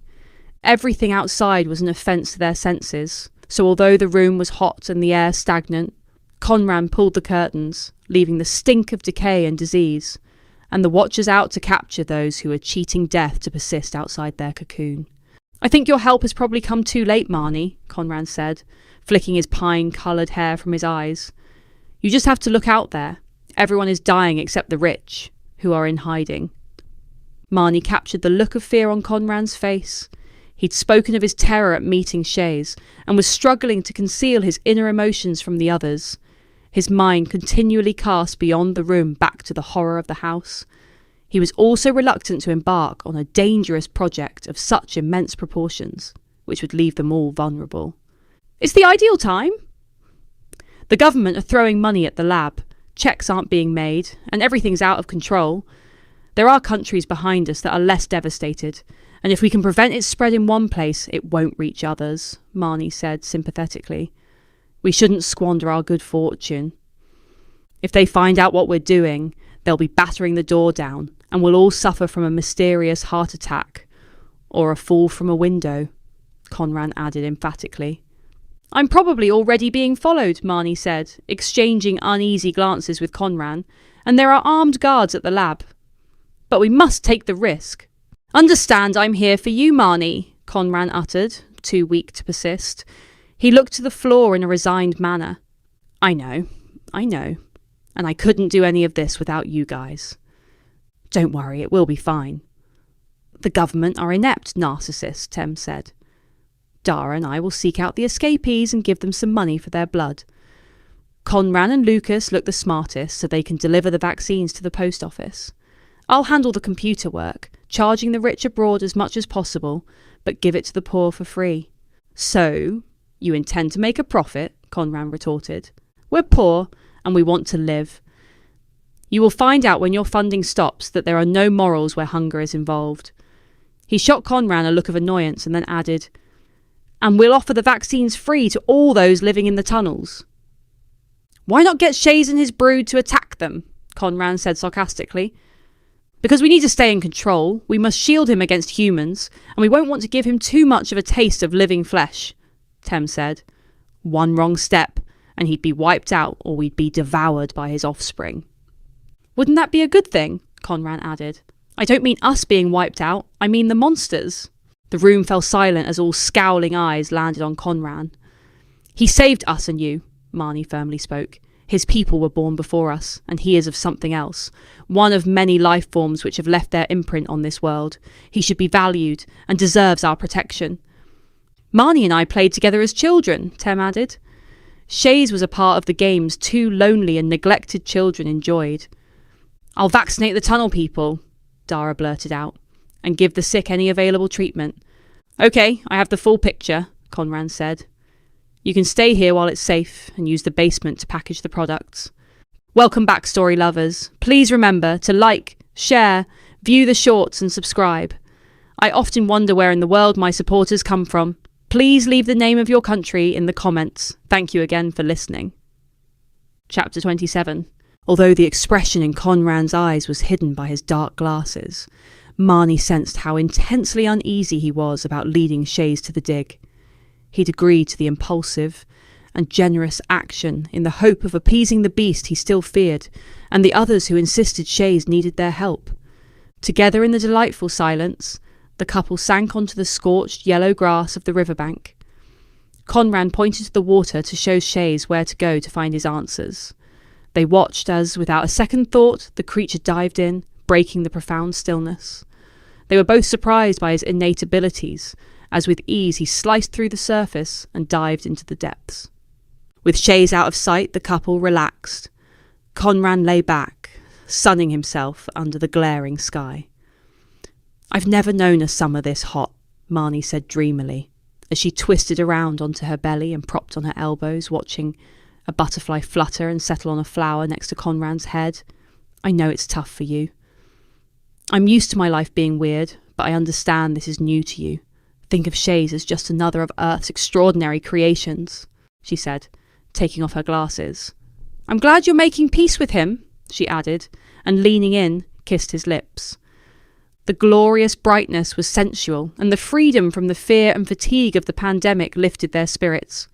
Preoccupied and inattentive to Shays and their surroundings, they indulged in teasing and play, spending many moments with their lips locked and their hands caressing. Something had changed within Marnie, and for the first time since they'd met, the barriers were down. "It's so good to not be thinking about viruses," she said, pulling away as she spotted Shays crawling up the riverbank with a strange smile on his pale face. "There is more to life." "Perhaps I should stay at your house tonight," Conran said, rousing himself and sitting up. "Mine is a little crowded at the moment." Conran watched restlessly as Shays scurried over to the woods, crashing into nettles without flinching. "You stay here," Conran said earnestly. "I want to see what he's up to." Unconcerned, Marnie sat watching the damselflies skimming the water, the fish jumping, and the birds dipping. Half an hour later, Conran returned to his place and sat down. Fear shone from his eyes. "What's troubling you?" she asked. I kept my distance. He looked over to the trees and shuddered. It was as though Shays had an inherited memory. I watched as he frantically scraped the dry soil away from the base of the princess tree. In no time at all, he dug several large pits. He was intent on his work and paid me little attention, so when he was clawing the ground further away, I curiously crept forward. In the graves I glimpsed mummified bodies, and in their hands was the same type of gem which we found with our winged skeleton, he said, pausing to collect his thoughts. "Marnie, I was really spooked. I'm used to dry bones. This whole thing is getting to me. We study patterns and the rhythms of past lives, but I understand none of what's happening here. I will suggest to the others that we shut down the site." Marnie kneeled and regarded Conran face to face. She brushed the hair from his eyes and kissed his forehead. "All this will be over soon. It's the pandemic and the disruption to our lives which is making everyone feel uneasy. Disasters are driven by panic. We must stay calm. Humanity will survive, even if there isn't a cure.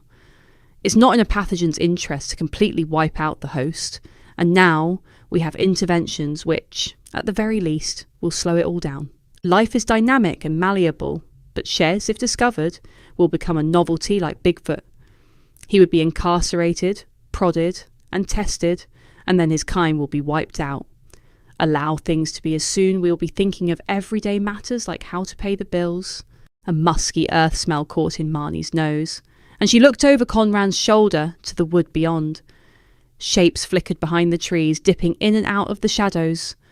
One emerged, came into view, and moved in a jerking manner at some speed in their direction. She saw a grinning skull covered in thin skin with vacant eyes, starved lips, and cement-grey strands of hair. Its clothes were filthy and in tatters, and its flesh appeared eaten with weeping sores. Marnie gasped and her jaw dropped. "What's wrong?" Conran asked, looking up at her with rueful eyes. He studied her face suspiciously.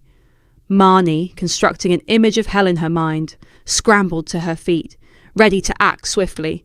Conran clutched her wrist. "What's the rush?" "It's nothing," she said, and wondered why she was trying to protect him when the once faded lives were gaining on them. "I just want to go." Her eyes brimmed with tears. "I suppose you've got hay fever," he said sarcastically. Then he heard rattling voices, and twisting around, he also came face to face with the repulsive being. It licked its dry lips. "Run, Marnie! Run!"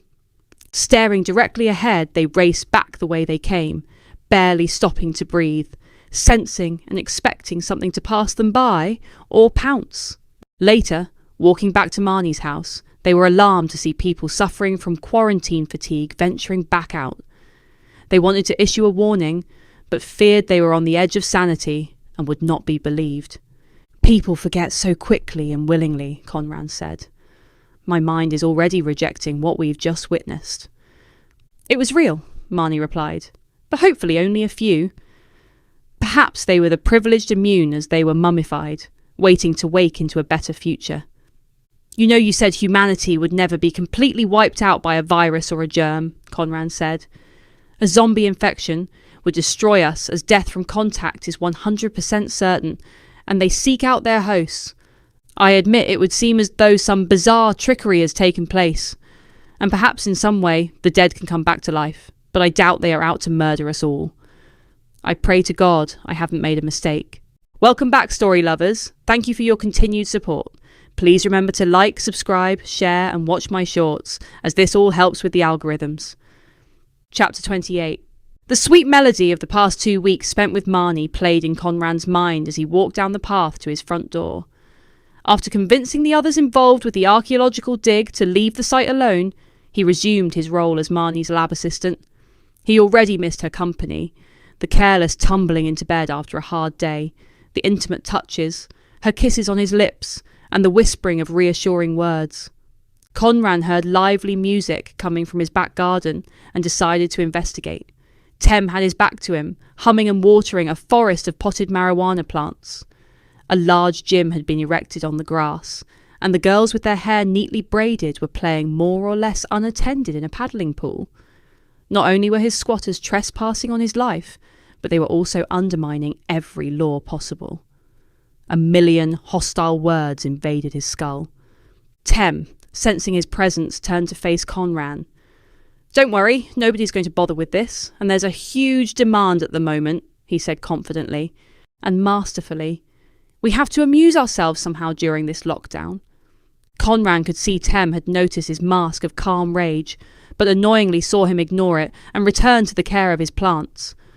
At that moment, Conran wanted to throttle the rat, to shake him from his unpredictable and uncontrollable behaviours, dominance and influence over the group.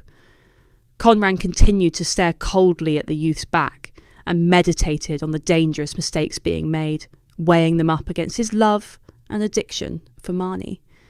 If caught, all their freedoms would be reduced to nothing, and it would be far worse than what they'd already lost. Disgusted and wanting to distance himself from the crimes in the garden, he strolled toward the steps that led to the basement. The door was open, and from inside, laughter grew and fell. Silently, he cursed as he stepped down into the dust-filled room. The banter froze as Dara and Lucas became aware of his presence. Conran skulked around. The sight of his brother sitting at one of several desks which held top-of-the-range computers and the stacks of small boxes and Dara packaging items at a large table caused more anger to wash through his brain. Lucas had swiveled around on his chair to face Conran, who glared at his brother. Lucas stiffened and chewed his bottom lip. "What has brought you to this?" Conran shouted. "You greedy bastards are just out to rob as many desperate people as possible." "You told me to accept living in hell, and I can't," Lucas retorted. "You wanted me to disappear from your life." "Nobody cares about us, so why should we care about them?" Lucas glanced at Dara uneasily, waiting for his brother to strike. Conran, hurt by the rejection and struggling to connect with his brother, who was receding from his influence, rushed over to Lucas and, grabbing his arm, pulled him from the chair. "None of you can stay here anymore." Lucas tried to push him away, but was unable to avoid the fist flying in his direction. He fell hard onto his knees, clutching his bleeding mouth.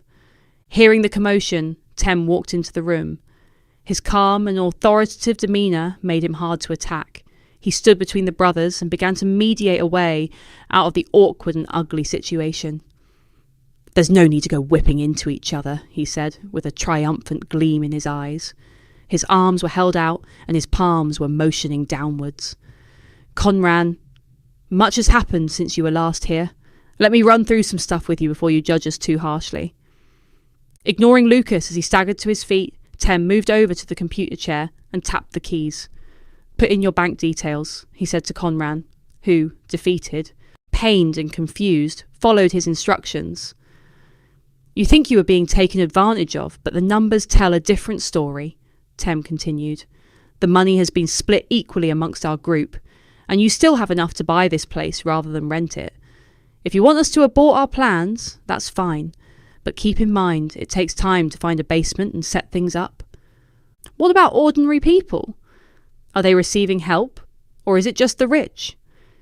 I will show you the accounts and where the vaccine and treatments are going, but Lucas is the man for that side of things.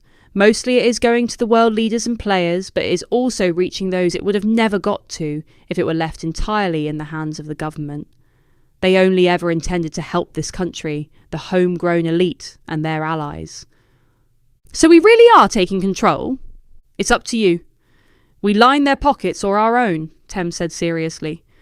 "Man, it's so dangerous," Conran said as his anger dissipated. "Yes, it is extremely, but if you want out, that's fine too," Tem said sincerely. "I hate to say it, but your rage is a product of discrimination. All your life, you've been transfused with the lies of the authorities and been taught not to trust those from the dump, the lesser beings like me. But, in truth, we're made of the same stuff and just as deserving as anyone else." Shame gnawed in Conran's gut as he recognised Tem's words as being accurate. His mistrust came purely from this man, coming from a different culture and background. Submissively, he allowed himself to be drawn back into Tem's concocted family. Welcome back, story lovers. Thank you for your continued support. Please remember to like, subscribe, share and watch the shorts, as these actions make such a difference to a small channel like mine. Chapter 29. Over the last few months, Marnie and Conran had watched her television with a disquieting awareness of society's doom. At the beginning of the pandemic, there was much support and an almost joyous coming together of communities. Recently, the atmosphere had altered. Months of confinement had shrunk people's view of their existence, and the media, wanting their story to continue, bombarded its audience with witch hunts and rumoured conspiracies, causing festering resentments and frustrations to ignite in the universal mind. This was made worse when people observed their leaders and the elite emerging from lockdown and resuming their lives without fear, as though they'd discovered some cure for the disease devastating the majority of people. Governments continued to make false promises and evade difficult questions. Mass demonstrations flashed around the planet where every resentment was dredged up and thrown into the faces of authority. The treacherous journey home from work each night filled Marnie with dread. At the lab, the armed guards, perceiving the threat to be coming from outside, paid them little attention, and they were free to move around the familiar surroundings of the facility. It was walking home from work which fueled Marnie's paranoia. The low-tech concealment of the vials of the vaccine within their clothes led her to believe their crime would be discovered at any moment. "What if someone bashes into us and breaks a vial? Or we drop one?" she whispered to Conran. "Be quiet," he answered, gazing around. "It's your look of panic which will get us caught." With her heart hammering, Marnie squeezed Conran's sweaty palm, took a deep breath, and let it out slowly. "We're being followed," she said, glancing over her shoulder at a man in a dark suit inappropriate for the hot weather. "I'm fed up with dreading leaving work." Are they just observing us, or are they beginning to get seriously suspicious? I can detect a change in the mood. I think you're right. The hornet's nest has been shaken, and this time I think they are coming for us, Conran replied. Ahead of them in the centre of town, there was a blur of action. We should try and evade them by cutting through the crowds of protesters, Conran added, equally unnerved. I'll keep a distance behind so we don't appear to be together. If you get a chance to dispose of the vaccines, do so. Marnie scanned the gathering. Terrified eyes stared over masks hanging loosely on gaunt faces, and gloved hands held placards reading, "Give us the vaccine." Others engaged in hostile exchanges, and soapbox prophets informed people that the way to salvation was to follow God. Despite being a scientist, Marnie still held some sympathy for their view as humanity was fracturing and being torn apart. and she wondered if that was the only remaining umbrella they might unite under. This world is so strange. Should I believe or not? She thought, as she avoided a sea of people spilling into side streets to avoid contact. Further down the road, in the distance, an army of police waited for people to vent before seizing back control. "We're conspicuous without masks," Marnie murmured in a daze. Conran let go of her hand to hold his t-shirt over his mouth and nose, and Marnie echoed his actions. The image of the authorities was tarnished further as the police behind their shields pushed forward, tightening the noose around the crowd. Bodies pressed in, trapping the protesters.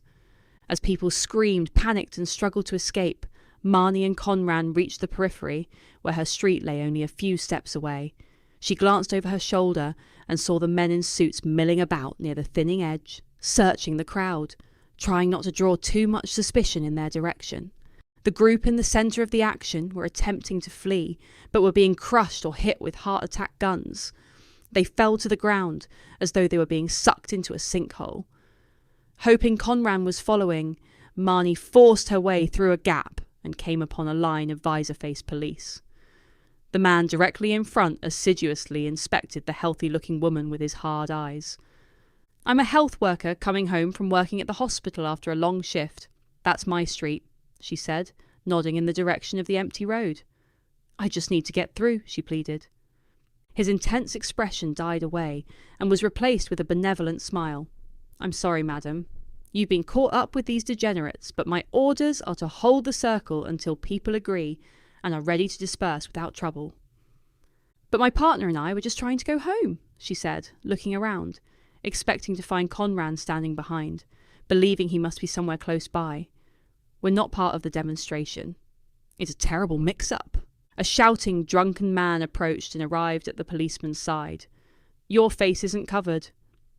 If you don't do something to keep your germs to yourself, I will have to arrest you," the policeman said.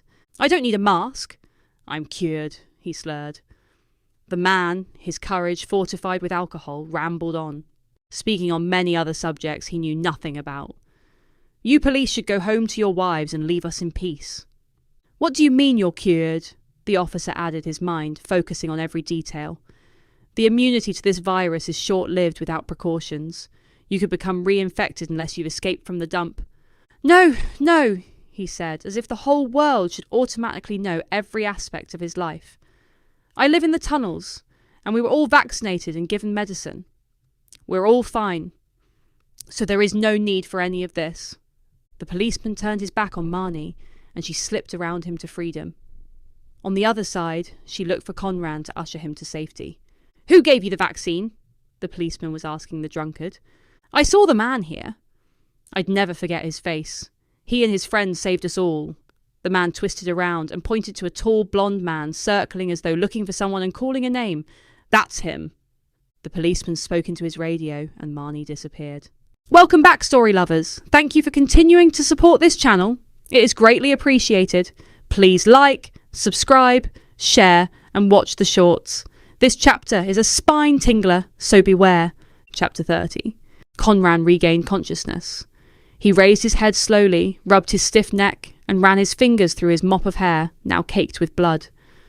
Peering through his inflamed eyes, the double exposure images of his torturers came into focus. The man with the raven black hair and the steely glint in his eyes spoke with a gentle voice, attempting to stir hope. "We will not hurt your girlfriend, as we appreciate the valuable contribution she's made to science. All we're asking for is the names of the thieves and means of distribution," he said, smiling sympathetically. "As you will understand, the vaccine is highly valued, and we can't just allow it to leak through the back door, only for it to turn up in one of our enemy states. Give us names, and this will all be over, and you will be able to return to Miss Matthews." Conran swallowed and suppressed the urge to confess. "I don't know what you're talking about.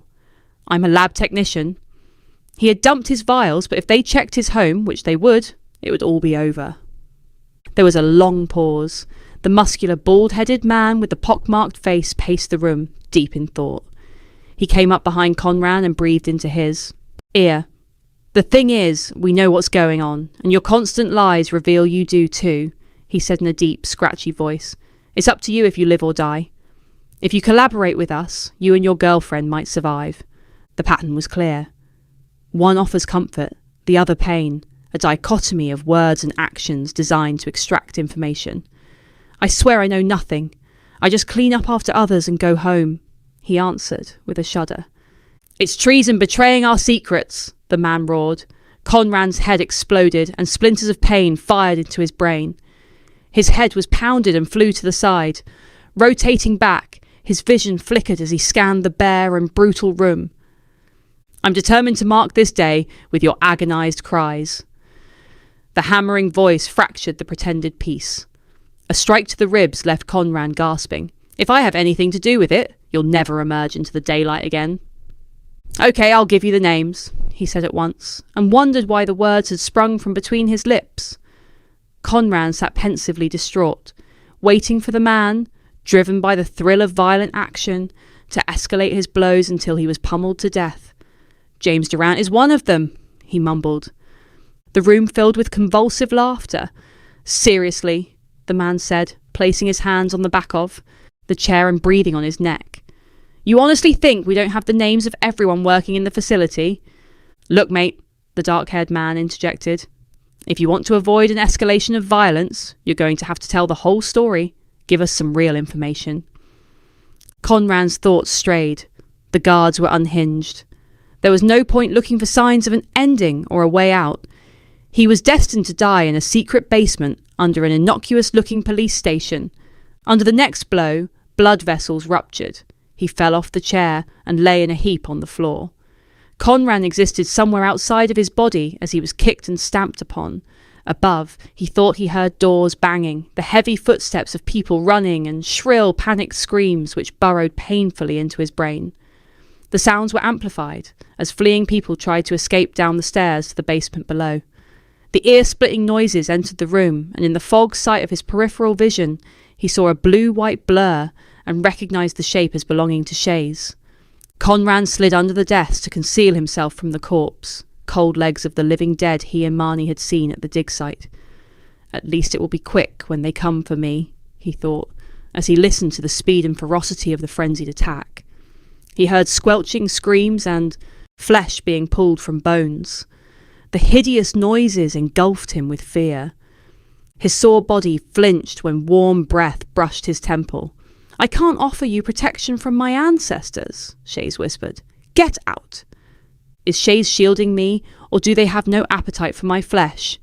Conran thought in confusion. He rose warily, seeking out the desk to hang on to as he struggled to regain his balance. Once upright, he rested for a while, tried to wipe the dried blood from the corners of his mouth and eyes and refocused his vision. He wanted to speak, but his throat tightened. Would he be protected if more were waiting outside, ready to pounce and devour? They will leave you to last, Shays added in his deep, gurgling voice.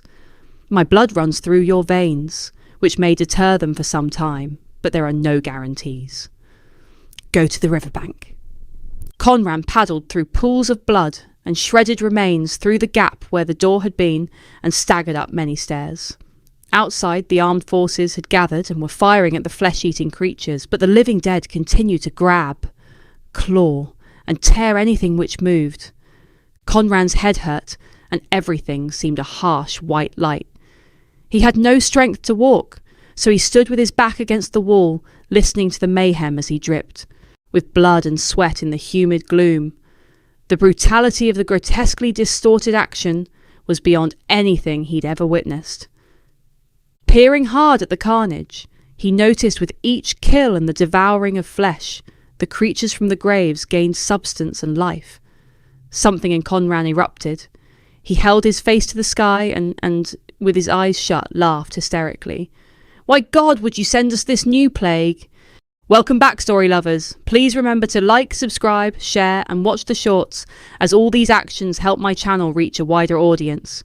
Your continued support is greatly appreciated. Chapter 31. Shaken and dazed, Marnie gazed back at the protesters, hoping to spot Conran. She watched the microcosm of society contaminated with fear and fractured into a mosaic of hate, sorrow, and frustration as they raged against the tightening noose of the police and army. It was an inevitable bloodbath as people used anything to attack or defend themselves. A bottle was thrown her way and smashed at her feet. Marnie bent and picked up a shard of glass and, without a second thought, cut into her arm. If I don't get rid of the chip, they'll track me down, she thought, as she dropped the offending item down the nearest drain. Blood oozed from the wound, but she paid it little attention, only occasionally wiping it on her work trousers. Marnie walked briskly and then ran. Ahead was her Victorian house, which she'd spent much of her spare time renovating and decorating in an attempt to rescue it from its dismal past. It would not provide the anonymity she needed, but she would have to pass it to reach the field. Parked outside were ominous-looking vehicles, and a couple of heavily built men in dark uniforms were hovering near her door. Shadow appeared in front of her further down the street. He took on her persona, and Marnie realised he was helping her to make her way to freedom. From the shadows of a doorway on the opposite side of the road, she watched her doubleganger being arrested.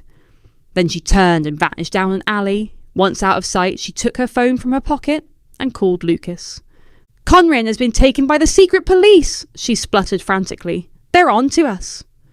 "Take what you can and destroy the rest. Meet me at the house in the field."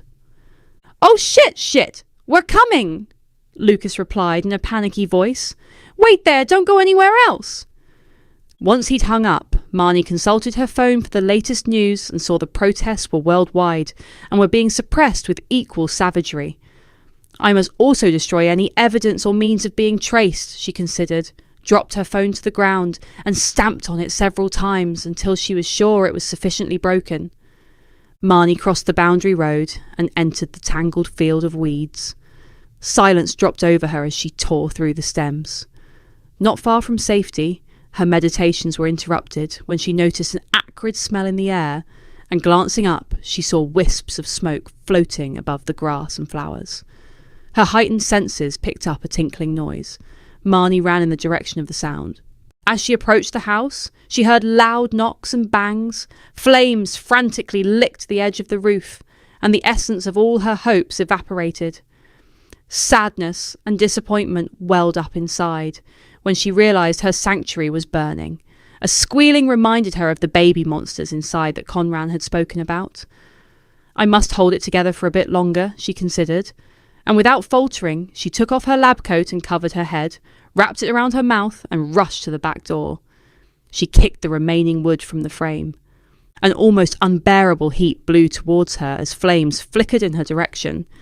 In disbelief, she stared at the appalling sight. A wall of fire stood between her and the front room. With conflicted emotions, she wavered.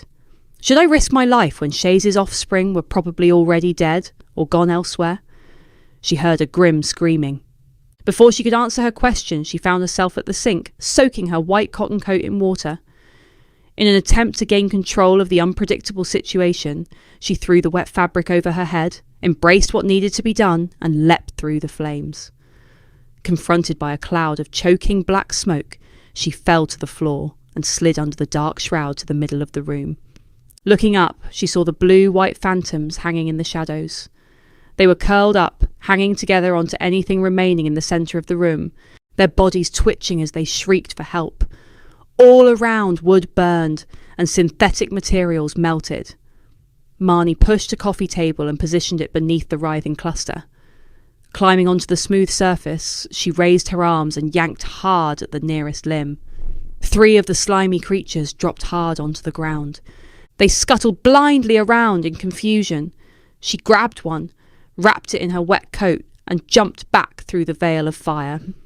In a mad dash, she repeated the process until all 3 were out in the air. On her return, she saw the flames galloping across the ceiling and licking the bodies of the remaining 3. Their pitiful cries and frailty moved her to tears.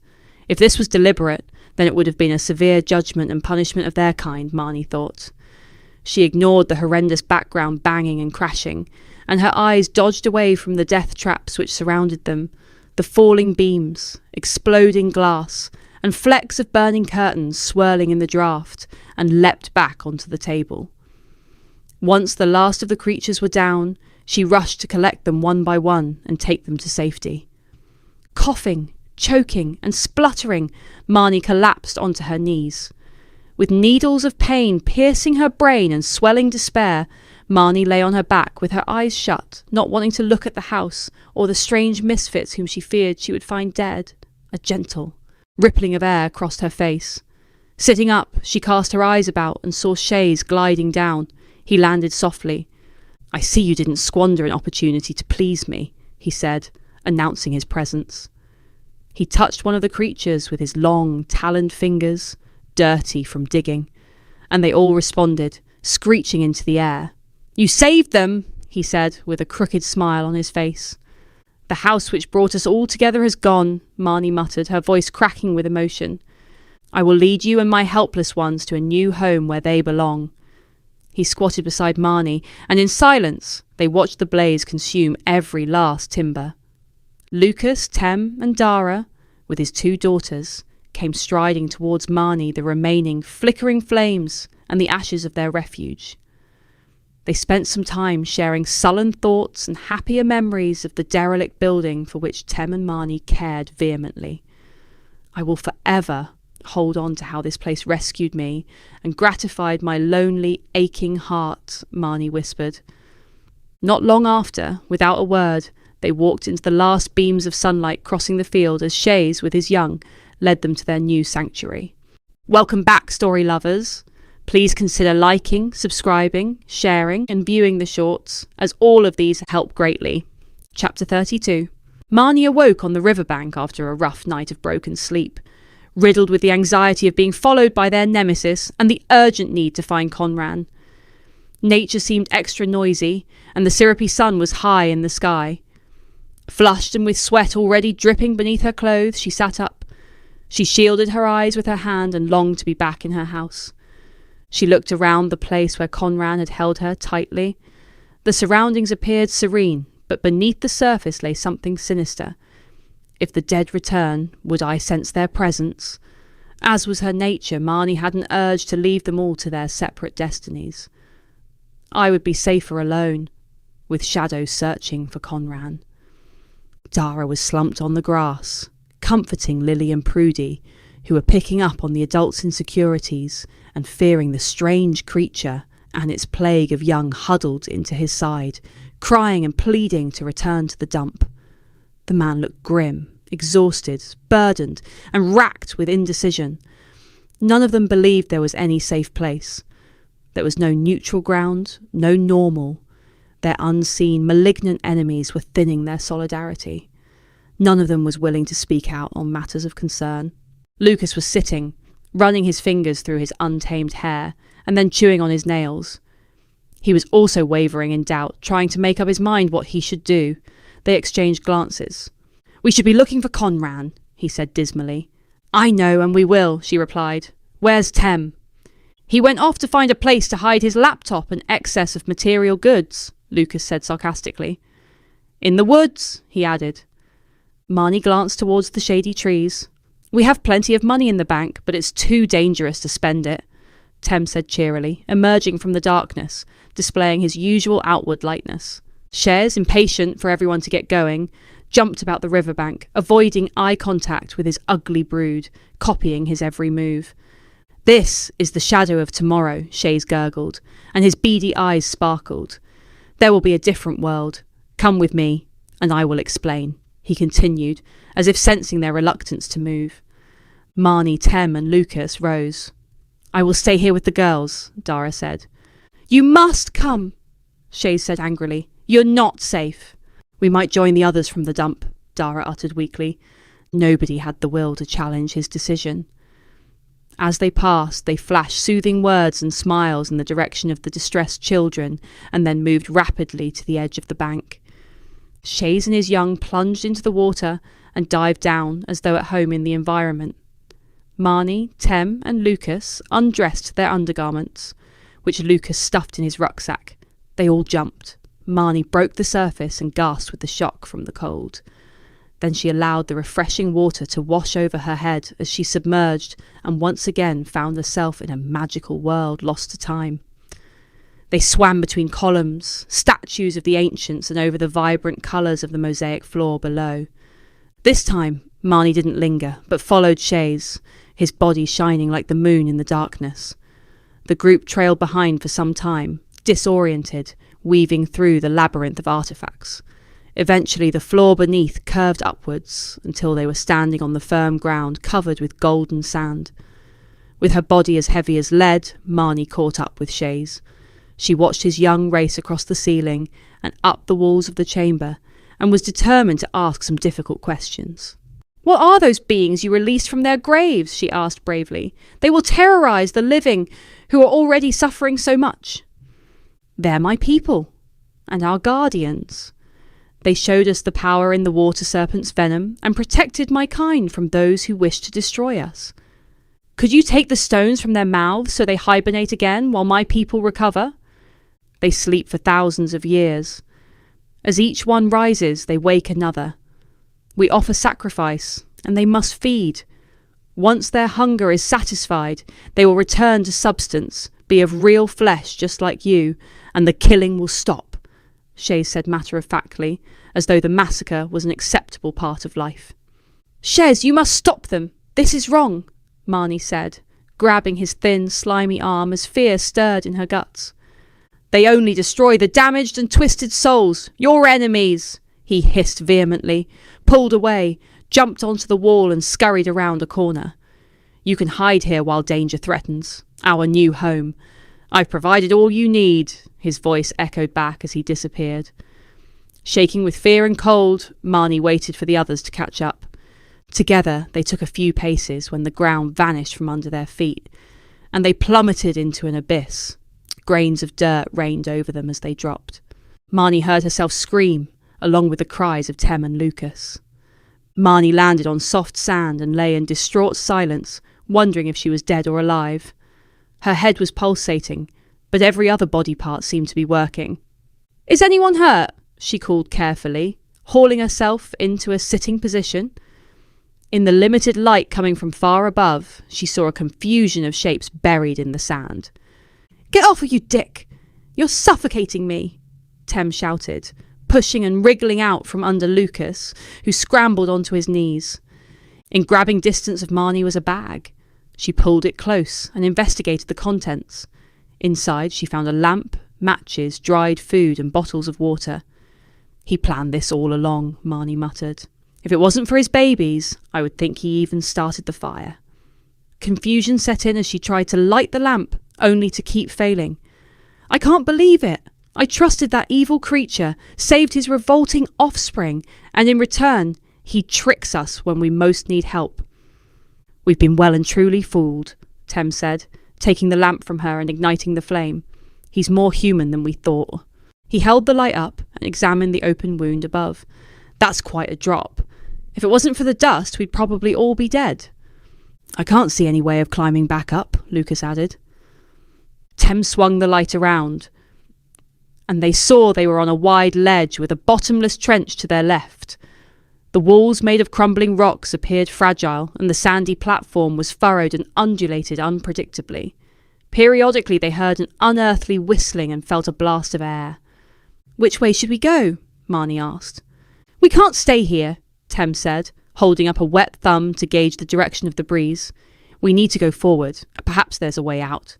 Tem, holding the lamp, staggered to his feet. Lucas grabbed the bag, and Marnie followed. They trod carefully. At first, they all tried to ignore the grating and shifting noises until rocks crashed into the vast fissure. "We must go on our bellies to spread the weight," Tem said, finally echoing all their fears of the ground breaking beneath their steps, and them falling further into the earth. They crept slowly for hours, with each movement threatening to send them all to their deaths. Ahead was a vast, cavernous space, where a ruined building grew from the sand. The crumbled dwellings were replaced by sturdier structures of a hidden kingdom. Realizing the ground must be safe, they rose and saw a substantial house or temple complete with its roof intact. They climbed the steps and entered. Inside was a time capsule of forgotten lives. Everything was arranged as if ready to welcome home the inhabitants. Unbroken furniture remained in place. Ornaments stood on shelves, and well-preserved everyday items stood where they were last left thousands of years before. Adorning the walls were brightly coloured paintings of serpents and godlike humans. "We can rest here," Tem whispered. "I'm sure we'll find a way out, and we can use this place to retreat to if anyone or anything comes looking." Welcome back, story lovers. You might find this chapter a little hard to digest, so hang on for a rocky ride. Nevertheless, I would be extremely grateful if you could consider liking, subscribing, sharing and watching the shorts, as all these things help to make my channel more visible. Chapter 33. Dara wanted to return with his daughters to the camp, to his friends and community, and to escape the craziness of the new reality. Their previous struggles had meaning, and a life of suffering, brutal edges, and division was something he could understand and fight against. He wanted to grasp something substantial, not ethereal, frightening and unbelievable. "We must go home," he said, grabbing Prudy and Lily's hands. "We'll outwit our enemies and put things right." He smiled at each of his daughters in turn and watched their faces light up with delight.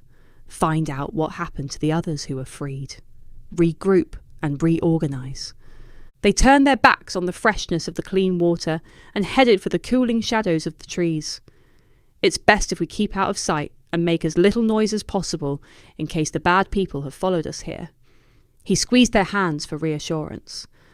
As they crossed into the woods, Dara noticed that the fragrance of summer had been replaced by a lingering, rancid odour. The yellow ragweed and thistles growing on the periphery were covered with blue bottles rather than dyes. Expected bees and butterflies. No grasshoppers were jumping out of their way, no bird song, and no small mammals were nibbling on the grass. As they ventured further, he saw the shapes of light on the ground were stilled by the unmoving trees. Within these gaps of light, to his horror, lay coiled snakes. They dodged fearfully around the sleeping serpents and rushed towards the shadows. He stopped abruptly in the oak wood clearing and gazed at the ground where the earth appeared freshly dug. Anxiety chipped at his mind as waves rippled through the soil. Out of the corner of his eye, he saw movement. The ground shifted, swelled and tore apart. They froze, staring at the slimy hand pushing up through the mud. Looking at his daughters, he saw silent tears dripping from their eyes. Prudy mouthed, "I don't like it, Daddy." He put his finger to his lips, but they sniffed too loudly and something below heard them, causing the upper half of a body to emerge. Dara hadn't envisaged this danger, but he knew somehow he would have to protect his daughters. His panicked brain fiercely tried to think. He'd heard mention of a hollow oak and twisted around in a circle to scour their surroundings. It was unmissable, as it was the largest tree in the wood. Dara grabbed the girls by their arms and shoved them towards the dark hole. "Get as far inside as you can," he whispered, and watched as they scrambled into the hollow. When he turned his back, he sensed the girls watching from their lonely position.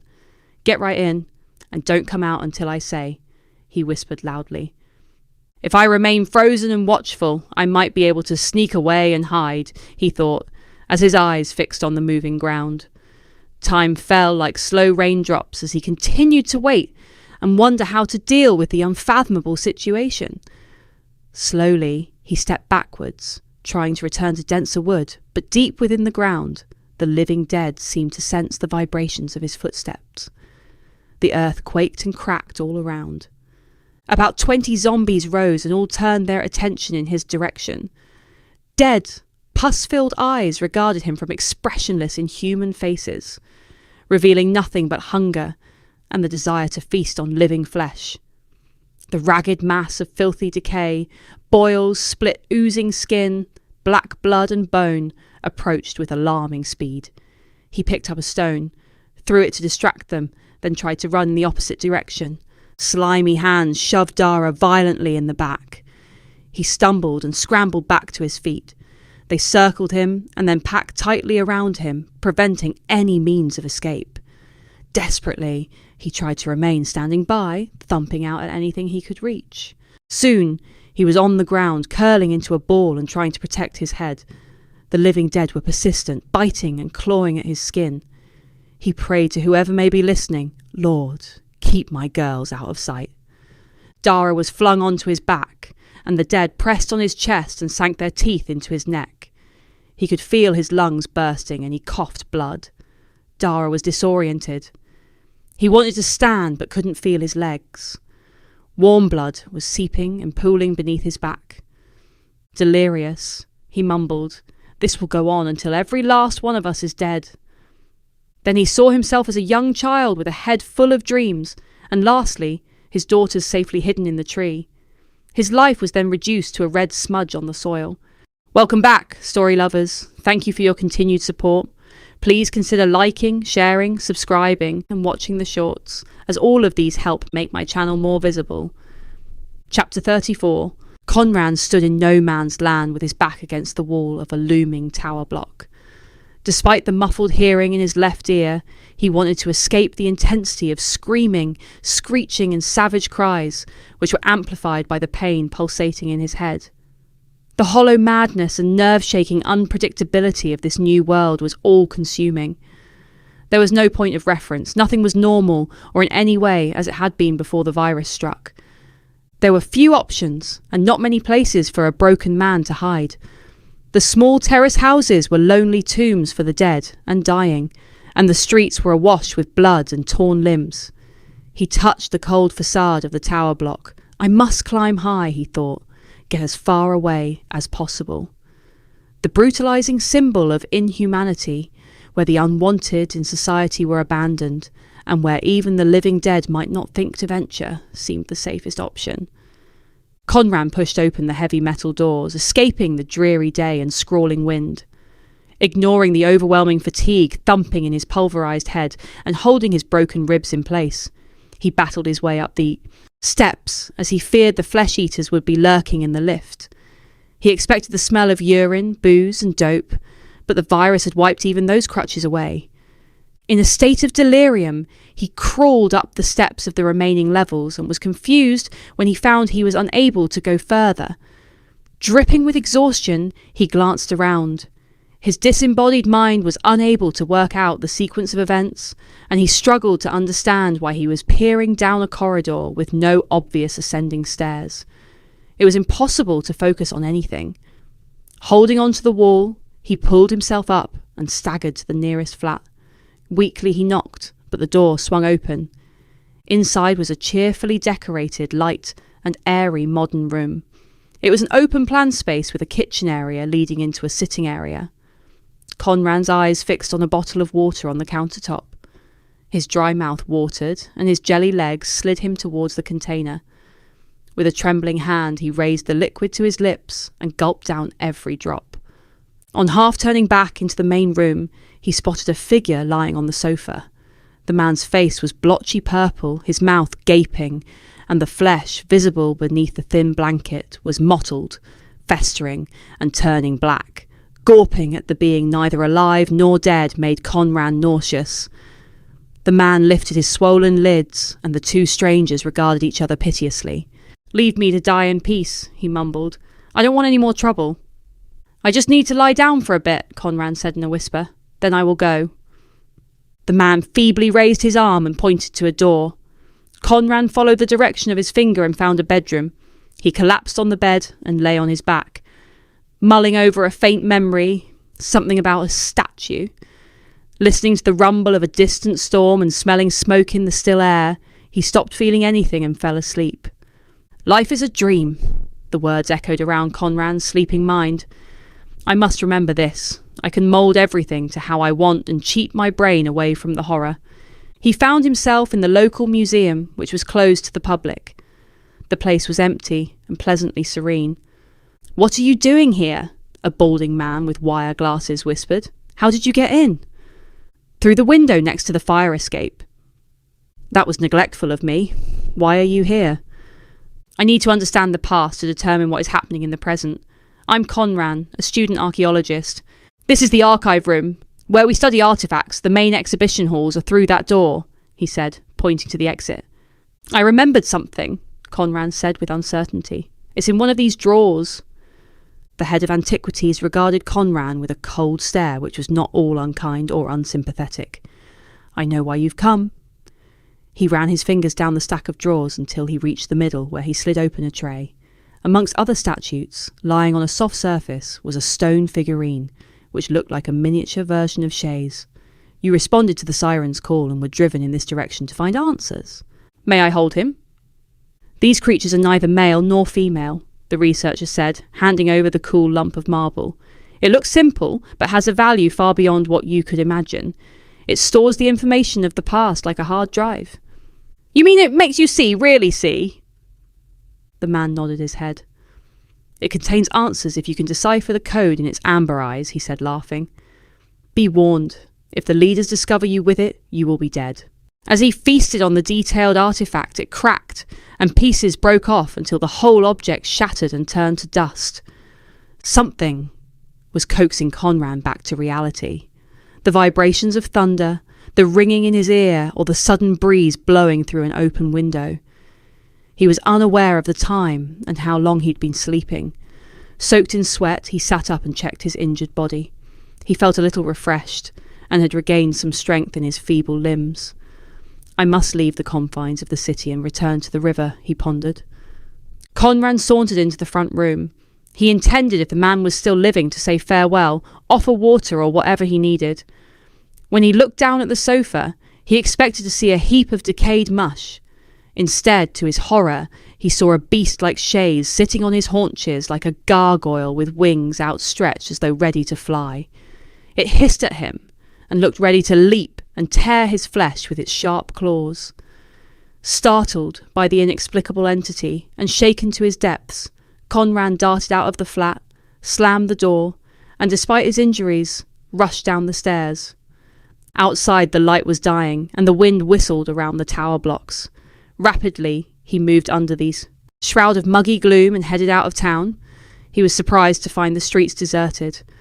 No vehicles moved, and the expected sight of blanched, skinned, decomposing bodies, blood splatter and torn limbs wasn't to be seen. The whole place had been cleaned, and he wandered alone and mystified. When he strolled past the museum out of curiosity, he went to investigate around the back, where, to his amazement, he saw a window open. Automatically, he squeezed his large frame through the gap. He passed silently through rooms where objects full of mystery, vivid colours and rich details screamed out to be noticed, wanting to be rediscovered and mused over once again. Disinterested, Conran floated by, ignoring the creativity and imagination of distant lives as he had a destination in mind. He came to the research lab and faltered before entering. I doubt there will be anything there, but I'm free to do as I will, as this whole goddamn world is an illusion. Conran turned the handle, and the light automatically illuminated the vast room where he was soon confronted by stacks of drawers, row upon row. Which one was it? Fever drove him like a thief hunting for gold as he rummaged without care through every compartment as though everything else was useless paraphernalia. It must exist here somewhere, he shouted into the silence. Eventually he found the object he most desired lying just as he'd seen it in his dream. He stretched out his arm and scooped up the figurine.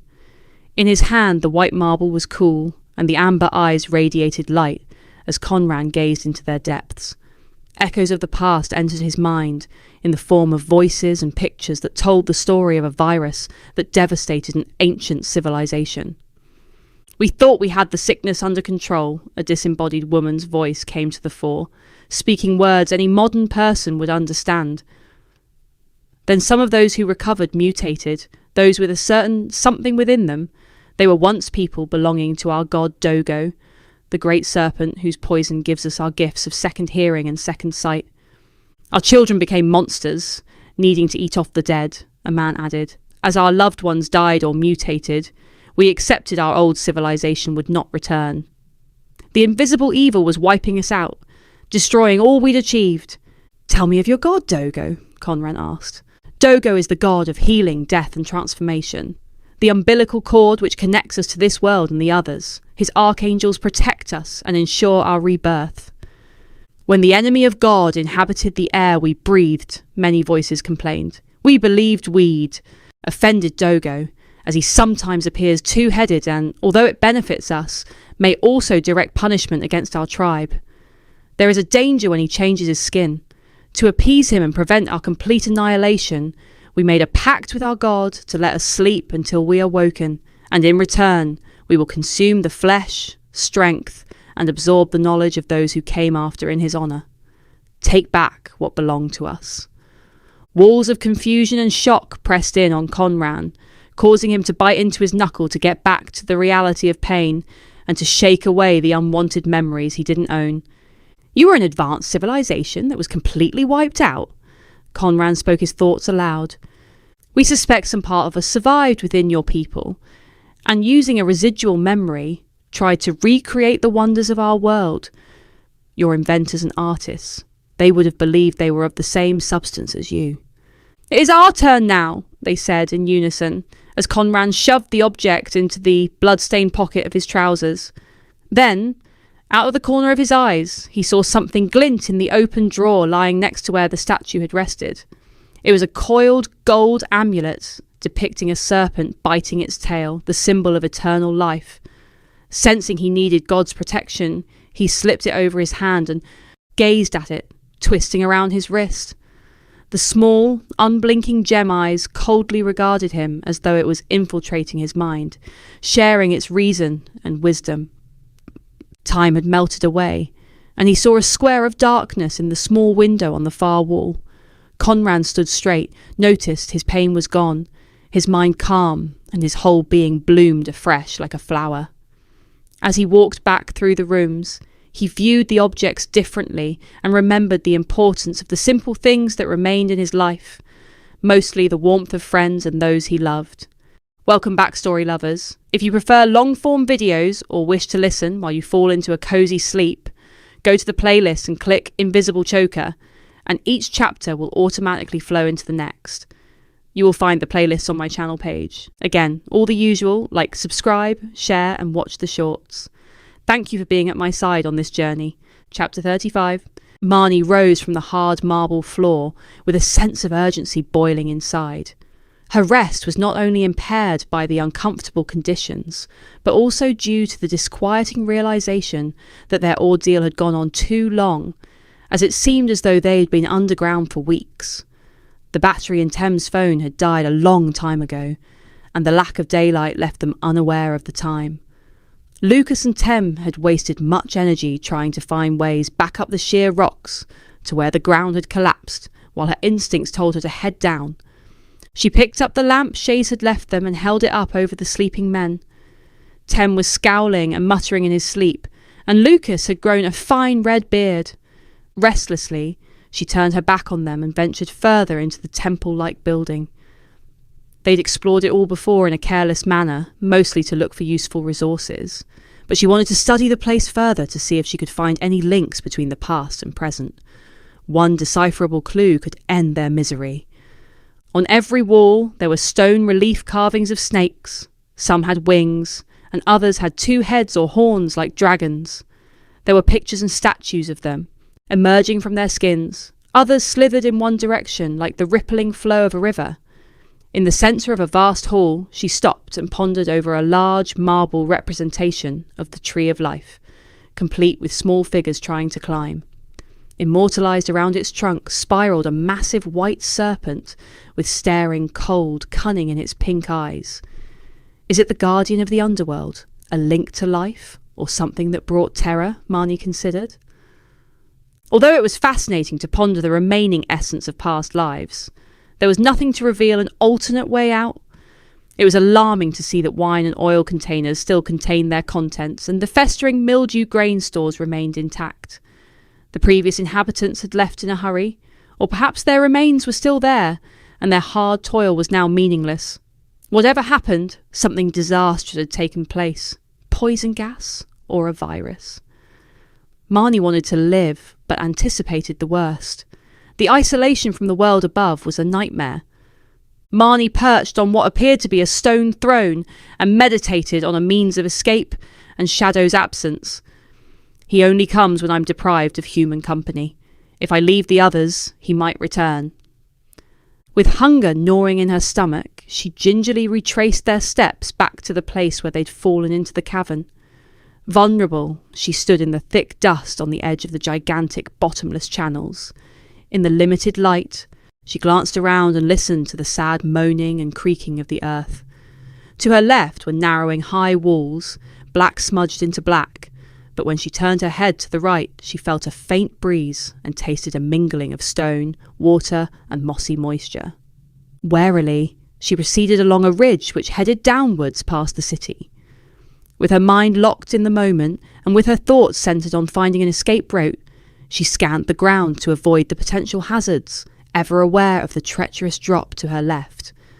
In the next second, she was standing side by side with Shadow, so close at times they almost blurred into one.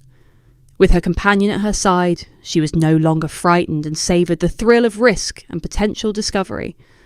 "Are you taking pity on me?" she whispered. "Does the symbol of the snake mean that life is born from death just as you arise from my loneliness?" "There is no reason or matter," his voice flowed into her head. "I return when you need me and when you are in danger. I've always felt safe and whole with you at my side." Marnie smiled to herself. Looking to her left, she noticed the rocks were horizontally pleated, and she wondered how she was seeing them so clearly. They turned a corner, and the path descended steeply, turning away from the fearful trench. In the distance, Marnie spotted a small crack of light and rushed forward. The chamber widened, and the land sluggishly flattened. The path ended and was replaced by a basin of water. Looking over to the other side, she saw a wall in which the smallest of cracks was allowing through the greatest amount of light. "None of us would be able to squeeze through there," she said, disappointed at their wasted effort. Marnie rested on a rock and gazed lethargically at the stony features of the walls, not wanting to take the exhausting trek back up the slope. She watched nymphs of light playing across the surface of the water, breathed in the fresh air, and sensed the richness of the world beyond the wall. A bleached branch floated and nodded in the water. "There must be a way out," she said excitedly to Shadow. "How else would that branch have got in here?" "We should swim over and look through the gap rapidly." She undressed to her underclothes and gasped as her skin hit the cold water. "This is icy and deep," she said, as Shadow swam around her with ease, tangling with the darker shapes that lay beneath. Marnie treaded water furiously as she adjusted to the cold and regulated her breathing. Something brushed against her arm. A sharp pain shot into her muscle, and glancing down, she saw the stick, except it wasn't. Horror rippled through her body with the realization that it was now Bino's snake, with burning, lidless eyes. In a blind panic, she swam, away towards the barrier between her current prison and the world. By the time she'd reached the gap, her body was trembling and her breathing laboured. She ignored the implications of the encounter, pulled herself up on some jutting ridges and peered through the crack. Sucking in the sweet air and feasting her eyes on the little patch of sunny grass calmed her mind. If only there was a way to reach it, she lamented to Shadow, and then remembered her arm. Glancing down at the puncture wounds and swelling spreading into a purple lump, she realised that could be the last time daylight cast over her eyes. The changes in her body were rapid. She could no longer move her fingers. Holding her raw, burning limb above her head, she woozily stumbled her leaden body back to the boulder she'd rested on and where her clothes lay. Sitting, she flopped forward and wrapped her one good arm around her middle for comfort. The dizzying pain was unbearable. Through chattering teeth, she uttered to Shadow, "I need help." In silent communication, everything in her heart was transferred to Shadow. Marnie felt a quick and gentle touch on her shoulder and knew he was gone. His presence always nourished her, but she was bereft when he vanished. Her quest for freedom had been for her benefit. Saving others was a byproduct, a necessary burden, something she wasn't used to. Shadow, like a true friend, came to her aid, but she was never expected to help others. Her lack of care for friends and family added another stone to the pile in her heart. Now she was stuck, unable to move, and reliant on the kindness of others. "I wish I'd learnt how to be warm," she thought. Lifting her heavy head and glancing around, she could barely see. The rocks were no longer rocks, the water wasn't liquid, and the fine details trickled and blurred into a confusion of shapes and colours as the toxins reached her brain. There was an inundation of dread, and then her mind turned to the sound of dripping, which slowed and stopped, hanging in limbo. Marnie heard trumpet sounds and harp music. She glanced up and saw a group of people had gathered in front of her. They were tall and appeared to be dancing with snakes. One woman was still and stood out amongst the rest. Marnie resented the intrusion. There was something high-minded about the woman, as though she possessed some kind of superior knowledge. Her diamond-shaped irises made her eyes hard to read, and her greenish-tinged, blemish-free skin was a perversion of perfection. Marnie didn't wish to engage, ignored them, and glowering lowered her head. She hated all the noisy, animated faces. Their voices were uncomfortable to her sensitive hearing when all she wanted to do was sleep. Each time her lids dropped, the woman called her name, startling her awake. "Marnie, Marnie, open your eyes! Death will move aside for those who persistently choose to live." Marnie watched as the webbed feet stepped closer. "Let's drink." "Take the edge off your thirst." A cup was held to Marnie's lips, and something sweet trickled down her throat. "Endure the pain, and you will be released." Marnie noticed a softness in her tone, and evident sympathy. Slender fingers lifted Marnie's chin. The woman bent close. Lips touched lips, and the woman shared her breath, pushing it into Marnie's sore lungs. The peculiar reptilian being then pressed her hands against her temples.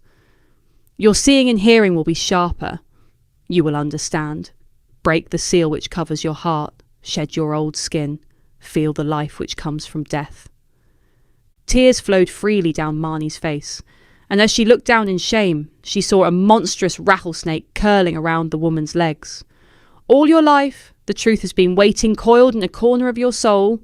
Release it and learn to love, or you will never be real." The snake rattled its tail alarmingly and stared at her with milky, blind eyes. Then it slithered away towards the water. The reptilian woman's voice softened further. "Follow the rattle of the snake, and you will find your way to freedom." Rejuvenated and under the influence of some power, Marnie was able to lift her head. She wanted to thank the woman, but the wild commotion had died, and the reptilians had vanished. She studied her injured arm and found the swelling was gone, and all that remained were 2 tiny puncture marks. Her frozen fingers slowly moved.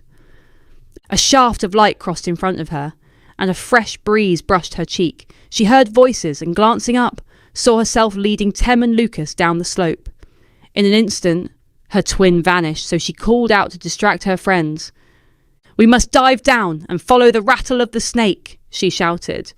Welcome back, story lovers. If your listening preference is long form and you're looking for a backdrop to swim you into a cozy sleep, check out the Invisible Choker playlist that you will find on my YouTube page.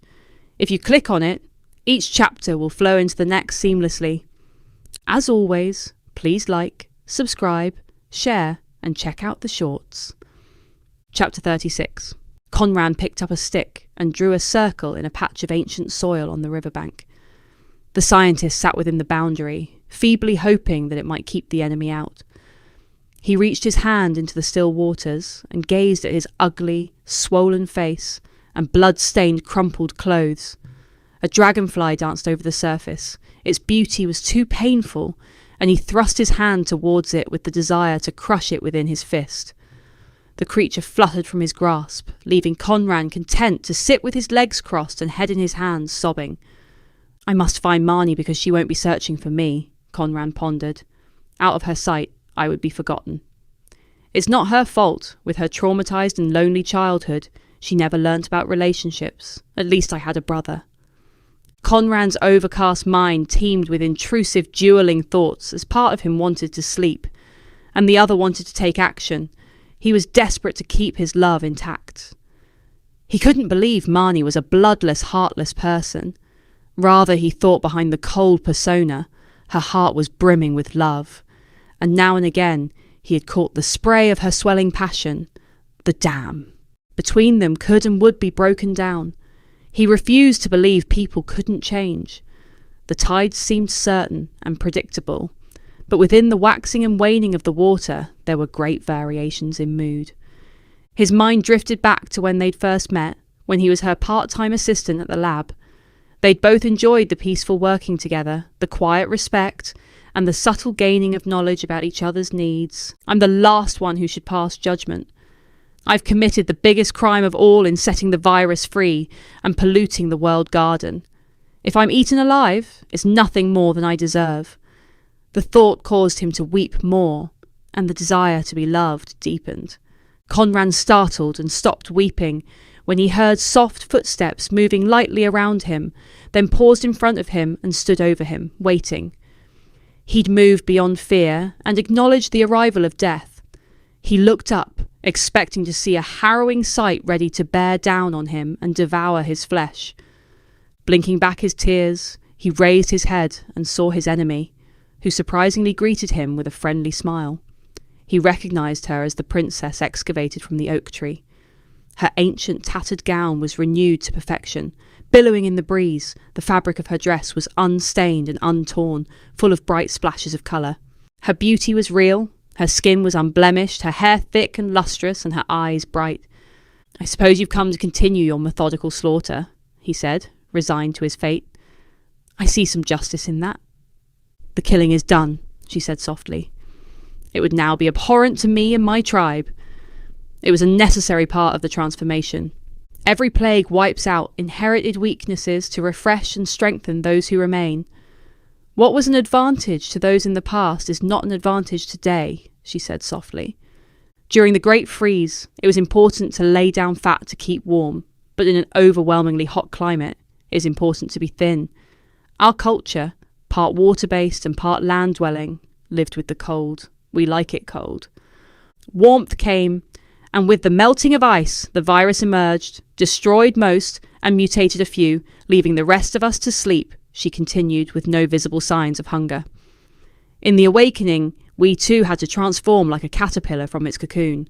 Death is not to be feared, as we do live on in others in our inherited history." "So you're saying carnage and catastrophe are essential?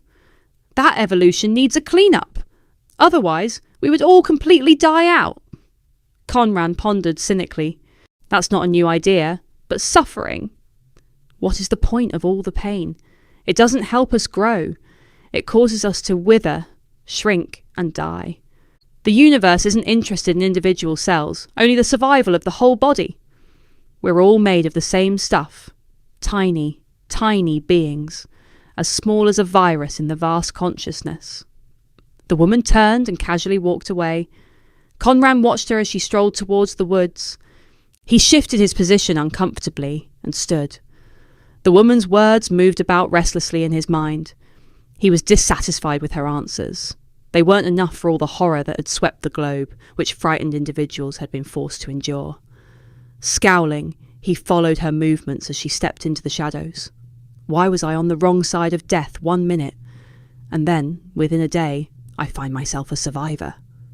Why me over all the others who died agonizing deaths? He shouted after her angrily.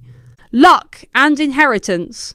Viruses don't care. The living dead don't care, she called back. You are free now, and my tribe have regained substance. Conran heard his name being called. I'm over here, he answered meekly. Is that you, Marnie? His eyes focused on figures emerging from behind a bush further down the river. He saw a flash of red hair, dark hair and small twinkling eyes, then a small figure running toward him. Marnie stood before Conran, dripping wet in a medical coat which was no longer white, sneezing and coughing in the unfamiliar light. I'm surprised you recognised me, he said, inviting her into a protective embrace. Tenderly, he lifted her chin to look into her squinting eyes. Her face was pale and fragile, but her smile was adoring. He bent low, and she kissed his bloodied mouth. 2 hearts connected. Conran thought that one moment was worth all the suffering. Welcome back, story lovers. Thank you for your continued support. If you prefer long-form videos or listening while you fall asleep, then check out my playlist on my channel's page and click on the invisible choker. The chapters will then flow seamlessly together and hope will aid a good night's rest. Chapter 37. Prudy noticed the abnormal hush had gone, and the vibrant sounds of peace had spilt back into the woods. A woodpecker was hammering high above them in the oak tree, the birds were singing, and insects were chattering again. Lucy, I think it's safe, the eldest girl said. We must find Dad. He will be waiting for us. Dad said when he calls, Lucy added, afraid of leaving their safe place. He might need our help. Prudy led the way out of the hole and climbed over the tangling, metal-strong roots. The sun was close to the canopy, and an orange light shone into the clearing. They smelt and tasted the golden air as they stood together, scouring their surroundings for any signs of their father. "Dad must have gone home," Lucy said. "I don't like it here." "No, he wouldn't leave us. He must be around," Prudy answered sharply. The building clouds of grief and terror burst, and Lucy began to cry. "He's dead, isn't he?" "No, of course not," Prudy said, wiping the tears from her sister's wet face. "He might have found the others, and they'll come for us." The arguing only added to their misery, so both girls fell into submissive silence. With no control over their situation, and with their father missing, they remained rigid and scared, stuck in a dilemma. Prudy saw crows pecking at a patch of disturbed soil not far from the oak. With a sudden urge to dig, she dropped to her knees and clawed at the mud. She feared the re-emergence of the frightful figures with their flesh-peeling features, but she sensed she would find evidence of her father, and to move on, they needed to know the truth. "If he's not here, I could help you to swim, and we could find the others," she muttered, trying to offer help to the whimpering sister. "I just want to go home," Lucy moaned. Finding nothing, Prudy rose and spotted a person standing next to the interwoven brambles and nettles on the periphery of the glade. Her heart jumped with relief, thinking it was Marnie. The girls stood transfixed as the woman approached. They were used to bodies bound in rags, but this woman's beauty was in sharp contrast to the rising corpses, or the poverty-stricken people of the dump. Her fleshed-out face smiled. Her garments were fresh and clean, and the language of her movements expressed an inviting warmth. The woman beckoned to Lucy, who submissively complied, and smiling, drifted towards the lady. The stranger crouched down, brushed the young girl's cheeks, and took her hand in hers. "I've come to take you to your father. He sent me to get you." "Let go of my sister!" Prudy shouted, as her lips set in a truculent line. "Our father would come himself." Prudy's eyes scurried about. She suspected a trap and was looking for an escape route. The woman rose and wrapped her long fingers around Lucy's wrists and held out the other hand towards Prudy. "Your father is waiting. He remained behind to prepare you a meal. There is plenty of food and other delights," the woman said, sustaining eye contact with Prudy. Prudy stamped her feet into the disturbed ground as though crushing the emerging past underfoot. "Uncle Tem!" she screamed. "Help!" Still holding out her hand, the stranger approached. "I'm not your enemy," she said, with a stern but pitying voice. "I've come as your father's friend. Lucy and I will go and bring your father back once we've eaten our fill. You're hungry, aren't you?" she added, smiling down at Lucy, who nodded her head. The woman turned and began walking away, holding on to Lucy with an iron grip. "Your uncle doesn't seem to be coming." Prudy grimly followed them a few paces behind. Once out in the open, the woman turned back to the truculent child. "You may wait here if you wish," she said. It was then that Prudy saw the diamond-shaped irises and black-slitted pupils. Welcome back, story lovers. If you prefer a long-form format that lulls you into a gentle sleep, please go to my channel page, click on playlist, and then click on invisible choker. Please remember to like, subscribe, share, and watch the shorts. Chapter 38. Dusk was creeping as Marnie crossed the boundary of the city. Looking towards the dump where they hoped to reunite with other survivors and find Dara, she saw ominous, extending darkness sweeping over the land. Conran also spotted the threatening cloud and squeezed her hand. "It's okay," he whispered. "We've faced much worse." "What the hell is that?" Lucas said, pushing his hands against his ears to block out the thunderous beating of wings and monstrous screeching. The sky was teeming with mutants, and the air smelled sickly sweet. "I expect Shays is among them," Tem muttered disinterestedly. "This will be our new normal." Marnie gawped anxiously, reliving her childhood nightmare of opening a box which contained a monster. Did Shays abandon us? Or was he trying to save them? She thought uncertainly. Were they safe from the teeming mass? The swarm climbed high, their bright amber eyes searching. Then they plunged at great speed. Marnie and Conran lingered behind, observing the creatures picking the planet clean of any dead flesh, heaving over rocks, clambering through buildings and homes in their search for carrion and pandemic victims. Morsels of meat, and decay fell to the ground as the creatures swept down in front of them, hissing and fighting with each other over scraps like seagulls. Marnie ran, and kicking out, was relieved when the beast took to the air. "Come on," Tim said. "They're not after the living." "You sure?" "Maybe this is what happened to your brother and the girls," Lucas added. "At least we can see the new pathogens," Conran said, wrapping an arm around Marnie's shoulder. "They could be a good thing, cleaning the world as long as they don't try and take our place." Uneasily, they crossed the hostile terrain, avoiding the bloodied hooks of teeth and claws. "It's amazing what humans can adapt to," Marnie mused.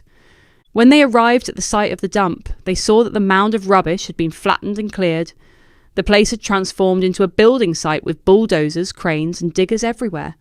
What appeared to be grand ecological smart houses had sprung up, replacing the dilapidated shacks made from detritus.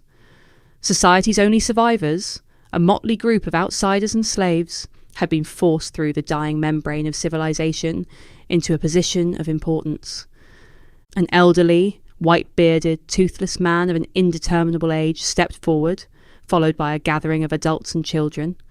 Team recognised him as a technologically minded man called Sam, who had set up an internet cafe for the use of the poverty-stricken, using stolen electricity. Tem held his hand out to the man.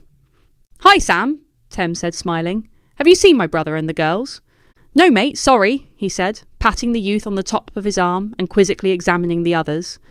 "When things settle, they will most probably return here, the hub of our people. That's why we've stayed put." Tem introduced his companions and explained to the gathering the part they'd played in the creation of the vaccine. "Take my word for it, these guys have suffered the same persecution as us, and without them, you wouldn't be living in luxury now." Sam cleared his throat. "Welcome home, Tem, and your friends will be received warmly." Soft voices rippled through the crowd. "We've all been through so much. Our lives have been completely upended. The escapees went abroad and sent money home. They used technology to learn what they could, even to fly. We aim to keep the existing infrastructures going." "So they all survived?" "Not all. Even with immunity, they weren't safe from tyrants. Silently, we built and watched as our enemies were scraped from the surface of the earth. Nobody bothered us, as they had more pressing things on their minds. As the realization we were alone became more real, we followed the rich veins left behind. News from abroad told us there were only sporadic groups of humans alive, those with immunity who had hidden through the second plague. We decided it was important to keep the infrastructure going and focus on power stations and technology. Come and sit with us by the fire." Sam led the way and offered his guests pride of place. Marnie relaxed into the new, sturdy camping chair, and as the old sage talked, gazed around. The relaxed community mingled freely with no costing fences to prevent them from breathing. Happily, they chatted, indulged, and experimented with new rituals and ways of living that would never have been permitted before the virus. The children running around no longer had hair matted with grime. They wore clean clothes, their cheeks were rosy and full, and they appeared robust and resilient. In a green area in front of the houses, she saw a statue, a circle of people embracing their young at their feet. She caught the eyes of a haggard old lady sitting opposite, who flashed her a smile, making her whole demeanour appear young. "What is the meaning of the statue?" she said, smiling back. "It is a memorial to our dead," the woman said, in a voice smoother than her face. "We weren't permitted to honour our dead before. Thousands were whisked away, never to be seen again. When Marnie smelt and saw the amount of food being carried in their direction, she realised how ravenous she'd become. She turned to where Conran had been sitting and saw he was gone. The Grockles, that's what we call the others, your kind," Sam explained to Lucas. "When they started losing their jobs in droves and companies closed, as the virus took hold, we prepared for the end. It was the worst time. Then came a miracle," Tim said. "For once, our people were triumphant, and the vanquished lost out not through lack of money, but because they had no defence against the invisible choker." "Has anyone seen Conran?" Marnie interrupted. "He's taking a bath," Lucas replied. "My brother will be a new man when he returns." A plate overflowing with various meats and vegetables was offered, and Marnie reached out with mouth-watering joy. The man indicated that she should take the bottle of wine from his hand. She was hesitant. "Take it. We have an excess of everything now. Marnie drank deeply and watched lights of every colour flick on, and the dark shapes of the young coiled together like the snake necks of loving swans. Conran returned wearing shorts and an open white shirt. Marnie marvelled at every hard and lean muscle as he moved in her direction. In the light of the fire, his eyes glistened. She saw bruises, and his cheeks flushed as he smiled. The big man took up an empty chair at her side and turned it so he could see her face. Conran took her hands in his. "Will you allow me to intrude into your life?" His hands slid around the back of her head, and he pulled her close. "I adore you," he whispered after a long, lingering kiss. "All I have to offer is a soft love with no sharp edges, a buffer to loneliness, a rich inner life, and an understanding of what is valuable." His lips pursued her mouth and neck again, and when she took a breath she was able to reply, "I love you too." The pulse of music reached Marnie's ears as they lingered in each other's arms. In his embrace she gained everything. Nothing was missing or lost, and the emptiness was gone. As they ate and drank, she saw every gesture, touch, and glint in his eyes as a gift just for her, Marnie, the friendless girl. They watched the dancing and drunk staggering on their feet and relished every perfect moment of the simple life. Welcome back, story lovers. Please consider liking, subscribing, sharing, and watching the shorts. Chapter 39. Marnie awoke to the sound of dust being kicked up against the tent, strange smells leaking in, shadows shrinking and growing along the sides, and people screaming girls' names. Marnie shook Conran's arm. "Wake up!" she whispered. "Something is going on outside." They scrambled out of their comfy cocoon and saw the whole community darting in every direction. Tem and Lucas were standing, gawping. "What's happening?" Conran said as he approached the two men. "They've lost their girl children, and they blame them," Tem said, pointing up to the titanic locust swarm of mutants. The cloud extended high into the sky and down to the ground. Irate parents were throwing whatever was to hand, trying to knock the beasts from the sky, and cursing. "What have you done with our daughters?" They screamed in unison and shouted more profanities. The mutants screeched and hissed in response. Silence fell, and a path opened within the mass. A group of women, a foot taller than most humans, emerged. Sam, sleepy and displeased, walked forward too. "Meet the intruders." The crowd behind him remonstrated or stared, dismayed and terror-stricken. "We must introduce ourselves," a beautiful woman announced, brushing a strand of white hair off her face with a sharp nail. "I'm Isla." "You know me as the princess," she added, looking directly at Conran. Her finely shaped lips twisted into a half smile. Sam opened his mouth to speak, but refrained, visibly shrinking before the woman's formidable persona. "You have abundance, while my people, the Nix, have nothing," she said, briefly nodding towards the men installing pipelines and providing the new homes with electricity. "Our men mostly perished in the first slaughter centuries before you existed, but we're empowered women and are willing to take part in the rebuild and learn about your infrastructure. Like you, we wish to avoid famine and plague and the cold gnawing at our bones and exposure to the wilting heat." She paused to think, and then continued. "We learn quickly and can adapt. Deep within our long sleep, we felt the vibrations of your machines, and we desire your wisdom and understanding of how these things work. Pick and taste the ripe fruit. We wish not to be spectators watching the action from afar." "And we don't want to resume our position as slaves," Sam snapped as his past insecurities poisoned his, thinking, making it impossible to come up with any persuasive arguments. There was a united droop of heads, as though the community were also recalling the demeaning nature of their previous status in the world. Tem watched Sam struggle, unable to return to the confidence of the night before, a trait he'd only acquired after their rapid rise and succession to a unique position of power. "The best and brightest of our race have survived as nature intended, and we plan to leap forward towards civilization's singularity," Sam uttered. "During the dark times, our people freely offered their compassion, and we stood alongside each other through all the suffering, and now those bonds bind us together." "Your race has already committed diabolical crimes," Sam said, flashing a look of hatred. "For centuries we wondered if we were alone, and why we'd been abandoned on this rock like children dumped in the darkest of forests. Over time, we've grown used to our isolation, and now it is our preference. The smile died on the woman's lips. It is your people who called us back into existence. For what purpose? All we request is a partnership, an exchange of knowledge and an entwining of your green shoots with our ancient roots, unity, and not a change in regime or a battle for power. The challenge to the dump's rebirth sparked adrenaline-fueled discussions among the people. Most objected to any kind of appeasement, except a group of women who pushed their way forward and shouted hysterically at Sam, "Agree to anything, so we get our girls back." Others bellowed, "Don't make deals with child snatchers."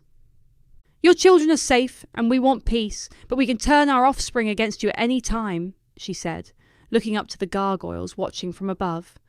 People stepped back, repulsed at the sight of the monsters jostling for position in the blazing sky, with their claws scratching the air and their chattering, razor-sharp teeth.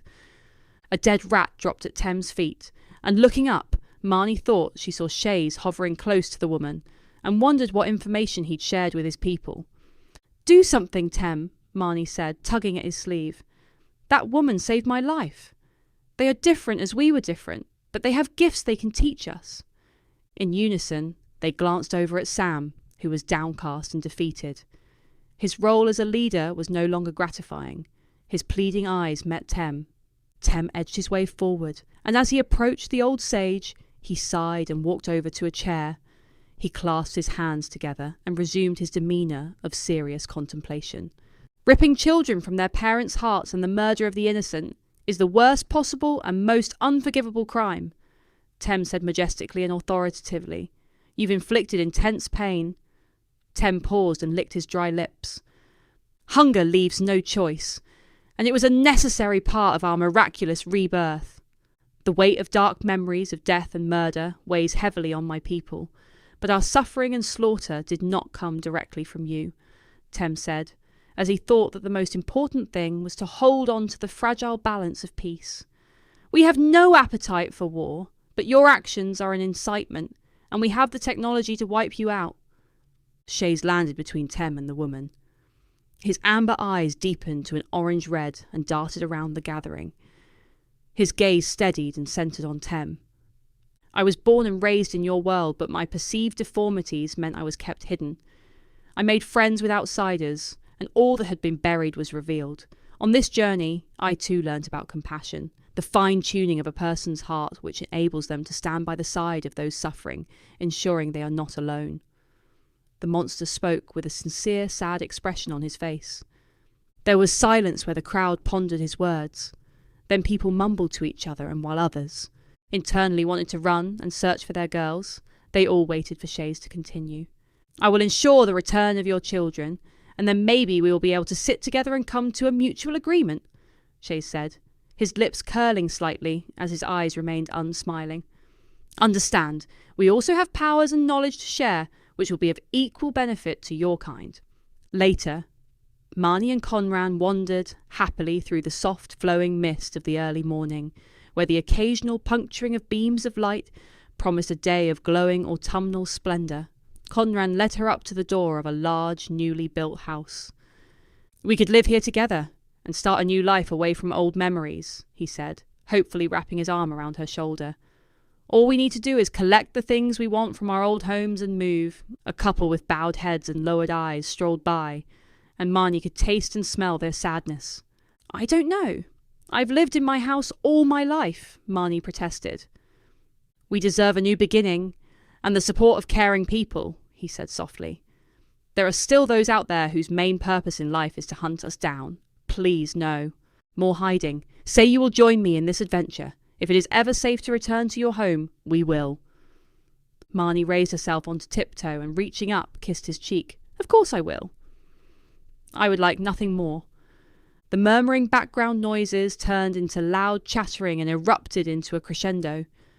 Marnie turned swiftly and saw a large gathering at the memorial to the dead. People were hugging each other and laughing.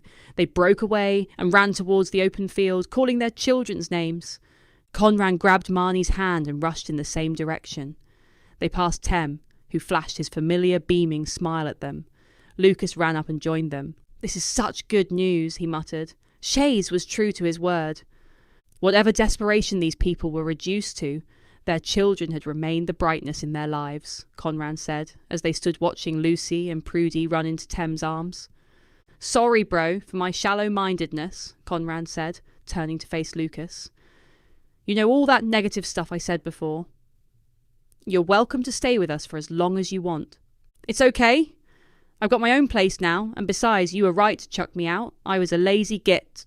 Blissfully, Marnie watched families reunite, soaking up every drop of the potent pleasure. Tem was kneeling in front of the girls, smoothing their hair and issuing comforting words. Marnie listened as he explained their father's continued absence and that they were to live with him in his new house. Nobody squandered the pivotal moment. People embraced, cried, laughed, and comforted their children. Tem, ushering his nieces towards their new home, shot Marnie a sidelong glance and beamed. "There will be a big party tonight," he muttered, and went off humming a favourite tune. People drifted away to spend some quiet time with their children. Marnie watched the proceedings, puzzled. The girls seemed subtly changed. It wasn't just their healthy appearance, the wearing of newly acquired, brightly coloured flowing dresses, and the adornment of amulets and ornaments. It was more the air of confidence and the fixed, beguiling smiles that made her uneasy. Their previous image as tattered and oppressed humans who were so insecure they would barely leave their father's side had been swept away. "You know, when I was growing up, I used to dream of being saved by a technologically superior race," Marnie whispered to Conran. "Saviours from the stars who would invite us to be part of their cosmological future, not have a more ancient civilization asking us for help. Thank you so much, story lovers, for sticking by me on this journey. This is the last chapter of my book, The Invisible Choker. I will be releasing it in long form, and hopefully with interruptions removed. Then I'll be starting a new adventure. I am a one-man band, so please take the time to press the like button as it makes a huge difference." Chapter 40. The End. 1 year later, Marnie, with Shadow at her side, sat alone on the man-made slope which surrounded the school. Resting her hand on her belly where her baby grew, she anticipated Conran's return from London, where he and the rest of the Council of Humans aided Princess Ayla and Tem in running the Kingdom of Dogo. In addition to this, he occupied himself with the important matter of adjusting the historical timelines and records and tracing new routes of ancestry and history. The vanquished leaders who'd survived the plagues had gone into hiding, while the triumphant took up positions of power. Society was an emerging democracy, with equal input from both humans and the Dogos. The main agenda for the leaders was to rectify the damage done to the planet by previous generations. They all suspected the worst at any time, as the summers continued to be unbearably hot and the winters wet and muggy. Another main area of concern was the building of new and manageable infrastructures. Shays was on a crusade, leading an army of Drays to other lands to support the dump people as they set up their communities. His army acted as a buffer, providing peace and preventing uprisings from the few who had survived the virus and from the continuing reincarnations of the dead. Many orphans attended the school where Marnie taught. Children were considered of high value and seen as the only answer against the potential extinction posed by future catastrophic events that nature might throw at them. For many weeks during her lunch break, Marnie sat on the hill as the days rose and fell in a peaceful rhythm. The mirth of children playing caught her attention, and she gazed down at one of the many water features, a vast outdoor pool which squirted fountains high into the air. The harnessing of water was vital to the Nicks and the girls who'd been snatched from their homes. There were even reports of underwater dwellings being built in the Thames. Each day, from her vantage point, she observed the interactions among the children. It was clear to everyone that the kidnapped children were changed, but everyone was reluctant to vocalise their concerns. Marnie sensed unusual energy amongst the tight-knit group, and she was growing increasingly uneasy. The boys and girls who avoided being taken had normal human limitations, which caused difficulties interacting with the kidnapped, who were suddenly able to breathe underwater. These girls would sit beneath the surface, playing secret games and communing in an unknown language, or create dangerous whirlpools. prevented the others from swimming. Despite these oddities, much progress had been made, and within the classroom setting, most seemed united. When she tried to discuss her concerns, she was dismissed as the consensus was that the transfusion of fresh ideas and diverse ways of being in the new community was a good thing. Nobody wanted to discuss the alarming rate of mortality amongst the boys. The only person who'd willingly listened to her concerns was Lucas, who was working in the refugee camp.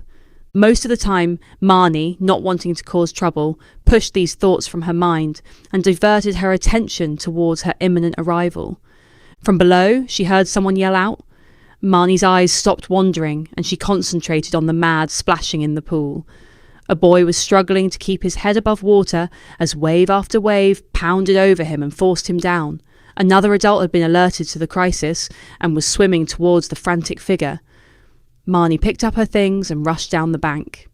When she arrived at the scene, she found the boy wrapped in a towel and lying in the arms of a young teacher. "Is he okay?" Marnie said, as she crouched down by the kneeling woman and noticed her white school overalls were covered in blood, which had dribbled from the child's ears. "He'll live, but the girls were tormenting him beyond normal," Miss Gale whispered breathlessly. "Marnie, something's going on which must be addressed." Marnie bent over the boy and wiped his fringe from his eyes to get a better look. The seconds dwindled to a halt as a nightmarish picture took shape in her mind. With her sharpened sight, she could see within the boy's body. To her horror, she saw tiny serpent-like creatures weaving through the child's heart and lungs. She glanced over to the group of girls who stood dripping, watching the events. Prudy was their ringleader. She grinned innocently. Adrenaline shot through Marnie as she thought she observed something peculiar about her eyes. Jumping to her feet, she strode over to the sisters who were central in the group and a few paces in front. She crouched and grasped Prudy's arms. "No, no, no!" she shouted, looking into the girl's diamond eyes, which flashed with grinning malice. "This is all wrong." "We were only playing, miss," Prudy said, and studied Marnie's face accusingly. "Rough play isn't allowed in the pool," Marnie said unsteadily. "Do you want us to shut it down? You have been taught the dangers of excluding others and underestimating those who may appear weaker. History mustn't repeat." At first, the group seemed to be listening, but then Prudy made a remark in an unknown language, and they all laughed contemptuously and ran off to continue a game. Marnie turned back to face Miss Gale, who was now standing. "He will need to go to the hospital," Marnie said, holding the woman's gaze with an earnest expression. "The boy has the symptoms of an infection. Ask them to check his lungs and heart. I will take my concerns to the board." The bell rang, signalling the end of break, and the children all ran to their lines. Marnie was left to wrestle with unimaginable scenarios. Thinking of her child, she shook herself from her musings. How can I suspect those so young of evil intentions? I must stop being negative, she berated herself as she moved rapidly towards her classroom while avoiding all eye contact. For the rest of the day, she viewed the girls differently. On the surface, everything was normal, but she could sense what was stirring in the stinking mud under the conventional surface. The snakes were shedding their skin, and what lay beneath was something poisonous. Once again, thank you, story lovers. Your continued support makes a huge difference. We have reached the end of this journey, but hopefully there will be many more to come. Please consider liking, sharing, subscribing, and watching the shorts.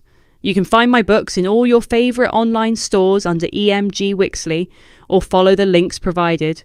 See you for the next adventure.